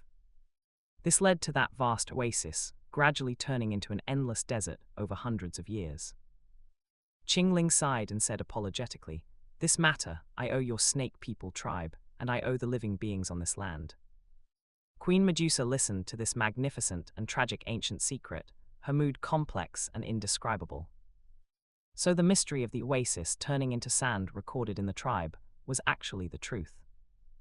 And this Qingling, in order to inherit the tribe, stood guard here alone for thousands of years. The loneliness and pain during this time can be imagined. "Ancestor," Queen Medusa called out softly, this time carrying heartfelt respect and a trace of heartache. Qingling waved her hand, a look of relief appearing on her face. No need for that. Your arrival has finally allowed my remnant soul's mission to see the dawn of completion. Qingling's expression became serious, her tone became extremely solemn, and the supreme majesty belonging to a Dou saint radiated from her body. Medusa, descendant with the 8-colored heaven-swallowing python bloodline, are you willing to accept the complete legacy of my 7-colored sky-swallowing python tribe, and take on the mission of continuing our tribe's bloodline and glory? Upon hearing this, Queen Medusa's delicate body trembled slightly, and she subconsciously looked at Xiao King beside her. Xiao King met her gaze and nodded slightly, his eyes conveying encouragement and support. This was not only a great opportunity, but also a heavy responsibility. Taking a deep breath, Queen Medusa turned to Qingling, her beautiful face full of firmness, and her voice was clear and powerful. Junior Medusa is willing to accept the legacy. Good.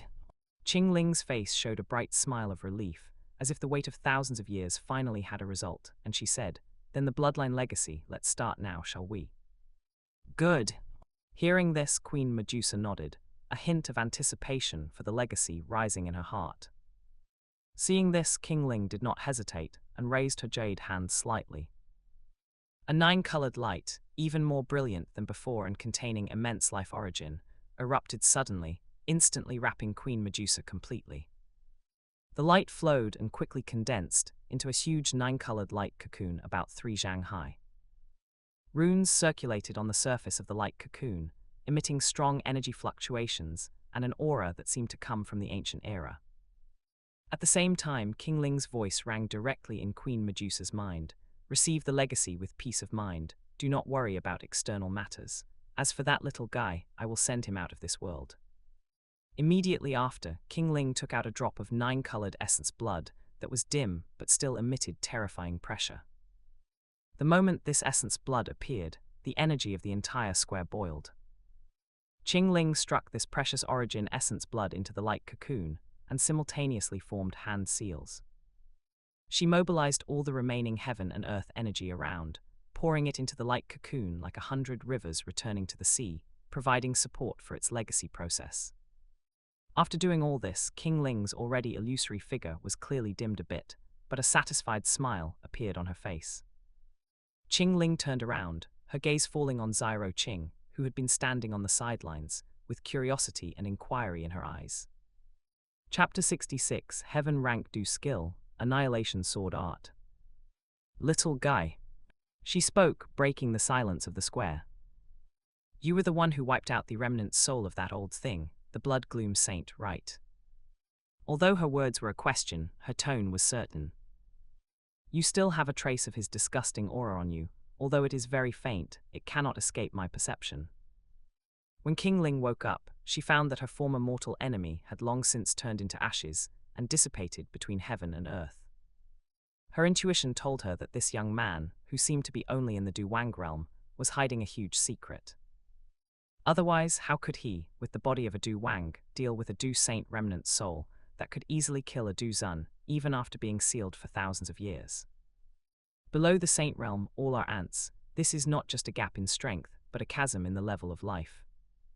Xiao King felt a chill in his heart, not expecting this saint's perception to be so keen. His face remained unchanged, and he answered calmly, Senior is joking, Junior is merely a 5-star Du Wang. How could I be a match for a Dou Saint expert? It must be that Senior's perception is mistaken. Xiao King naturally would not take the initiative to expose himself and refused to admit it. Qingling stared at Xiao King for a moment.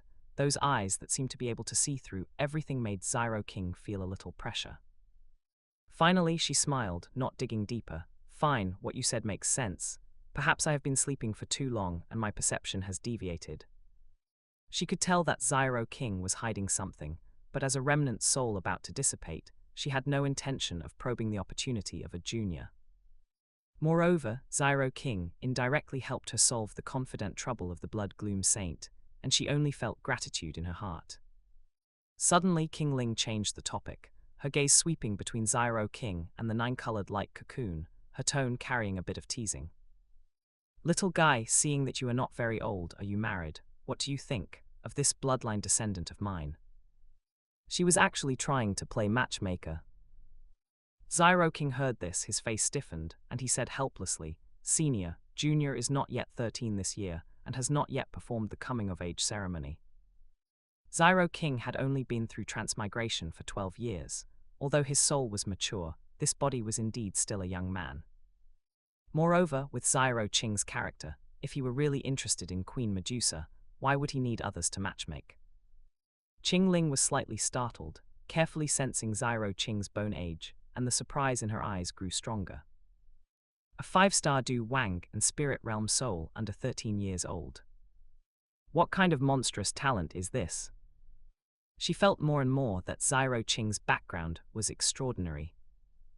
Her original intention was that she felt Xiao King had unparalleled talent, and his future achievements would be limitless. If he could combine with Queen Medusa, who had inherited her legacy, it would be of great benefit to the latter's future growth. Especially since Xiao King was very likely an alchemist with unlimited potential. Fine, fate cannot be forced. Qingling sighed softly and said no more. She couldn't handle Xiao Qing. But couldn't she handle her own descendant? After Queen Medusa finished accepting the legacy, she would have her own way of talking to her. Are you planning to wait here for her to finish accepting the legacy, or leave first? Qingling asked instead. Dare I ask, Senior, how long will this legacy take? Xiao King asked after pondering for a moment.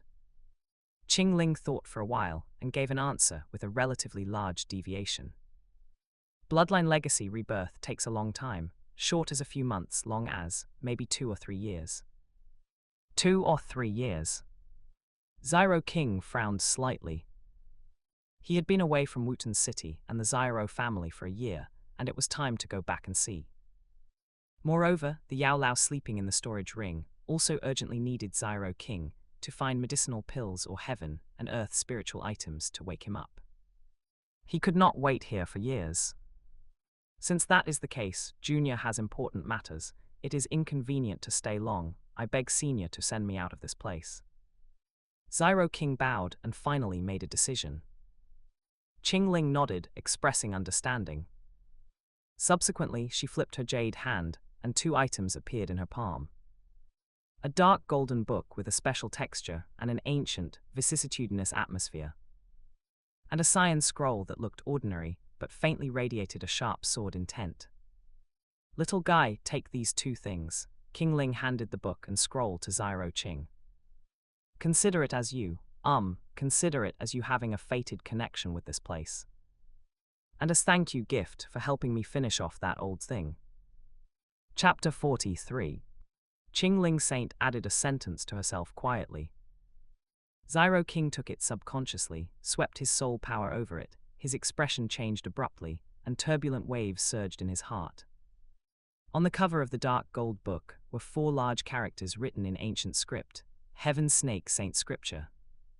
The cultivation technique concept it exuded was as vast as a sea of stars, far beyond any cultivation technique Xiao King had contacted before. It was undeniably a true heaven-rank cultivation technique. However, it seemed he could not use it either, right? As for the cyan scroll, it felt slightly heavy in his hand, and he unfurled a corner. A terrifying sword intent that seemed capable of annihilating all things and severing reincarnation rushed towards him, and the 4 ancient characters at the beginning of the scroll, as if carved by sword and axe, read, Annihilation Sword Art. This was also a heaven-rank Do technique of immeasurable value. Heaven-rank Intermediate Cultivation Technique. Heaven-rank Intermediate Do technique. Even among the top powers in the Central Plains, these treasures would be enough to cause a bloody storm, yet they were gifted to him so easily by Qingling Saint. Senior, this is too precious. Even with Xiao Qing's steady heart nature, his voice could not help but turn slightly dry at this moment. This gift was truly too heavy. Take them, staying with me, they would only share the fate of being annihilated along with this small world. I hope they can shine again in your hands. Qingling Saint smiled freely, as if she were merely giving away ordinary items. All right, go. I should also enter a slumber for a period of time to focus on maintaining the legacy. Finally, King Ling Saint's expression became complex. She sighed softly and said, "If one day you step into the Central Plains, go take a look at the 9 Serene Earth Python clan for me, and see if they are still in this world." Afterward, without waiting for Xiao King to say anything more, King Ling Saint gently waved her sleeve. A gentle yet irresistible power of space instantly enveloped Xiao Qing. Xiao King only felt a blur before his eyes, and the surrounding scenery changed and blurred rapidly. The next moment, intense light and scorching air rushed toward him. Xiao King shook his head, discovering that he was standing in an endless golden sea of sand, with a scorching sun above his head and burning yellow sand beneath his feet. That mysterious 7-colored palace, the floating plaza, and King Ling Saint. All had disappeared, as if everything just now had been a dream. But the heavy presence of the Heaven Snake Saint scripture and the Annihilation Sword art in the storage ring on Xiao Qing's finger told him with absolute clarity that it had all been real. Xiao King immediately released his soul power to perceive his surroundings, confirming that he had returned to the Taga Desert. But he was not near the Snake People holy city, but in an unfamiliar area. Heaven ranked cultivation technique and Dou technique. Xiao King took a deep breath, suppressed the excitement in his heart, sank his consciousness into the storage ring, and confirmed the existence of those 2 treasures once again. Xiao King knew that with his current strength, he was simply not capable of cultivating a heaven rank Dou technique. He would need to at least reach the Dou Zong realm before he could begin to try and control the terrifying power of the Annihilation Sword art. The most urgent task was to determine his location and then rush back to Wooten City as soon as possible. On one hand, he needed to settle the family, and on the other, he had to start looking for ways to awaken Yao Lao, as well as the materials for his resurrection. The minimum requirements to resurrect Yao Lao were a peak rank 7 bone-growing blood-merging pill, a Dou Zong corpse, 3 types of heavenly flames, and the blood essence of a rank 7 demonic beast. He had now collected 3 of them, the Dou Sheng skeleton, 3 types of heavenly flames, and the blood essence of a rank 7 demonic beast. The Dou Sheng skeleton of Blood Gloom Saint, the blood essence of the rank 7 demonic beast Poison Green Scorpion, the Green Lotus Core Flame, and the Bone Chilling Flame. Among them, the Crimson Gold Flame of the Law of Fire could count as a type of heavenly flame. Adding it to the resurrection method, he believed it could achieve unexpected results. Now only the peak rank 7 bone-growing blood-merging pill remained. Once he collected that, he could summon Yao Lao. Medusa was accepting the legacy, so he did not need to worry about the Snake People tribe for the time being. Xiao King hid these 2 heaven-rank cultivation technique and Dou technique deep in the bottom layer of his storage ring, cast his gaze toward the distance of the desert, identified the direction, and his figure transformed into a stream of light, speeding away. Chapter 67, Return to Mo City, King Lin. On the edge of the Taga Desert, Mo City appeared exceptionally quiet under the afternoon's blazing sun. The wind swept fine sand across the mottled city walls, emitting a rustling sound. Xiao King stood alone in front of the map shop once operated by Ice Emperor Hai Bodong, staring blankly at the tightly closed shop door.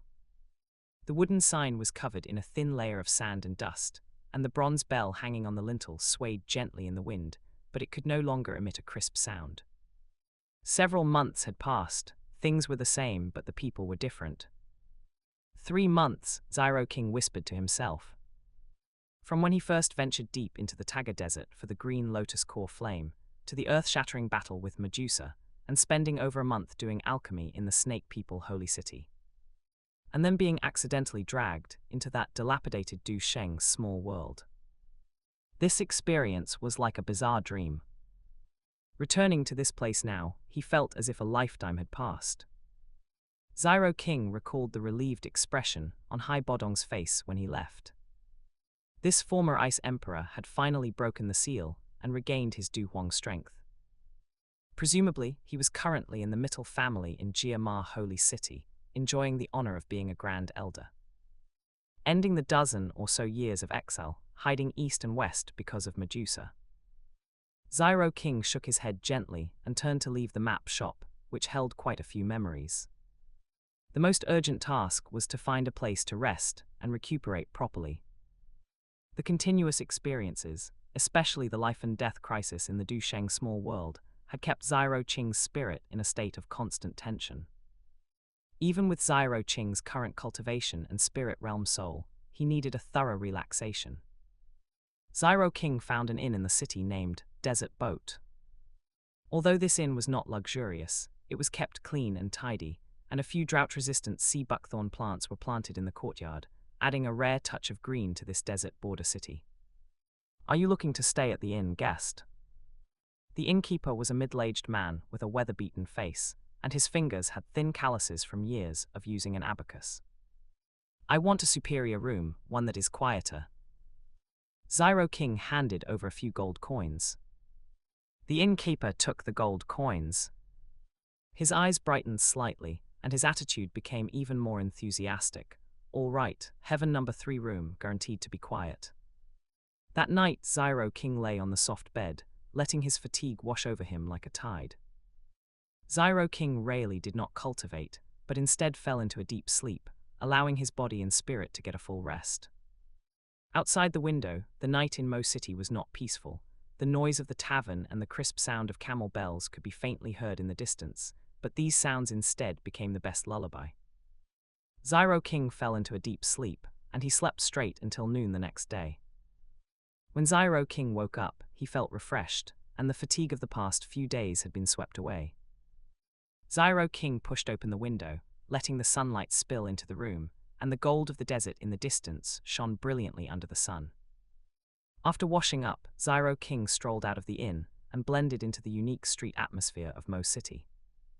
Unlike the orderly Wooten City, the streets of Mo City were more casual, with shops and residences interspersed, and occasionally one could see caravans leading camels slowly passing through the streets. Mo City was located on the edge of the desert, and the local customs were clearly much more open than in the empire's interior. In just the short quarter of an hour that Xiao Qing was strolling, several women dressed in exotic clothing had already cast bold glances at him. They wore brightly colored gauze skirts, strings of silver bells tied around their exposed waists, their skin a healthy wheat color from year-round sun exposure, and their eyes were fiery and direct. A veiled dancer even deliberately stopped in front of Xiao Qing. She gently stroked the silver ornaments in her hair with her slender, jade-like fingers, her eyes brimming with charm. "Is the young brother new to Mo City? Do you need a guide?" Xiao Qing shook his head slightly and politely declined her sales pitch. The dancer did not pester him. She chuckled and floated away, leaving behind a string of crisp bell sounds. Xiao Qing continued walking and noticed a small stall selling desert specialties by the roadside. The stall owner was an old man with a wrinkled face, who was peddling dried sea buckthorn and some kind of medicinal herb, unique to the desert to passers-by. "Come and take a look, top-quality sea buckthorn, best for soaking in water to relieve fatigue." The old man greeted him enthusiastically. Xiao Qing paused at the stall, his gaze sweeping over those medicinal herbs. Suddenly, his eyes narrowed, and he noticed a few roots emitting a faint silver light mixed among a pile of inconspicuous brown roots. "This is silver sand ginseng." Xiao Qing was somewhat surprised. This medicinal herb had a miraculous effect on nourishing the soul, which was exactly what Xiao Qing needed right now. Although the quality was ordinary, being able to encounter it in this border town could be considered an unexpected joy. "Good eye, young brother," the old man gave a thumbs up and continued. "This was brought back by a caravan from deep in the desert a few days ago. It is said to have been picked at the edge of an oasis." Xiao Qing bought all the silver sand ginseng and also bought some dried sea buckthorn while he was at it. Just as Xiao Qing was paying, a thin, small figure ran past him quickly, stirring up a breeze. It was a little girl of about 3 or 4 years old, dressed in rags, her small bare feet covered in dust. Like a frightened little deer, she quickly darted into a dilapidated, simple hut ahead. The moment the little girl pushed open that old wooden door, Xiao Qing caught the fleeting, relieved smile of returning home on her face. That smile was so pure it made one's heart ache, and Xiao Qing's heart stirred slightly. But Xiao Qing did not stop and continued walking forward. However, just as Xiao Qing had walked not far and was about to turn the corner, a crisp cry of terror and helplessness suddenly came from that hut. "Ah, Grandma, what's wrong with you?" Immediately after, the girl seemed to have realized some terrible fact, and her crying suddenly became shrill and sorrowful, like a young beast that had lost all its support, making one's heart ache to hear it. "Woo-woo's Grandma, wake up, Grandma." Xiao Qing's footsteps paused, and his brows furrowed slightly. With Xiao Qing's powerful soul perception, he didn't even need to deliberately investigate to vaguely feel that the life force of the elderly person in that hut had long since been completely extinguished. It seemed that the little girl's relative had passed away. "Woo-woo, Grandma, you. Woo-woo, don't woo-woo. Leave King Lin alone." Just as Xiao Qing sighed softly, thinking this matter had nothing to do with him, and was preparing to turn around and leave this place of trouble, the name that the little girl had inadvertently blurted out while crying exploded like a thunderbolt in Xiao Qing's mind. "Qing Lin." Xiao Qing's footsteps stopped abruptly, and a trace of incredulous shock flashed in his eyes. He was too familiar with this name. Wasn't this the little girl from the original work, the one with a miserable background, yet possessing a special physique rarely seen in the world, the triple jade-green snake flower pupils? Just as Xiao Qing was in shock, the wooden door of that dilapidated room was pushed open violently, and the little girl from just before stumbled out. Seeing her more clearly now, the little girl was pitifully thin, clearly malnourished for a long time. Her withered yellow hair stuck to her tear-stained little face, and tears continuously rolled down from her large, red-rimmed eyes. Chapter 68, Triple Jade Green Snake Flower Pupils. "Woo-woo, Grandma, who can come and save King Lin's grandma?" The little girl stood by the roadside, begging passers-by with a trembling voice. However, the passers-by merely glanced at her coldly, then quickened their pace. Either pretending not to see her or deliberately walking around her, no one was willing to step forward and get involved in this trouble, nor did anyone pay attention to this pitiable child. In this border city where survival was difficult, people seemed to have long been accustomed to turning a blind eye to the suffering of others. "Auntie, sob, please, I beg you." Seeing a middle-aged woman carrying a vegetable basket pass by, King Lin felt as if she had grasped at a last straw. Summoning the greatest courage of her life, she stepped forward to tug at the woman's hem, pleading mournfully. Given King Lin's naturally timid and extremely self-deprecating nature due to her bloodline, being able to do this had already exhausted all her courage.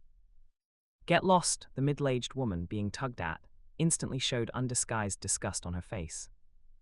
She roughly shook off King Lin's hand with such force that the frail girl stumbled and fell to the ground.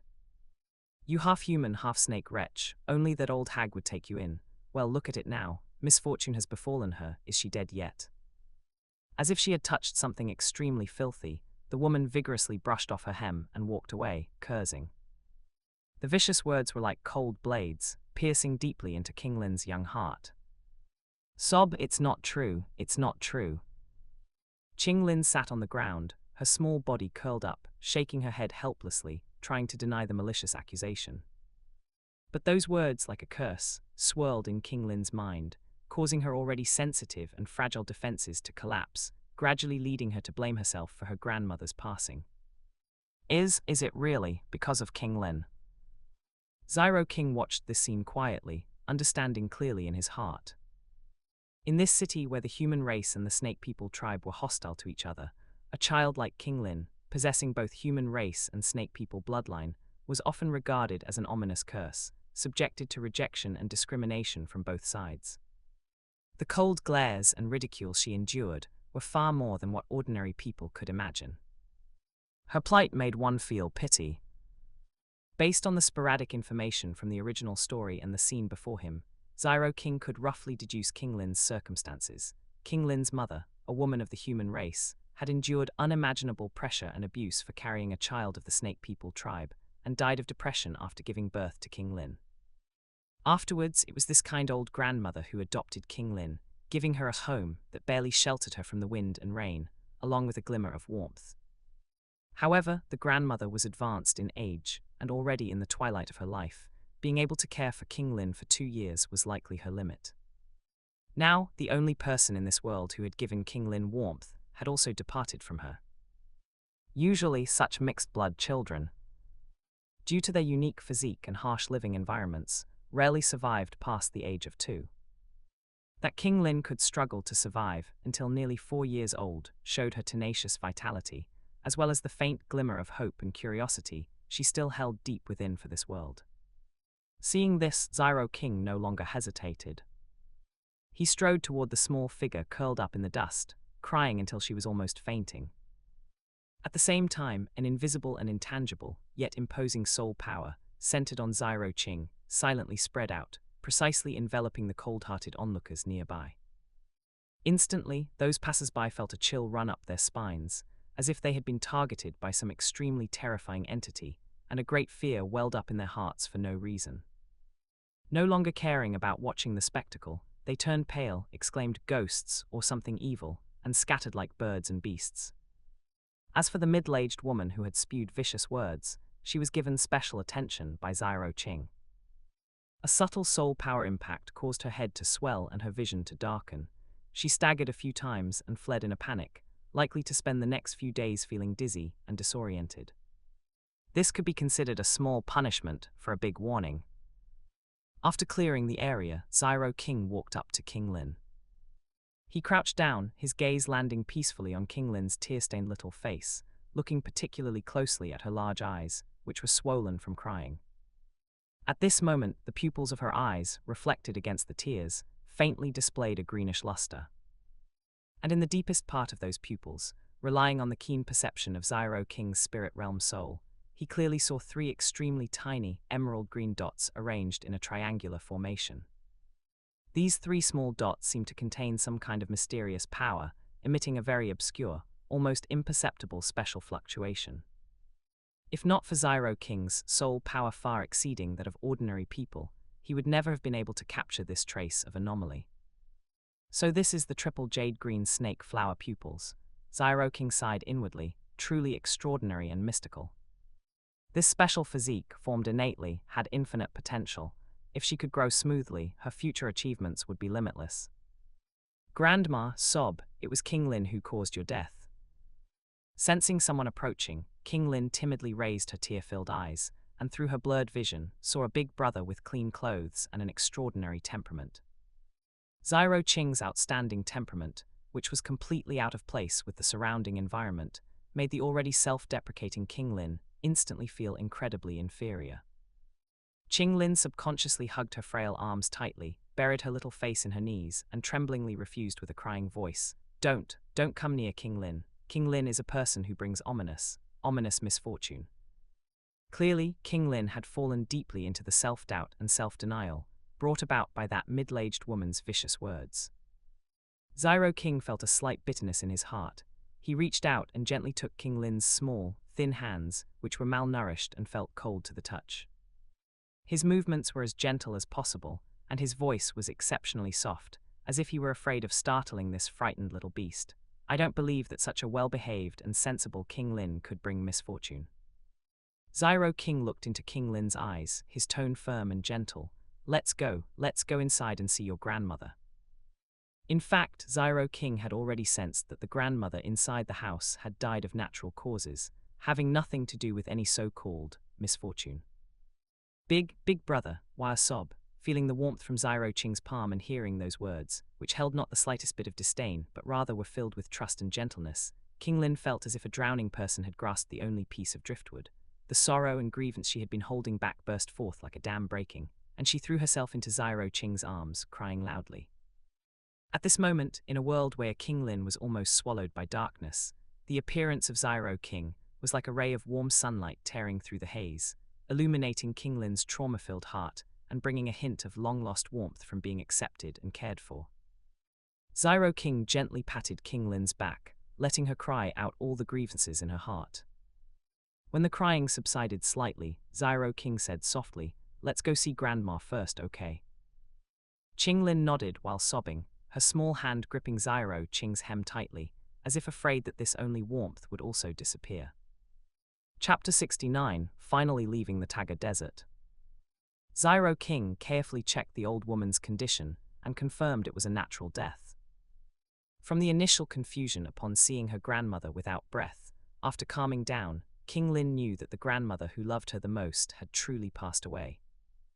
Xiao King noticed half of a dry, hard bun on the bedside table. Clearly, this was the usual food for the grandmother and granddaughter. The inside of the shack was even more dilapidated than it looked from the outside. Apart from an old wooden bed and a few simple clay pots, there was almost nothing. A white-haired old grandmother lay peacefully on the bed with a serene expression. She had evidently passed away in her sleep. Grandma, Kinglin's tears welled up again, but she bit her lip tightly and did not cry out. In the afternoon, after Xiao King buried her grandmother under the tearful and reluctant gaze of King Lin, he returned to this simple shack once more. Qing Lin, Xiao King asked softly, do you have any other relatives? The little girl shook her head, her voice as faint as a mosquito's hum. Only Grandma. Grandma said King Lin's mother passed away a long time ago. Xiao King was silent for a moment. According to the original story, King Lin's mother had endured endless cold glares for giving birth to a mixed-blood child, eventually dying of depression, and that King Lin was able to survive until now was entirely due to being adopted by this kind grandmother. Xiao King looked at King Lin. What are your plans for the future? Qing Lin shook her head blankly, her little hand unconsciously gripping her hem tightly. Just then, a commotion came from outside the house. Several burly men burst in, led by a man with a scar on his face. Old hag, it's time to pay this month's rent, isn't it? The scarred man shouted, then noticed the situation inside the room. Huh, where is that old bag of bones? The scarred man's gaze fell on King Lin, and he laughed maliciously. You little mongrel, where did your grandmother hide? Qing Lin was so scared that she hid directly behind Xiao Qing. Xiao King frowned slightly. Who are you people? The scarred man only then noticed Xiao Qing, looked him up and down, and sneered. Where did this pretty boy come from? This old hag owes our black snake gang 3 months of rent. Since she's not here, we'll take this little mongrel to pay off the debt. As he spoke, he reached out to grab King Lin. Xiao Qing's eyes turned cold. Without any visible movement from him, the scarred man suddenly screamed, flew backward, and crashed heavily outside the door. The other burly men saw this and drew their weapons. However, the next moment, they all froze in place, as if bound by an invisible force, unable to move. Get lost, Xiao King said the word indifferently. The men felt as if they had been granted amnesty. They scrambled away, not even bothering with the scarred man on the ground. However, things were not that simple. Xiao King did not want the young King Lin to see him kill people at the moment. After they stepped out of that doorway, their fates were no longer in their own control. At some moment tonight, there would be a few more piles of human ash in the world. Qing Lin watched this scene with wide eyes, her little face full of surprise. It's okay now. Xiao King turned and smiled gently at her. These bad people won't come back again. Xiao King thought for a moment, then took out a medicinal pill emitting a faint fragrance from his storage ring. Eat this pill, it will be good for you. This was a grade 1 essence cultivating pill with mild medicinal properties that he had refined when he first started practicing alchemy. Although it was not high grade, it was very helpful for King Lin's current weak physique. Qing Lin obediently took the medicinal pill and swallowed it cautiously. She thought it was medicine to take when sick. In King Lin's limited knowledge, she didn't know that such precious things as medicinal pills existed. Soon, a flush appeared on King Lin's pale little face, and she looked much more spirited. Big brother, thank you, King Lin said softly, her eyes full of gratitude. Xiao King looked at King Lin's special eyes, and he already had a plan in mind. A special physique like the triple jade-green snake flower pupils, which was rare in 1,000 years, would be too much of a pity to let it be buried in this desert border city. Qing Lin, are you willing to come with me? Xiao King asked softly. I will teach you to cultivate, so you will have the ability to protect yourself and never be bullied again. Qing Lin was stunned for a moment, then nodded vigorously, her eyes shining with tears. Qing Lin is willing, King Lin will be obedient. Xiao King smiled slightly and took her small hand. Then pack the things you need to take and come with me. King Lin nodded vigorously. As the sun set, 2 figures, one big and one small, left Mo City and headed in the direction of the Jiamar Empire. Chapter 45. Qing Lin occasionally looked back at the city gradually receding into the distance. There lay her sad memories and her last lingering attachment. Big brother, King Lin asked softly, are we going somewhere very far away? Xiao King nodded, to a place where you can cultivate in peace. Qinglin nodded, half understanding, half not. Her small hand gripped Xiao Qing's clothes tightly, but her eyes no longer held fear, only anticipation for the future. Xiao Qing looked at the unfortunate little girl beside him, filled with emotion. In the original work, Qinglin's fate was lamentable. Now that Xiao Qing had encountered her, he naturally wouldn't let her repeat that destiny. Triple jade green snake flower pupils. Xiao Qing was quite looking forward to seeing how far this little girl with a special physique would grow in the future. As night deepened, the desert's starry sky was exceptionally brilliant. Xiao Qing found a sheltered sand dune, built a bonfire, and took out dried provisions and water. Qinglin ate her food in small bites, occasionally stealing glances at Xiao Qing, her eyes full of reliance. "Finish eating and get some rest early," Xiao Qing said gently. "We still have to travel tomorrow." Qinglin nodded vigorously, curled up on the blanket Xiao Qing had laid out, and quickly fell into a dream. This was the first time Qinglin had slept so soundly in days. Xiao Qing sat by the bonfire, gazing at the myriad stars, his thoughts drifting far away. This trip to the desert had yielded far more than expected. Not only did he obtain the green lotus core flame, and his cultivation breakthrough to 5-star Du Wang, but he also met Medusa and Qinglin. The trajectory of fate seemed to be quietly changing. However, the most important thing right now was to return to Wooten City as soon as possible. Calculating the time, some changes should have occurred on the Xiao family's side as well. Moreover, the soul of old Yao, which was in slumber, also required Xiao Qing to quickly find a method to nourish it. Xiao Qing glanced at the sleeping Qinglin. The little girl still clutched his clothes tightly in her dream, as if afraid of being abandoned. He gently tucked the blanket around Qinglin, a hint of tenderness flashing in his eyes. Since he decided to take Qinglin with him, he had to be responsible for this child. The cultivation of the triple jade green snake flower pupils required special guidance. He would have to research it thoroughly once they returned to Wooten City. The night wind swept across the sand dunes, bringing a hint of coolness. The bonfire crackled, illuminating their sleeping figures. The desert night was exceptionally peaceful. Chapter 70, Ling Weiying, Young Miss, Young Master Xiao Qing has returned. Within a delicate and secluded courtyard of the Xiao family, 6-year-old Gu Zuna sat on a stone stool, propping her chin with her small hand, lost in thought as she gazed at the swing in the courtyard that Xiao Qing had personally made for her. Sunlight filtered through the gaps in the leaves, casting dappled light spots on Gu Zuna, making her already delicate profile appear even more exquisite and lovely. Although still young, her innate elegant temperament was already beginning to show. It was foreseeable that she would surely become a beauty capable of toppling kingdoms in the future. Suddenly, a dark shadow appeared silently behind Gu Zuna, like a ghost. It was a middle-aged man in a black robe, his face hidden in shadow, only his eyes sharp as an eagle's. "Young Miss," Ling Weiying's voice was low and respectful. "Young Master Xiao Qing has returned." "Brother Xiao Qing is back," Gu Zuna spun around abruptly. Her lively big eyes instantly burst with brilliant light, and the joy on her face was like flowers blooming in early spring, impossible to hide. Gu Zuna almost immediately jumped off the stone stool, eager to go see the person she hadn't seen for nearly a year. However, Ling Ying hesitated, which was rare for him.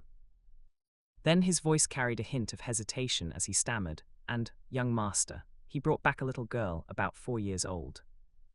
The air seemed to freeze for a moment. Gu Zuna's radiant smile stiffened slightly, and her eyes, which had been sparkling with excitement, dimmed at a visible speed. Gu Zuna slowly sat back on the stone stool, her small face calm, showing no expression, but her slightly pursed lips betrayed a hint of her inner turmoil. "Understood." After a long while, Gu Zuna finally responded softly, her voice revealing no joy or anger. "Don't forget to like, comment, subscribers, and share to Infinite Novel Audio." Meanwhile, at the grand entrance of the Xiao family, the dust-covered Xiao Qing, holding the hand of a small, thin girl, stood beneath the familiar lintel. Gazing at the vigorous characters, Xiao family on the lintel, a rare sense of belonging welled up in his heart, and he couldn't help but sigh softly, "Finally, I'm back." This was Xiao Qing's first time leaving the family for so long, and his first distant journey for experience. In nearly a year, he had experienced battles in the magical Beast Mountain Range and wondrous opportunities in the Taiga Desert. Having witnessed the mysteries of the Dou Saint's small world, returning to this familiar land now felt like a lifetime ago. "Big brother, is this your family?" Qinglin looked up, her small face gazing at the magnificent vermilion gate and the two majestic stone lions at the entrance. Her small hand unconsciously tightened its grip on Xiao Qing's clothes, her clear big eyes filled with nervousness and a trace of imperceptible inferiority. This scene of a prominent family was like heaven and earth compared to the humble room Qinglin had lived in Mo City before. Xiao Qing keenly sensed Qinglin's unease. He stopped, squatted down to be at Qinglin's eye level, and his tone was as gentle as the warm sun in spring. "Relax, Qinglin, from now on this is your home, don't be afraid." Xiao Qing's voice seemed to carry a soothing power, and Qinglin's tense little body gradually relaxed. Qinglin softly said, but her small hand still tightly held Xiao Qing's finger. Entering the Xiao family gate, Qinglin followed closely beside Xiao Qing. Although her nervousness about the Xiao family had somewhat faded. But at the thought of meeting the sister Zuna Xiao Qing had spoken of, Qinglin's heart couldn't help but rise again. Along the way, Xiao Qing had often mentioned Gu Zuna to her, saying she was a beautiful and intelligent older sister. "Big brother," Qinglin looked up, asking nervously in a low voice. "Sister Zuna, will she dislike Qinglin?" Seeing Qinglin's timid appearance, Xiao Qing's heart softened. He reached out and gently stroked Qinglin's somewhat messy hair, his movements tender. "Don't worry, our Qinglin is so well behaved and cute, Zuna will definitely like you." Upon entering the Xiao family compound, a bustling scene unfolded. Servants hurried about, some hanging colorful silks, some moving tables and chairs, others sweeping the courtyards. Everywhere was filled with the lively atmosphere of a pre-festival celebration. Xiao Qing suddenly remembered that the Xiao family's triennial coming-of-age ceremony seemed to be approaching. Judging by the preparations, it should be soon. This was a major event for the Xiao family. It meant that another group of young disciples would officially step into adulthood and take on the responsibilities of the family. Just then, a burly, imposing man with a majestic face and a full beard walked towards them. He strode with the gait of a dragon and a tiger, his aura steady. It was none other than Xiao Zhan, the clan chief of the Xiao family. Xiao Zhan spotted Xiao Qing standing in the middle of the path at a glance. His usually serious face immediately broke into a hearty smile, and he called out in a booming voice, "Kinga, you're back." "Uncle." Xiao Qing also showed a genuine smile and quickly stepped forward. Xiao Qing hadn't seen Xiao Zhan in nearly a year. Observing him closely now, he noticed that Xiao Zhan's mental state was much better than last year. The persistent gloom that had long lingered between his brows due to his wife's illness and injury had completely vanished. In its place was the confidence of his own strength and the majesty of a family patriarch. "Ha, good, it's good that you're back." Xiao Zhan clapped Xiao Qing on the shoulder, his eyes full of gratification. "You've been gone for almost a year. Your aunt has been talking about you every day, missing you terribly." Xiao Zhan's heart was filled with gratitude towards Xiao Qing. Not only had his wife's illness been completely cured by the medicinal pill Xiao Qing's teacher had given, but his own cultivation had also achieved a breakthrough to the Duling level thanks to this opportunity. He kept all of this in mind. "After I settle down, I'll go visit Aunt later." Xiao Qing replied with a smile. He indeed missed his gentle and kind aunt. The two stood by the roadside, chatting. Xiao Qing briefly recounted his experiences traveling with his teacher. He omitted the astonishing parts, such as obtaining the heavenly flame, encountering Queen Medusa, and the Dou Saint's small world. He only said that he followed his teacher to gain experience on the fringes of the magical Beast Mountain Range and the Taiga Desert, broadening his horizons and honing his Dou technique. Xiao Zhan nodded repeatedly as he listened. He could sense that Xiao Qing's aura was restrained, and his cultivation had clearly improved, which made him even happier. The conversation naturally shifted to the upcoming Xiao family coming-of-age ceremony. Kinga, you've returned at just the right time. Xiao Zhan stroked his beard, speaking of his eldest son, Xiao Ding, with a hint of pride in his tone. In another month, it will be our Xiao family's coming-of-age ceremony. This time, your cousin Xiao Ding is exactly 16 years old, and he's one of the main characters of this coming-of-age ceremony. Mentioning his eldest son, Xiao Ding, Xiao Zhan's face was full of pride. Xiao Ding had outstanding talent, already at Dou Qi Kai 8 sections at a young age, making him a leader among the younger generation in Wutan City, and the heir upon whom he placed great hopes. Cousin Xiao Ding is exceptionally talented. He will surely shine brightly at this coming-of-age ceremony, Xiao King praised sincerely. I hope so, Xiao Zhan smiled. His gaze finally fell upon King Lin, who had been quietly standing behind Xiao Qing, her small head bowed, appearing somewhat uneasy. He asked kindly, Kinga, this little girl is. At this time, King Lin, after Xiao Qing's careful care and medicinal diet over this period, was no longer the emaciated, sallow-faced girl she had been in Mo City. Although still a bit thin, her small face had gained some flesh, and her skin had become much fairer. Her large, watery eyes, carrying a hint of timidity, were especially endearing, and the delicate cuteness a little girl should possess was gradually emerging. Chapter 71, Seeing Zuna Again, King Lin, Sister Zuna. Seeing Xiao Zhan look at her, King Lin subconsciously shrank back behind Xiao Qing, her small hand tightly clutching the hem of Xiao Qing's robe. Xiao King turned sideways, gently bringing King Lin in front of him, a gentle smile on his lips as he introduced, Uncle, her name is King Lin. She's a younger sister I recognized while gaining experience outside. Qing Lin, a good name. Hearing this, Xiao Zhan observed King Lin for a few moments. Seeing that she was timid but had clear eyes, he smiled and nodded, his tone becoming even gentler. Since she's a younger sister recognized by Kinga, then she's also a part of our Xiao family from now on. Treat this as your own home, there's no need to be reserved. Feeling the goodwill released by Xiao Zhan, King Lin's nervous mood relaxed somewhat. Qing Lin looked up, timidly glancing at Xiao Zhan. Unsure how to address him, she finally whispered, Thank you, Uncle Xiao. Ha, good child. Xiao Zhan laughed heartily, then gave Xiao King a few more instructions about resting and such before hurrying away. As the clan chief, there were mountains of affairs he needed to personally handle before the coming-of-age ceremony. After sending Xiao Zhan away, Xiao King took King Lin and walked toward the small courtyard where he lived. The closer he got to the courtyard, the slower Xiao Qing's footsteps became, his soul perception spreading quietly like an invisible ripple. Soon, the situation inside the courtyard was clearly reflected in Xiao Qing's mind. In the courtyard, a familiar little figure was gently swinging on a swing. And in a shadow in the corner of the courtyard, an obscure yet powerful aura was hidden. It was precisely the Gu family's guard, Ling Weiying. Xiao Qing's gaze swept across the direction where Ling Ying was hiding, as if inadvertently, and the corners of his mouth curled up slightly, revealing a smile of understanding. This girl is certainly well informed. Waiting here so early, it seems I will have to spend some effort coaxing her later.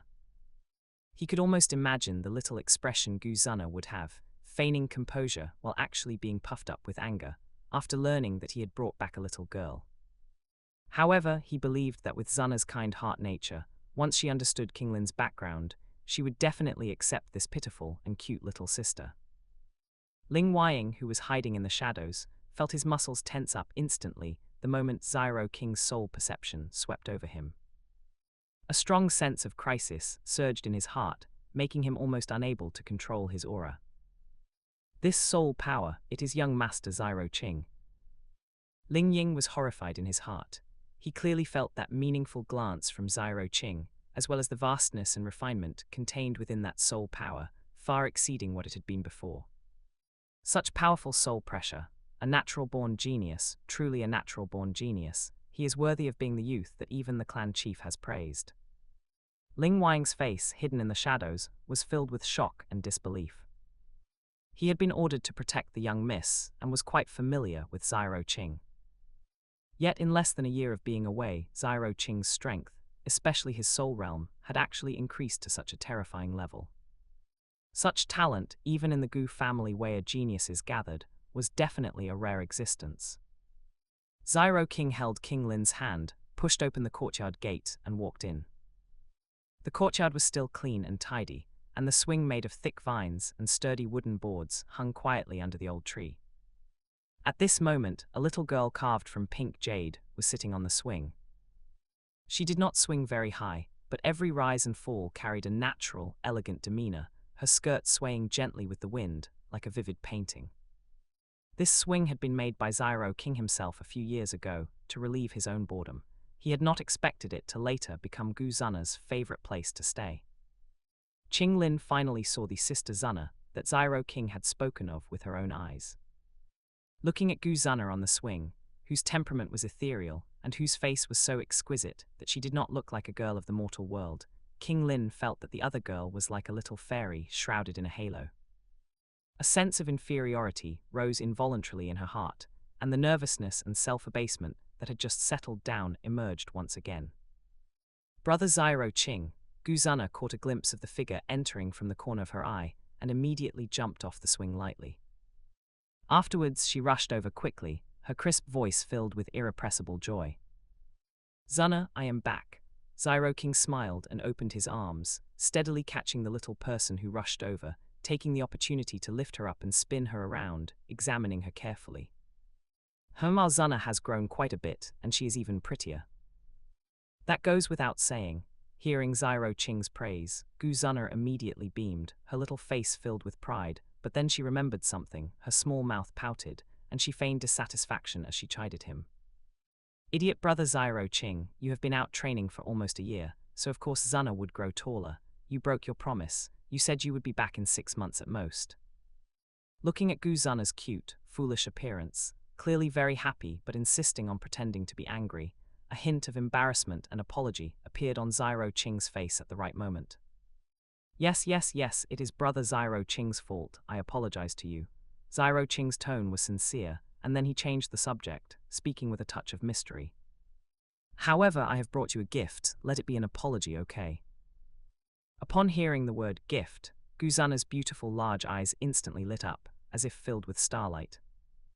The little bit of feigned dissatisfaction Gu Zana had vanished instantly. Gu Zana nodded vigorously, her voice returning to its previous cheerfulness. "Really, then for the sake of the gift, Zana will temporarily forgive brother Xiao Qing." "Then I must truly thank our magnanimous young Miss Zana." Xiao King could not help but laugh, playing along with her act.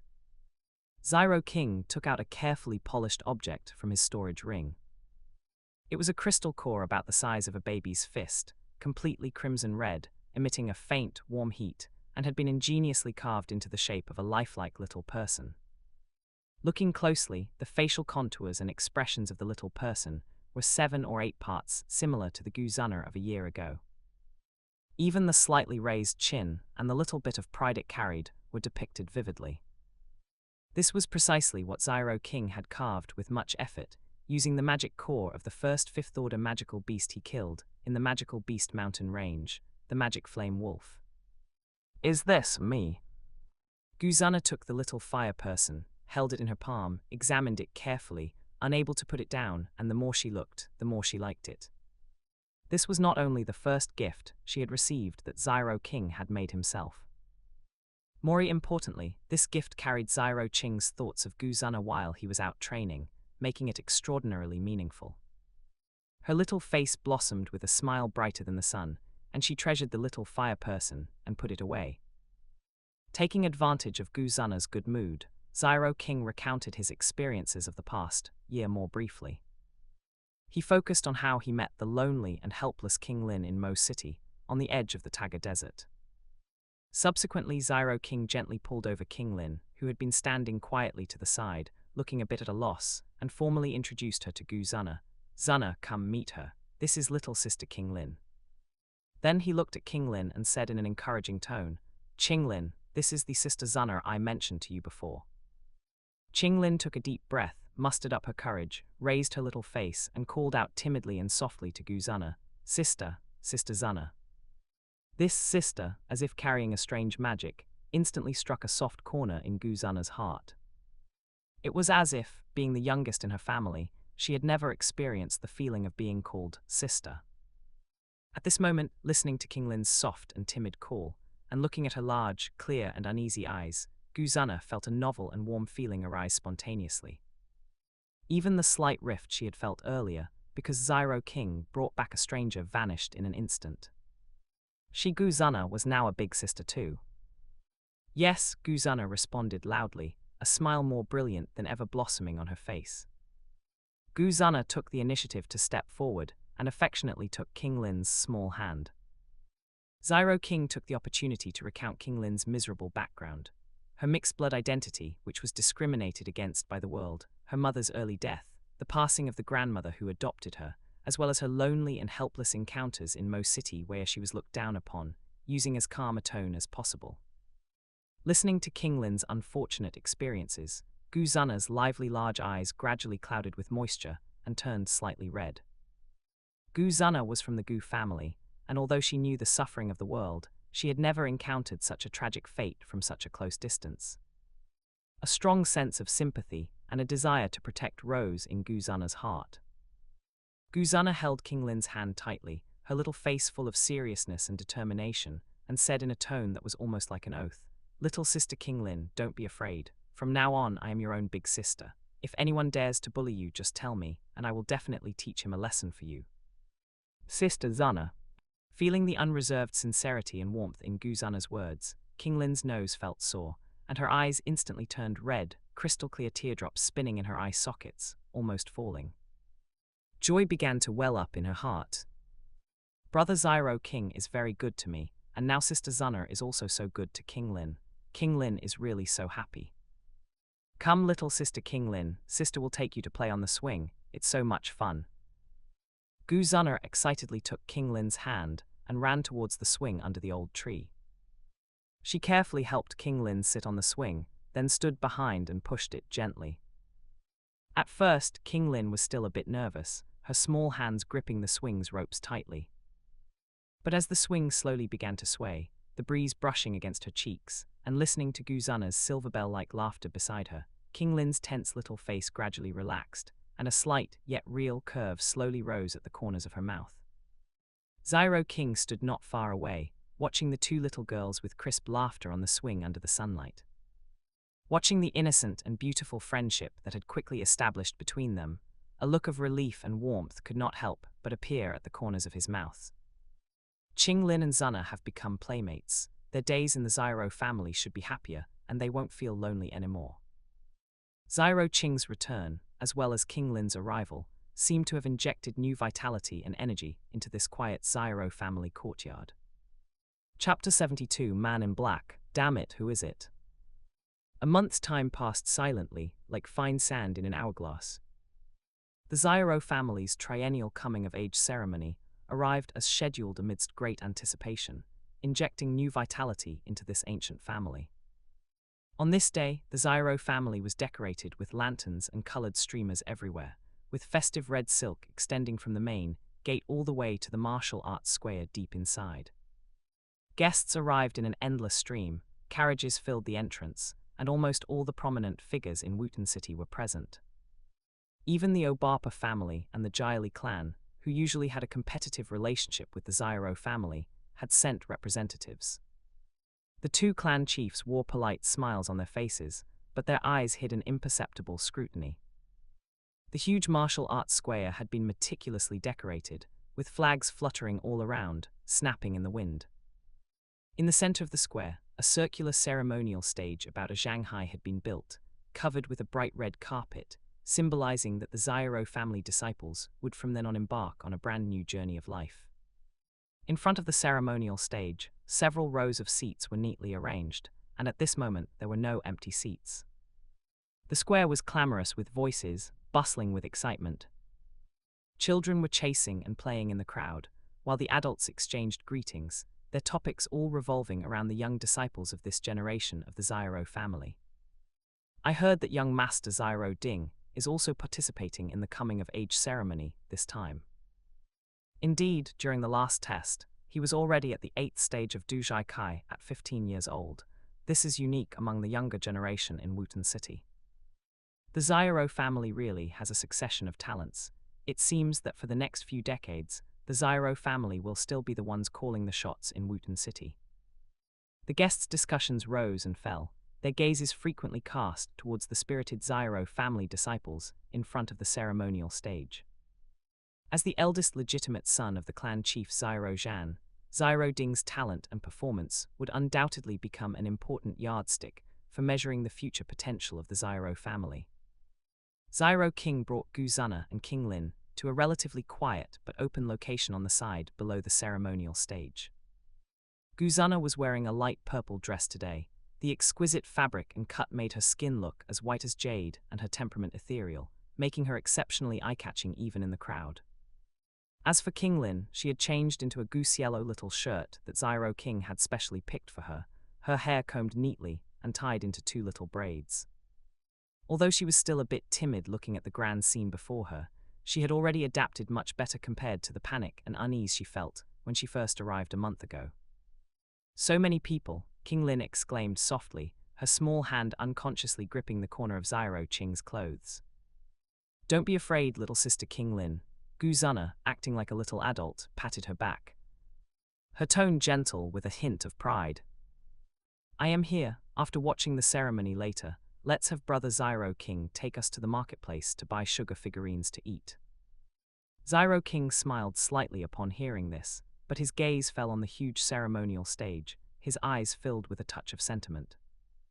Time flies, and the coming-of-age ceremony has now reached Xiao Ding's generation. In 3 years, he too will stand on that stage, completing his own coming-of-age ceremony. Just then, Xiao Zhan stepped onto the ceremonial stage with a steady pace. Today, he was dressed in a black ceremonial robe embroidered with golden cloud patterns, with a jade-inlaid wide belt tied around his waist, appearing exceptionally dignified and solemn. As the Xiao family clan chief, him personally presiding over this coming-of-age ceremony showed how much importance he attached to this event. "Thank you all, guests and friends, for coming to the Xiao family to witness the coming-of-age ceremony of the disciples of our clan." Xiao Zhan's resonant voice echoed throughout the square, his voice containing Dou Qi and clearly reaching every corner. "Today, the disciples of our Xiao family will complete the coming-of-age ceremony and officially shoulder the responsibilities and glory of the family." The procedures for the coming-of-age ceremony were quite cumbersome. First, there was the ancestor worship ceremony, where the Xiao family disciples lined up neatly to perform the 3 bows and 9 kowtows to the ancestral tablets. Next was the clan chief's admonition. Xiao Zhan recited the family rules, warning the disciples to strictly observe the family motto and diligently cultivate Dou Qi. Finally, it was the disciples' oath-taking segment, promising to guard the family for their entire lives and bring honor to their ancestors. Beside the ceremonial platform, several elders were already in position, holding scrolls inscribed with the family rules, their expressions solemn. The entire ceremony lasted for nearly an hour. It was long and solemn, yet no one felt bored, for everyone knew that the most exciting part was about to arrive. Finally, after a passionate speech from Xiao Zhan, the ceremony entered its core segment. The Dou Qi retesting ceremony for the disciples participating in the coming-of-age ceremony. The first to be called, walking steadily onto the ceremonial platform under the gaze of countless eyes, was the undisputed focus of the day, Xiao Ding. The 16-year-old Xiao Ding stood tall with a handsome face, his brows already showing the beginnings of a composed demeanor. He wore a brand new set of cyan martial attire, his steps calm as he ascended the ceremonial platform, surrounded by the envious and admiring gazes of his peers. As the eldest son of the clan chief with exceptional talent, Xiao Ding naturally became the center of the crowd, enjoying treatment like the moon surrounded by stars. The eyes of many representatives from various forces below the platform were focused on Xiao Ding, whispering among themselves, clearly assessing the demeanor of this future heir to the Xiao family. Watching the spirited, slightly high-profile yet composed youth on the platform, a gentle and complex smile could not help but appear on Xiao Qing's face. The Xiao Ding before him was at the most vibrant stage of life, full of longing for the future, confident and dazzling. Compared to the slightly flamboyant youth from 3 years ago, The current Xiao Ding had indeed matured significantly, but that unique sharpness peculiar to a youth had still not faded. This formed a sharp contrast with his own inner self, which seemed overly mature due to transmigration and his experiences. Perhaps this was the unique and enviable vitality that belonged to a youth. "Please step forward, Xiao Ding." Xiao Zhan's voice pulled Xiao King back from his thoughts. Xiao Ding stepped forward steadily and knelt on one knee before his father. Xiao Zhan took a jade pendant, engraved with the Xiao family crest from an elder, and solemnly pinned it to Xiao Ding's chest. This jade pendant was not only a symbol of adulthood, but also a low-rank magic core artifact capable of nourishing Dou Qi, showing the family's regard for outstanding disciples. "From today on, you are a true man of the Xiao family." Xiao Zhan's voice carried a rare gentleness. "I hope you will keep the family rules in mind, diligently cultivate Dou Qi, and bring honor to the family." Xiao Ding will keep the clan chief's teachings in mind. Xiao Ding bowed respectfully, his voice firm and strong. In such a solemn occasion, his address to his father was exceptionally formal. A trace of gratification flashed in Xiao Zhan's eyes, and he then signaled for Xiao Ding to proceed to the final segment. The Dou Qi test. Brother Xiao Qing, watching this scene, Guzana gently tugged on Xiao Qing's sleeve and whispered, "You promised that after we watched the core part of cousin Xiao Ding's coming-of-age ceremony, we would slip away to go shopping at the marketplace. You are not allowed to go back on your word." Guzana looked up with her small face, her large eyes filled with anticipation, also carrying a hint of nervousness that he might run away.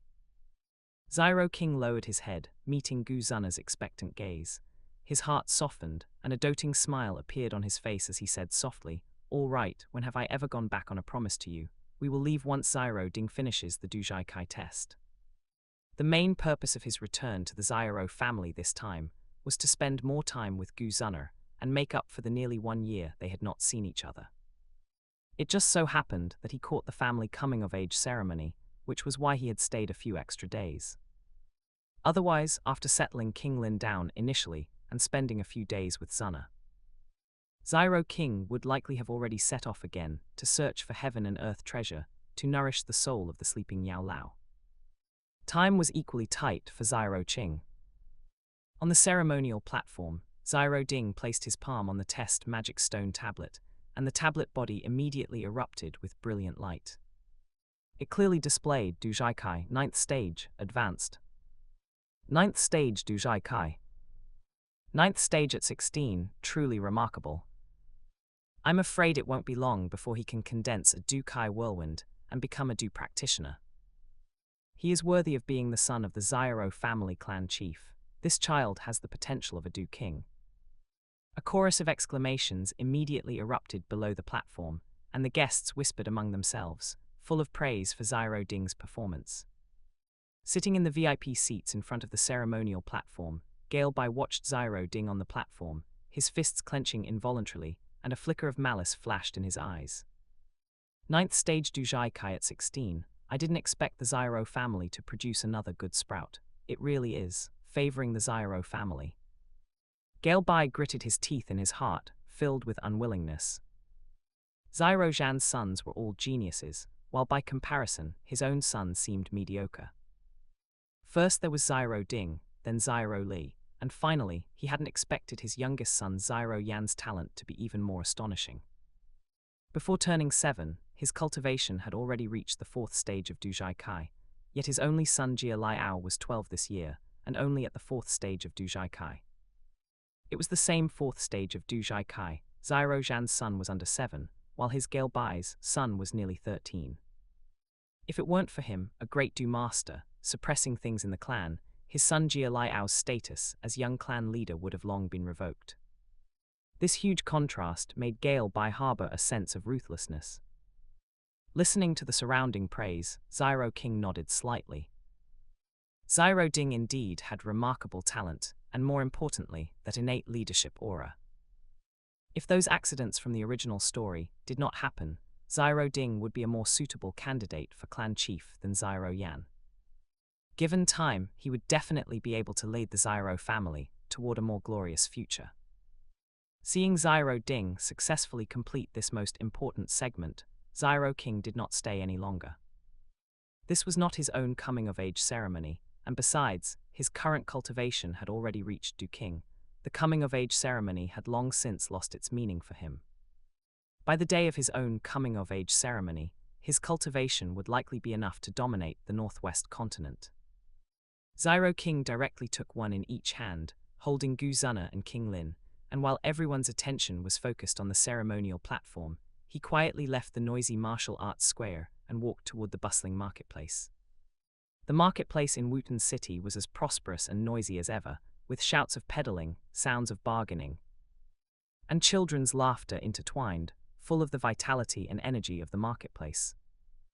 Gu Zunna was like a happy little bird, weaving between the stalls, occasionally picking up some trinkets to examine them carefully. Qing Lin followed closely by Xiao Qing's side, her small hand constantly gripping his sleeve. But there was less fear in her eyes, and more of the curiosity that a child should have. "Sister Zunna, this pinwheel is so pretty." King Lin pointed to a colorful paper pinwheel and whispered. Gu Zunna immediately took out money to buy the pinwheel and stuffed it into King Lin's hand, a gift for little sister King Lin. Watching the two little girls getting along so happily, Xiao King felt a wave of gratification in his heart. Such peaceful and warm days were so precious to someone like him, who had experienced too many life-and-death adventures. With the conclusion of the Xiao family coming-of-age ceremony, although the Xiao family gradually returned to peace, Xiao Ding's reputation spread like wildfire throughout the entire Wooten City. People were discussing when this 16-year-old 9th stage Dou Qi genius would be able to break through to Dou practitioner. The Xiao family was about to have a very young Dou practitioner. Some praised, while naturally others were jealous. Many were gossiping behind his back, saying, so what if Xiao Ding was at the 9th stage of Dou Qi? Without the assistance of Qi condensation powder, the failure rate for a breakthrough was very high. Once the breakthrough failed, the cultivation would drop to the 8th stage of Dou Qi, and the meridians would be damaged, preventing cultivation for 1 year. Going back and forth like this, the cost of a failed breakthrough was that it would take 2 years to try again. These rumors naturally reached Gale Bai's ears, further strengthening the dangerous thought in his heart. In a dark corner of Wooten City, Gale Bai was in secret talks with a masked person. "Are you sure you can handle it?" Gale Bai lowered his voice, his eyes flashing with a sinister light. The masked person sneered, "Rest assured, Clan Chief Gale, our Shadow Kill organization has always been clean and efficient. It's just a kid at the 9th stage of Dou Qi, it will be easy to capture."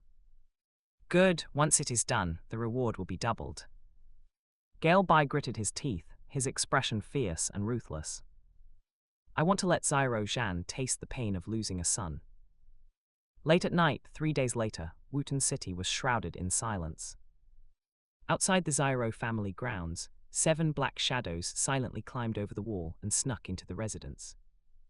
They were all exuding a chilling killing intent, clearly experienced outlaws. The leading man in black held a crude map, and according to the general location marked on the map, he led his subordinates toward the area where the core members of the Xiao family lived. The group sneaked to the outside of a courtyard. "Boss, is Xiao Zhan, that old fellow's eldest son, Xiao Ding, living in here?" A thin man in black asked in a low voice. The leading man in black used the moonlight to look at the map carefully, his tone not very certain. "It should be here." One of the sturdy men in black said indifferently, "Who cares if it is or not? Let's go in and kill him first. If it's not him, we'll just find the next one." In the shadows, Ling Ying watched all of this silently, his mouth twitching uncontrollably. Lighting a lamp in a latrine, courting death. Do they not know that this is the residence of that kid, Xiao Qing? As an expert from the ancient clan, specifically responsible for assassination and protection, Ling Ying felt speechless at the amateur level of this group of killers. It was so bad that even an expert like him couldn't bear to watch. The slight noises they made, while moving, sounded as obvious as beating drums to Ling Wang. He thought to himself, this group of low-level killers, daring to take a job without even figuring out where the target lives. Just as they were about to climb into Xiao Qing's courtyard, An indifferent voice came eerily from behind them. Who sent you here? As soon as the voice rose, it scared them into a shudder, almost causing them to scream out loud. Damn it, who? A hot-tempered, fat man among the men in black turned around abruptly and roared in a low voice. They saw a youth standing behind them, not knowing when he had arrived. Under the moonlight, cold killing intent flashed in the youth's eyes, making people shudder. Chapter 73, All Are Equal Under One Palm. Xiao King had been watching them since they stepped into the Xiao family. With Xiao Qing's terrifying spirit realm soul power, covering the entire Wooten city in an instant was not a problem. He just didn't keep his soul perception on all the time when it wasn't necessary. The hot-tempered fat man in black saw that the person who arrived was just a youth, thinking that no matter how high his cultivation was, it was limited. He raised the knife in his hand and walked towards Xiao Qing, saying sinisterly, "Kid, you can only blame your bad luck." Dai, the fat man in black, raised the long knife in his hand, flashed, and rushed towards Xiao Qing. At this very moment, a terrifying pressure instantly surged from Xiao Qing's body. Xiao King already possessed the strength to fear no force in the Jiama Empire. Now that someone dared to bully him, there was no point in hiding his strength anymore. This aura pressure belonging to a Dou King instantly pressed this group of men in black, whose highest level was only Dou Master, to the ground, bleeding from their 7 orifices, and they all fainted one after another. Xiao King wanted to leave them alive to ask who the mastermind was. His way of asking people was not simply asking with his mouth, but asking with his soul. Xiao King reached out and grabbed, pulling the fat man in black through the air. A burst of soul power violently invaded the mind of the fat man in black, and in an instant, Xiao King extracted the information he wanted. Jiali clan Gale Bai. Xiao Qing's expression was somber.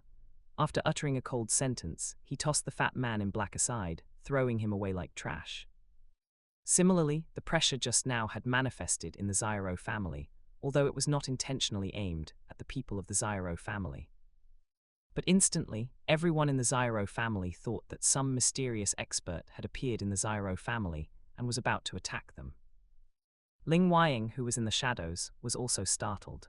Although he knew Xiao Qing's strength was extraordinary, he did not expect him to actually be a Dou King. Before long, a figure appeared in a hurry within Xiao Qing's field of vision. The person who arrived was none other than Xiao Zhan. Xiao Zhan looked at his nephew, who was exuding the aura of a Dou King with a gaze full of shock. Qing, Kinga. At this moment, Xiao Zhan did not quite dare to confirm whether the person before him was indeed Xiao Qing. In his estimations, Xiao King had the careful cultivation of that high-level alchemist elder who had given him the medicinal pill, so he should at most be approaching the great Dou Master realm. He had not expected that he had far underestimated the growth speed of his nephew. Facing this terrifying pressure head-on, Xiao Zhan truly realized. Xiao King was now a powerful figure capable of shaking the Jiama Empire, a Dou King. Uncle. Seeing that Xiao Zhan had arrived, Xiao King nodded and revealed a smile, signaling that everything he saw was real. Hearing this, Xiao Zhan immediately breathed a sigh of relief. Looking at the several unconscious men in black around him, he seemed to have guessed something and asked, "Kinga, what is going on?" Gale Bai hired assassins, wanting to assassinate cousin Xiao Ding, Xiao King said calmly. "What ding are he?" Upon hearing that someone wanted to assassinate his eldest son, Xiao Zhan was immediately panic-stricken. "Rest assured, uncle, these people, by a twist of fate, went to the wrong villa and found their way to me." Xiao King spoke again. "Cousin Xiao Ding is currently fine." Xiao Zhan breathed a sigh of relief again, followed by a surge of anger from his heart, his eyes filled with killing intent. Gale Bai, that old scoundrel, he has lived long enough. Xiao Zhan was now a 3-star Dou Ling. This level of cultivation could easily suppress their entire Wooten city. The Jiali clan, which only had a great Dou Master, was nothing to fear. He hadn't exposed his cultivation before simply because he didn't want to attract excessive attention from the outside world beyond Wooten city. Now that they were being bullied to this extent, if he continued to hide and not show his strength, to pretend to be a pig to eat the tiger, he might really become a pig if he kept pretending. Uncle, this matter is enough for me to handle. Next, you can arrange manpower and prepare to take over the Jili clan's assets and territory, Xiao King said at this moment. Very well, hearing this, Xiao Zhan restrained his killing intent and nodded in agreement. Subsequently, under Xiao Zhan's gaze, Xiao King unfurled his crimson gold Dou Qi wings, rose into the air, and flew rapidly toward the Jili clan. That pair of gorgeous Dou Qi wings traced a graceful arc in the night sky, disappearing into the distance in the blink of an eye. Xiao Zhan stared at the figure that was gradually shrinking in the sky, and the shock in his heart rose once again. He hadn't expected that in just a short 3 years, Xiao King had become a Dou King that even he had to look up to. Without further hesitation, Xiao Zhan condensed his Dou Qi into a long Dou Qi rope, tied all these men in black together, and dragged them away. This method of condensing Dou Qi into objects was something that could only be performed after reaching the Du Ling realm.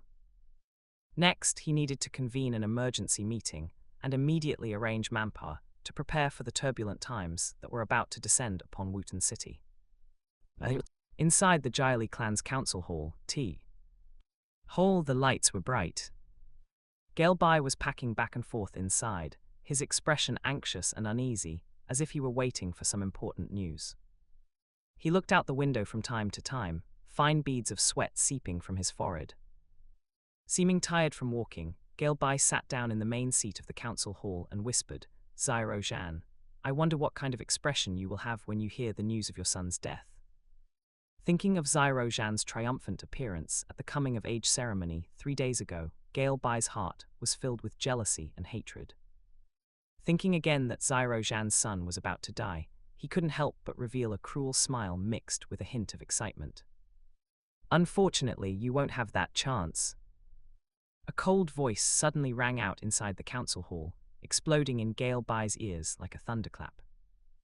Galbai was so frightened that he sprang up from the main seat, and his great Master Dou Qi armor instantly manifested on his body.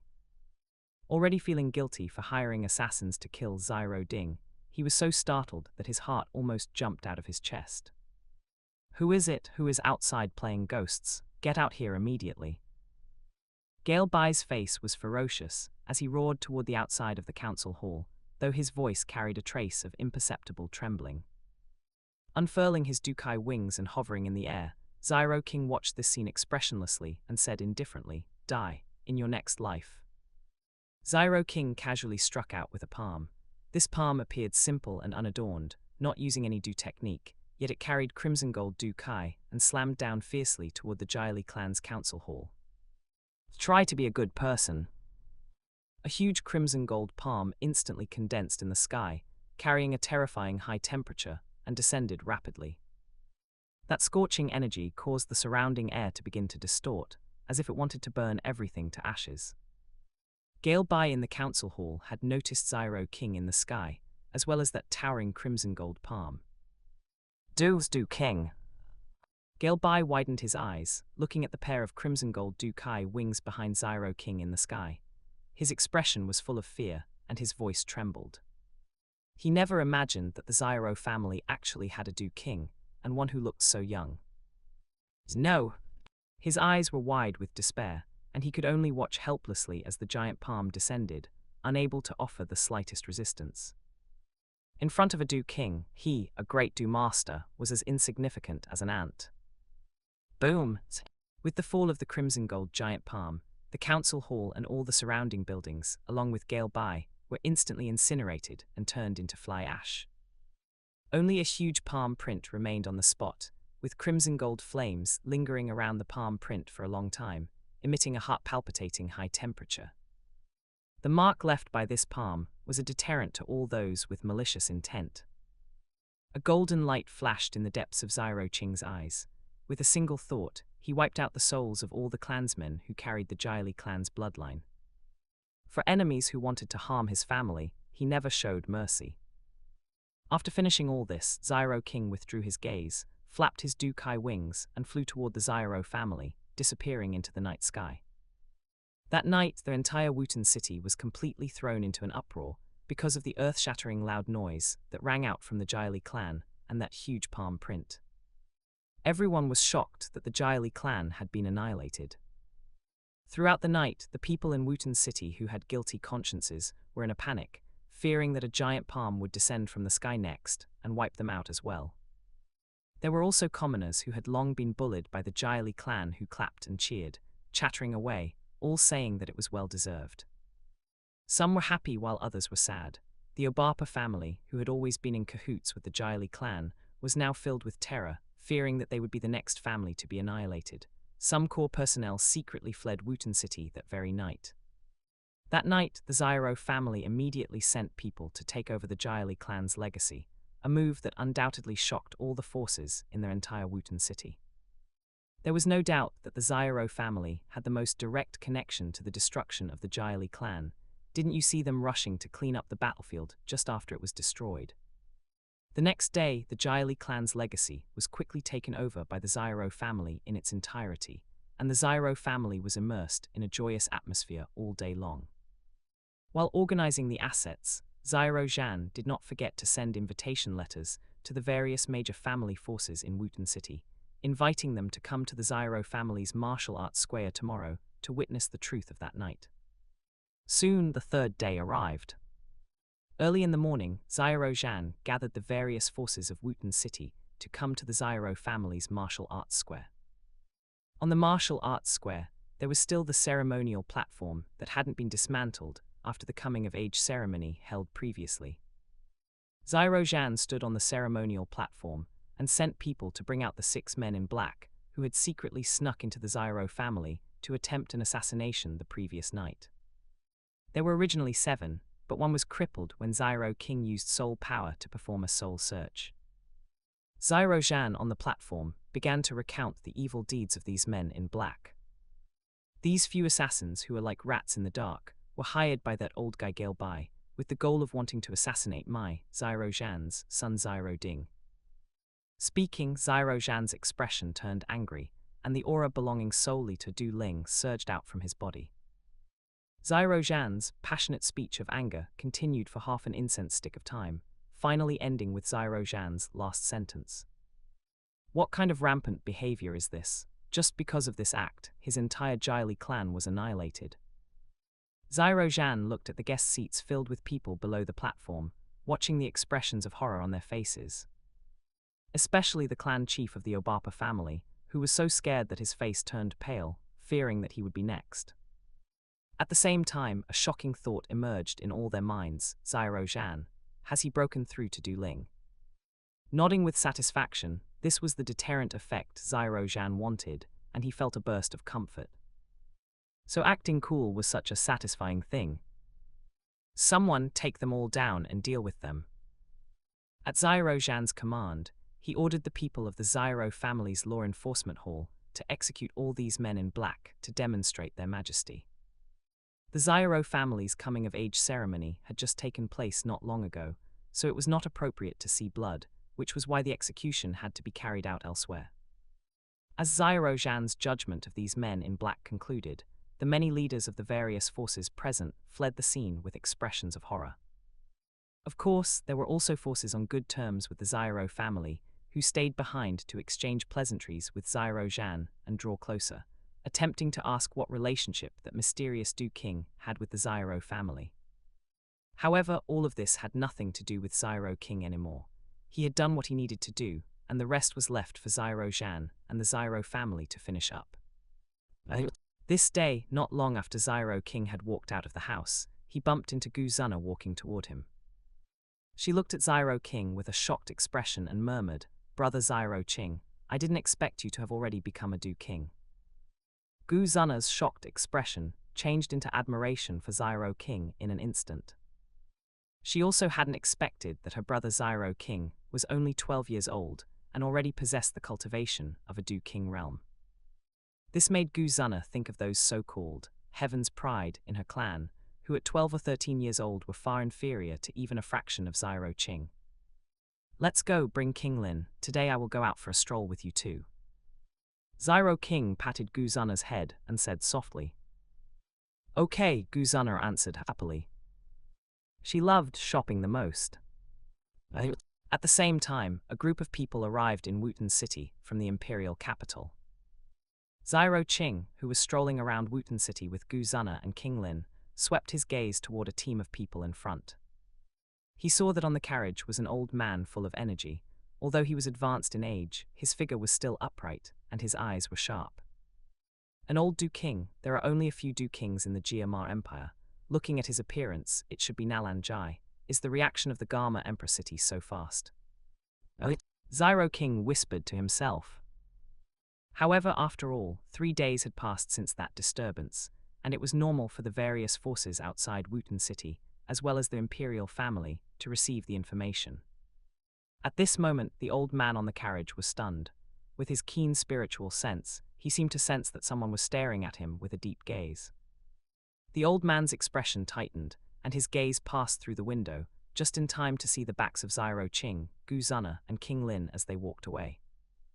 He stared fixedly at Xiao Qing's back, and his years of experience and intuition on the battlefield told him that this youth was definitely not simple. Inside the Xiao family's council hall, Xiao Zhan was warmly entertaining the old man before him. Chapter 49. This elder had an aura of authority even without anger. Although advanced in years, his figure remained robust and upright, like an aged yet still fierce lion. He was the Lionheart Marshal of the Jiamar Empire, Nalan Jai. He was also an old friend of the former Xiao family clan chief, Xiao Lin. Although Nalan Jai's face was gaunt, his eyes were flashing with brilliance, showing no signs of cloudiness, revealing the sharpness of a Du Wang expert and the shrewdness of a family head. Nephew Xiao Zhan, since your father passed away, you and I have truly not seen each other for a long time. Nalan Jai's voice was deep and resonant, showing none of the feebleness typical of an old man. Upon mentioning Xiao Lin, a flash of complexity crossed his clouded eyes. Indeed, it has been a long time, Uncle Nalan. Chapter 74. Xiao Qing, old fellow, you are truly courting death. A trace of reminiscence appeared in Xiao Zhan's eyes as he recalled the time when his father, Xiao Lin, was still alive. Back then, the Xiao family could be considered nobility in the imperial capital, as the family had a Du Wang expert like Xiao Lin. Unlike now, where they had fallen into this small Wooten city. I didn't expect you, kid, to have quietly reached the Duling realm. Not bad, nephew Xiao Zhan. In an instant, Nalan Jai's complex expression changed. He looked at Xiao Zhan and spoke with an inexplicable tone. Haha, just luck. Xiao Zhan laughed, not revealing any information at all. Seeing that he couldn't probe anything from Xiao Zhan, Nalan Jai let the matter drop.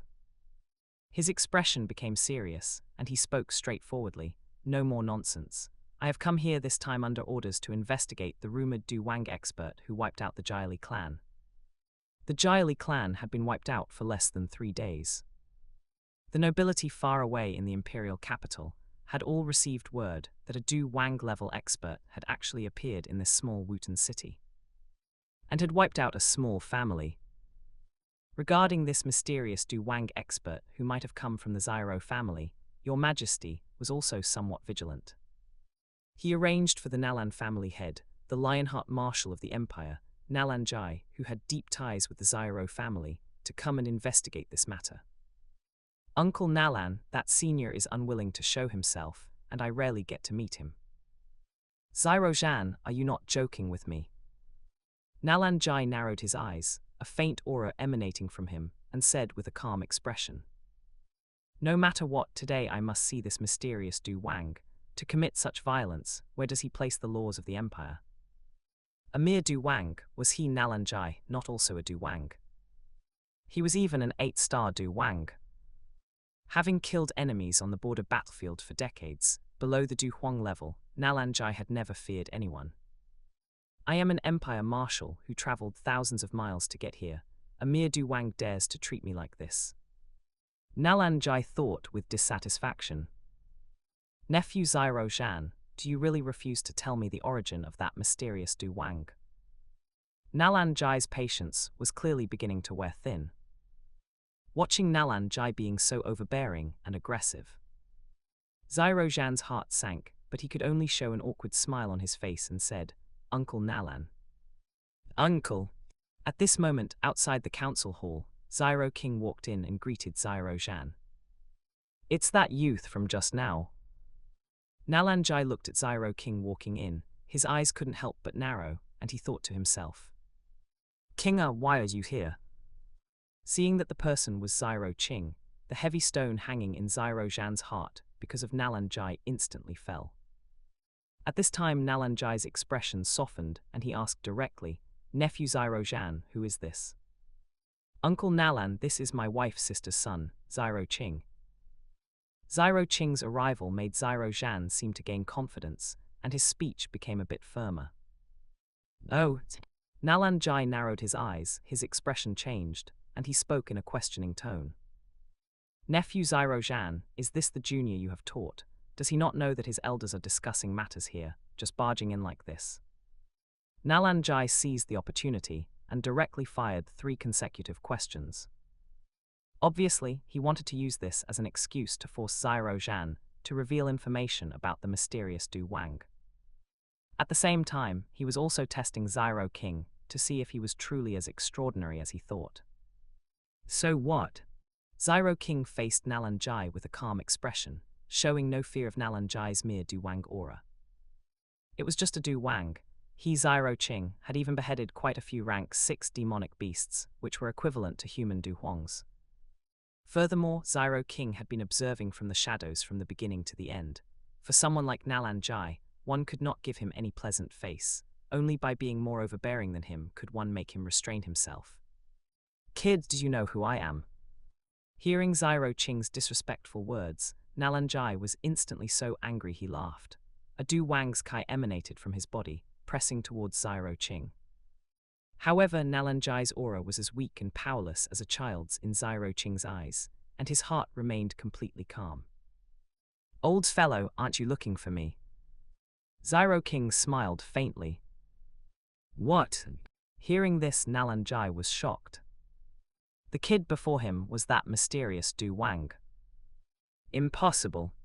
Nalanjai did not quite believe this result, so he immediately attacked to test him, treating it as teaching Xiao King a lesson not to act so rudely in front of a true expert. Nalanjai suddenly attacked, his kai transforming into a massive kai handajang in size, reaching straight for Xiao Qing.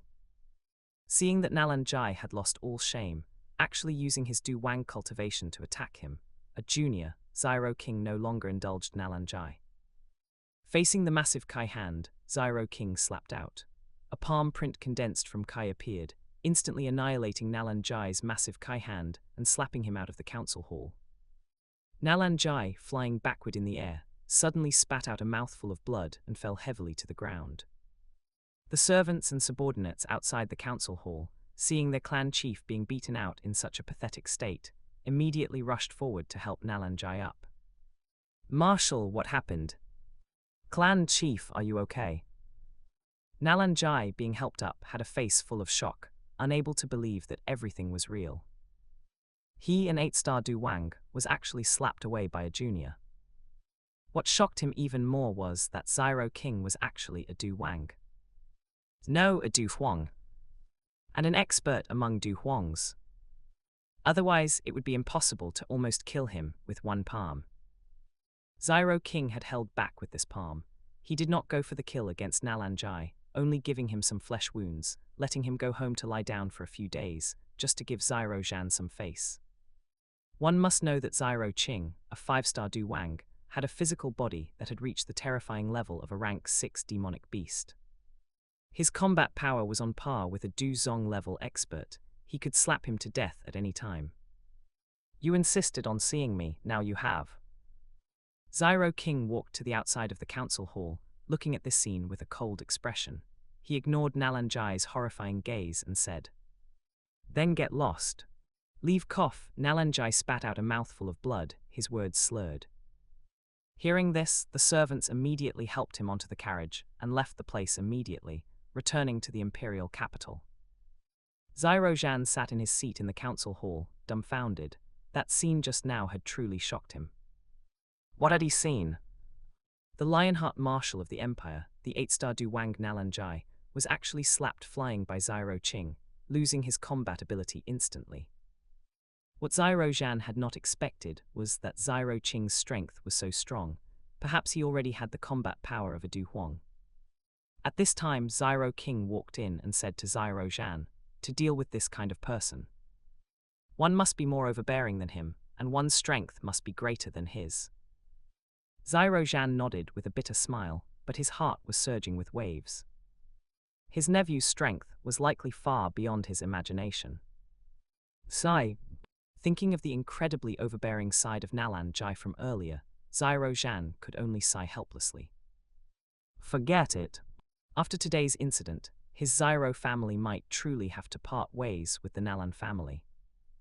But Xiao Zhan did not regret it. With an expert like Xiao Qing sitting in charge, the future of the Xiao family would surely be even more glorious. And all of this was just the beginning. Xiao Zhan recalled the wretched figure of Nalan Jai leaving outside the council hall, and his heart was filled with mixed feelings. This elder, who was once on good terms with his father, Xiao Lin, had left in such an unseemly way today, making him feel that the world was truly unpredictable. Kinga, your action this time, I fear, has completely broken ties with the Nalan family. Xiao Zhan looked at Xiao Qing with a complex gaze, his tone carrying a bit of worry. Nalan Jai is, after all, the marshal of the empire, and he has considerable influence in both the military and the royal family. Xiao Qing's expression was calm as he walked to the window and looked into the distance. "Uncle, do not worry. In this world, strength is the foundation.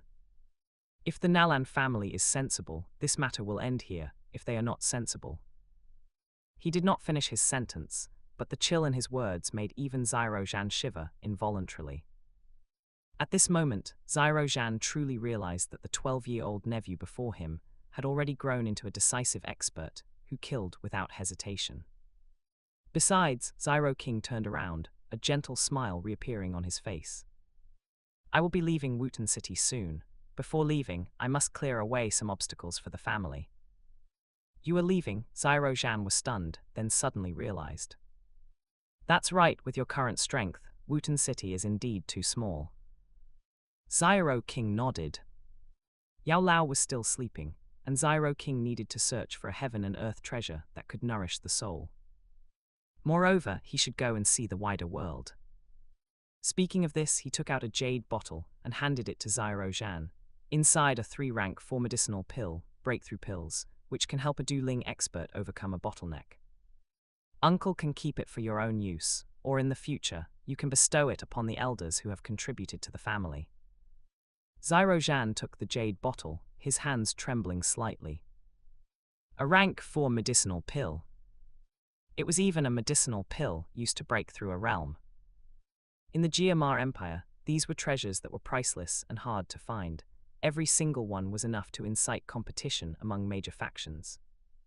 Xiao Qing casually brought out 3 of them, and this display of generosity made him once again marvel at the extraordinary nature of his nephew. Additionally, Xiao Qing took out another scroll. This is an Earth-rank, low-level fire attribute cultivation technique called the Flame Sun Art. It is incomparably stronger than the cultivation technique currently passed down in the Xiao family. Uncle can teach it to the core members of the family at his discretion. Xiao Zhan didn't know what to say anymore. An Earth-rank cultivation technique. In the Jiamar Empire, this was a treasure that even the imperial family would covet. With this cultivation technique and those medicinal pills, the overall strength of the Xiao family would surely see a qualitative leap.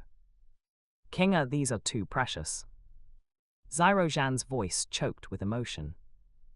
He knew that Xiao Qing was preparing for his departure, leaving behind sufficient foundation for the family. Xiao Qing smiled slightly. "We are family, why be so polite? After I leave, the family will have to rely on you, uncle." He had already done everything he could for the Xiao family. Just as Xiao Qing was talking with Xiao Zhan, Gu Zuna was playing in the Xiao family's back garden with King Lin.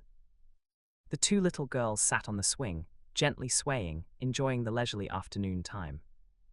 "Sister Zuna, is brother Xiao Qing very powerful?" King Lin asked in a low voice, her eyes filled with adoration. Gu Zuna lifted her little face proudly. "Of course, brother Xiao Qing is a genius among geniuses." As she spoke, she lowered her voice. I'll tell you a secret. Brother Xiao King is actually already a Du Wang powerhouse. Du Wang? King Lin blinked her large eyes. Although she hadn't started to cultivate and didn't quite understand how strong a Du Wang was, she could tell from Guzana's tone that it must be a very formidable existence. Yes, Guzana jumped off the swing and gestured as she spoke. A Du Wang powerhouse can manifest Du Kai wings to fly freely in the sky, and with a wave of their hand, they can split mountains and crack rocks. Qing Lin listened intently, her little face filled with longing. Then can Brother Xiao King protect us and not let anyone bully us? Of course, Guzana nodded vigorously. With Brother Xiao King here, no one dares to bully us. Speaking of which, she suddenly thought of something and leaned into King Lin's ear mysteriously. Actually, I have a secret too, but I can't tell anyone this secret right now, not even Brother Xiao Qing. Qing Lin nodded obediently. Qing Lin will keep the secret. The two little girls smiled at each other and continued to play in the garden. Sunlight filtered through the gaps in the leaves, casting a golden halo over this heartwarming scene. Meanwhile, outside Wutan City, the Nalan family's carriage was speeding away. Inside the carriage, Nalan Jai was pale, with bloodstains still remaining at the corner of his mouth, but his eyes were filled with shock and unwillingness. "Marshal, are you all right?" the accompanying captain of the guards asked worriedly. Nalan Jai waved his hand, his voice raspy. "It's nothing, just some superficial injuries." Although he said that, he knew clearly in his heart that the young man had clearly shown mercy at the last moment. Otherwise, he would be a corpse by now. "That Xiao Qing, what exactly is his background?" Nalan Jai muttered to himself. "A 12-year-old Du Wang? No, I'm afraid he's more than just a Du Wang. This kind of talent, even some ancient families might not possess it." Thinking of this, he couldn't help but shiver. If Xiao King really came from some super faction, then the Nalan family's actions today were tantamount to courting their own destruction. Passed down the order, Nalan Jai took a deep breath and made a decision. After returning to the imperial capital, no one is allowed to spread the word about today's events. Additionally, prepare a generous gift and send it to the Xiao family in my name, saying that it is a gesture of apology. The captain of the guards was stunned, clearly not expecting the usually tough marshal to make such a decision. But looking at Nalan Jai's serious expression, he respectfully replied, "Yes." Nalan Jai leaned against the carriage and closed his eyes, his heart filled with mixed emotions. He should have kept today's humiliation in mind. But reason told him that becoming enemies with a prodigy like Xiao King was by no means a wise move. Moreover, the Xiao family and the Nalan family still had the friendship of the older generation. With Nalan Jai's wretched departure, no one could ever shake the Xiao family's status in Wutan City again. And the name Xiao King would also quietly spread among the upper echelons of the Jiama Empire. Inside the Xiao family's council hall, the conversation between Xiao King and Xiao Zhan continued. "Kinga, when do you plan to set off?" Xiao Zhan asked. "In a few days," Xiao King thought for a moment and gave an ambiguous answer. "Once things stabilize here in the family, I also need to prepare some things." Xiao Zhan nodded. "If there is anything you need the family's help with, just ask." "There is indeed one thing I need Uncle's help with," Xiao King said directly. "After I leave, I will have to trouble Uncle to take care of Zuna and King Lin. Especially King Lin. That child has a pitiful background and a timid personality, so she needs more care." Rest assured about this, Xiao Zhan patted his chest solemnly and promised. "There is no need to mention that girl Zuna. Since King Lin is the sister you recognized, she is also a member of my Xiao family, and I will never let them suffer even the slightest grievance." Speaking of which, Xiao Zhan seemed to recall something, hesitated for a moment, and then asked, "Kinga, regarding that girl Zuna." Xiao King smiled slightly. "Zuna is still young. It is too early to talk about this now. However, I will protect her as she grows up healthily." This statement was not empty talk. Xiao King knew very well that Gu Zuna's identity was special, and the forces involved behind her were intricate, far beyond what the current Xiao family, tucked away in this corner of Wutan City, could imagine. That extraordinary early wisdom and ethereal temperament could never be cultivated by an ordinary family. However, no matter what storms they might face in the future, since he had taken her under his wings, he would never let her suffer even the slightest harm. Xiao Zhan nodded, seemingly understanding yet not quite. As twilight deepened, Xiao King walked slowly out of the council hall, the last rays of sunset stretching his tall, straight figure. The conversation with his uncle Xiao Zhan still echoed in his mind, especially when mentioning Gu Zuna, and that sense of protection hidden deep in his heart became even firmer. Xiao King lifted his head slightly, looking at the night sky that was gradually being dotted with stars, and a gentle curve appeared at the corners of his lips. Inside the hall, Xiao Zhan watched his nephew's departing figure and rubbed his chin thoughtfully. Since Xiao King had everything under control, he couldn't ask more. Although Xiao Zhan was not clear about Gu Zuna's true origins, having struggled in the Fighting Qi Continent for many years, he still had a keen eye. Xiao Zhan recalled the noble aura that Gu Zuna inadvertently revealed in her manners, as well as the sense of oppression brought by her father, Xiao Yuan. And the obscure auras that occasionally appeared in the shadows, which even made Xiao Zhan feel palpitations, all indicated that her background was by no means simple. However, since Xiao King had everything under control and clearly had arrangements, there was no need for Xiao Zhan, as the uncle, to ask too many questions. He only needed to provide the necessary protection within the family. Forget it, children and grandchildren will have their own fortunes. Xiao Zhan shook his head, drank the remaining tea in his cup, and turned to think about the future of the family. Xiao Qing's rise was like an adrenaline shot for the dormant Xiao family. In the following few days, Wooten City was as bustling and lively as ever on the surface, with crowds of people in the market and the sound of hawking never ceasing. But beneath the seemingly calm surface, there were turbulent undercurrents, and all parties were reassessing the landscape of this small city. The destruction of the Jiali clan was too swift and thorough. The huge charred palm print left on the ruins was like some silent declaration, exuding a chilling deterrent. And the wretched departure of the Empire's Lionheart Marshal Nalan Jai further proved that behind the Xiao family stood one, or even multiple existences, that they could not afford to provoke. The keen-nosed clan chief of the Obapa family, Aoba Pa, prepared a generous gift almost immediately and personally visited Xiao Zhan. Inside the reception hall, the arrogance of the past was no longer visible on Aoba Pa's face, replaced by an almost humble smile. Clan Chief Xiao Zhan, if the Obapa family has offended you in the past, please forgive us.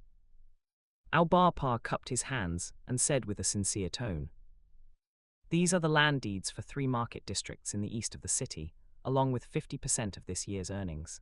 This is a small token of my sincerity, and I hope the Xiao family will look after us in the future." Xiao Zhan sat in the main seat with a calm expression, though he could not help but feel some emotion in his heart.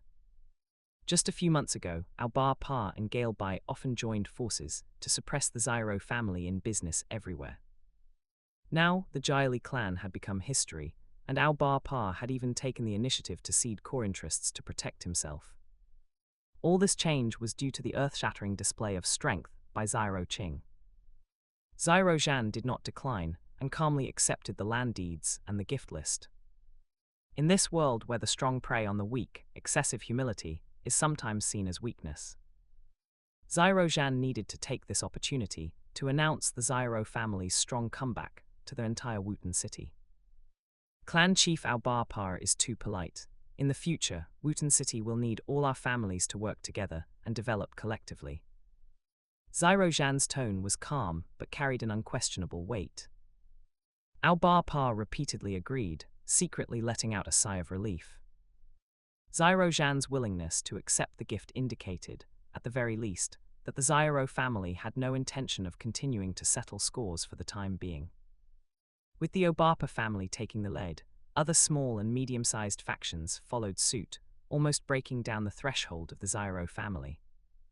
All kinds of rare medicinal herbs, magic cores, and gold coins flowed into the Xiao family's treasury like a stream. Seizing this opportunity, Xiao Zhan used thunderous means to integrate nearly 70% of the resources and industries in Wooten City. The Xiao family's sphere of influence and control expanded rapidly in a short period, reaching an unprecedented height. Within the family, the atmosphere was even more fervent. The Earth-rank low-level cultivation technique, Flame Sun Art, left behind by Xiao King, was listed as the core legacy of the family, and only disciples who passed strict examinations, were loyal to the family, and had outstanding talent could cultivate it. And those precious medicinal pills further ignited the enthusiasm of all the clansmen for cultivation. On the martial arts field, from morning until night, it was filled with the sounds of shouting and the collision of Dou Qi. The young disciples sweated like rain, their eyes burning with a desire for power. Xiao King did not completely stay out of it.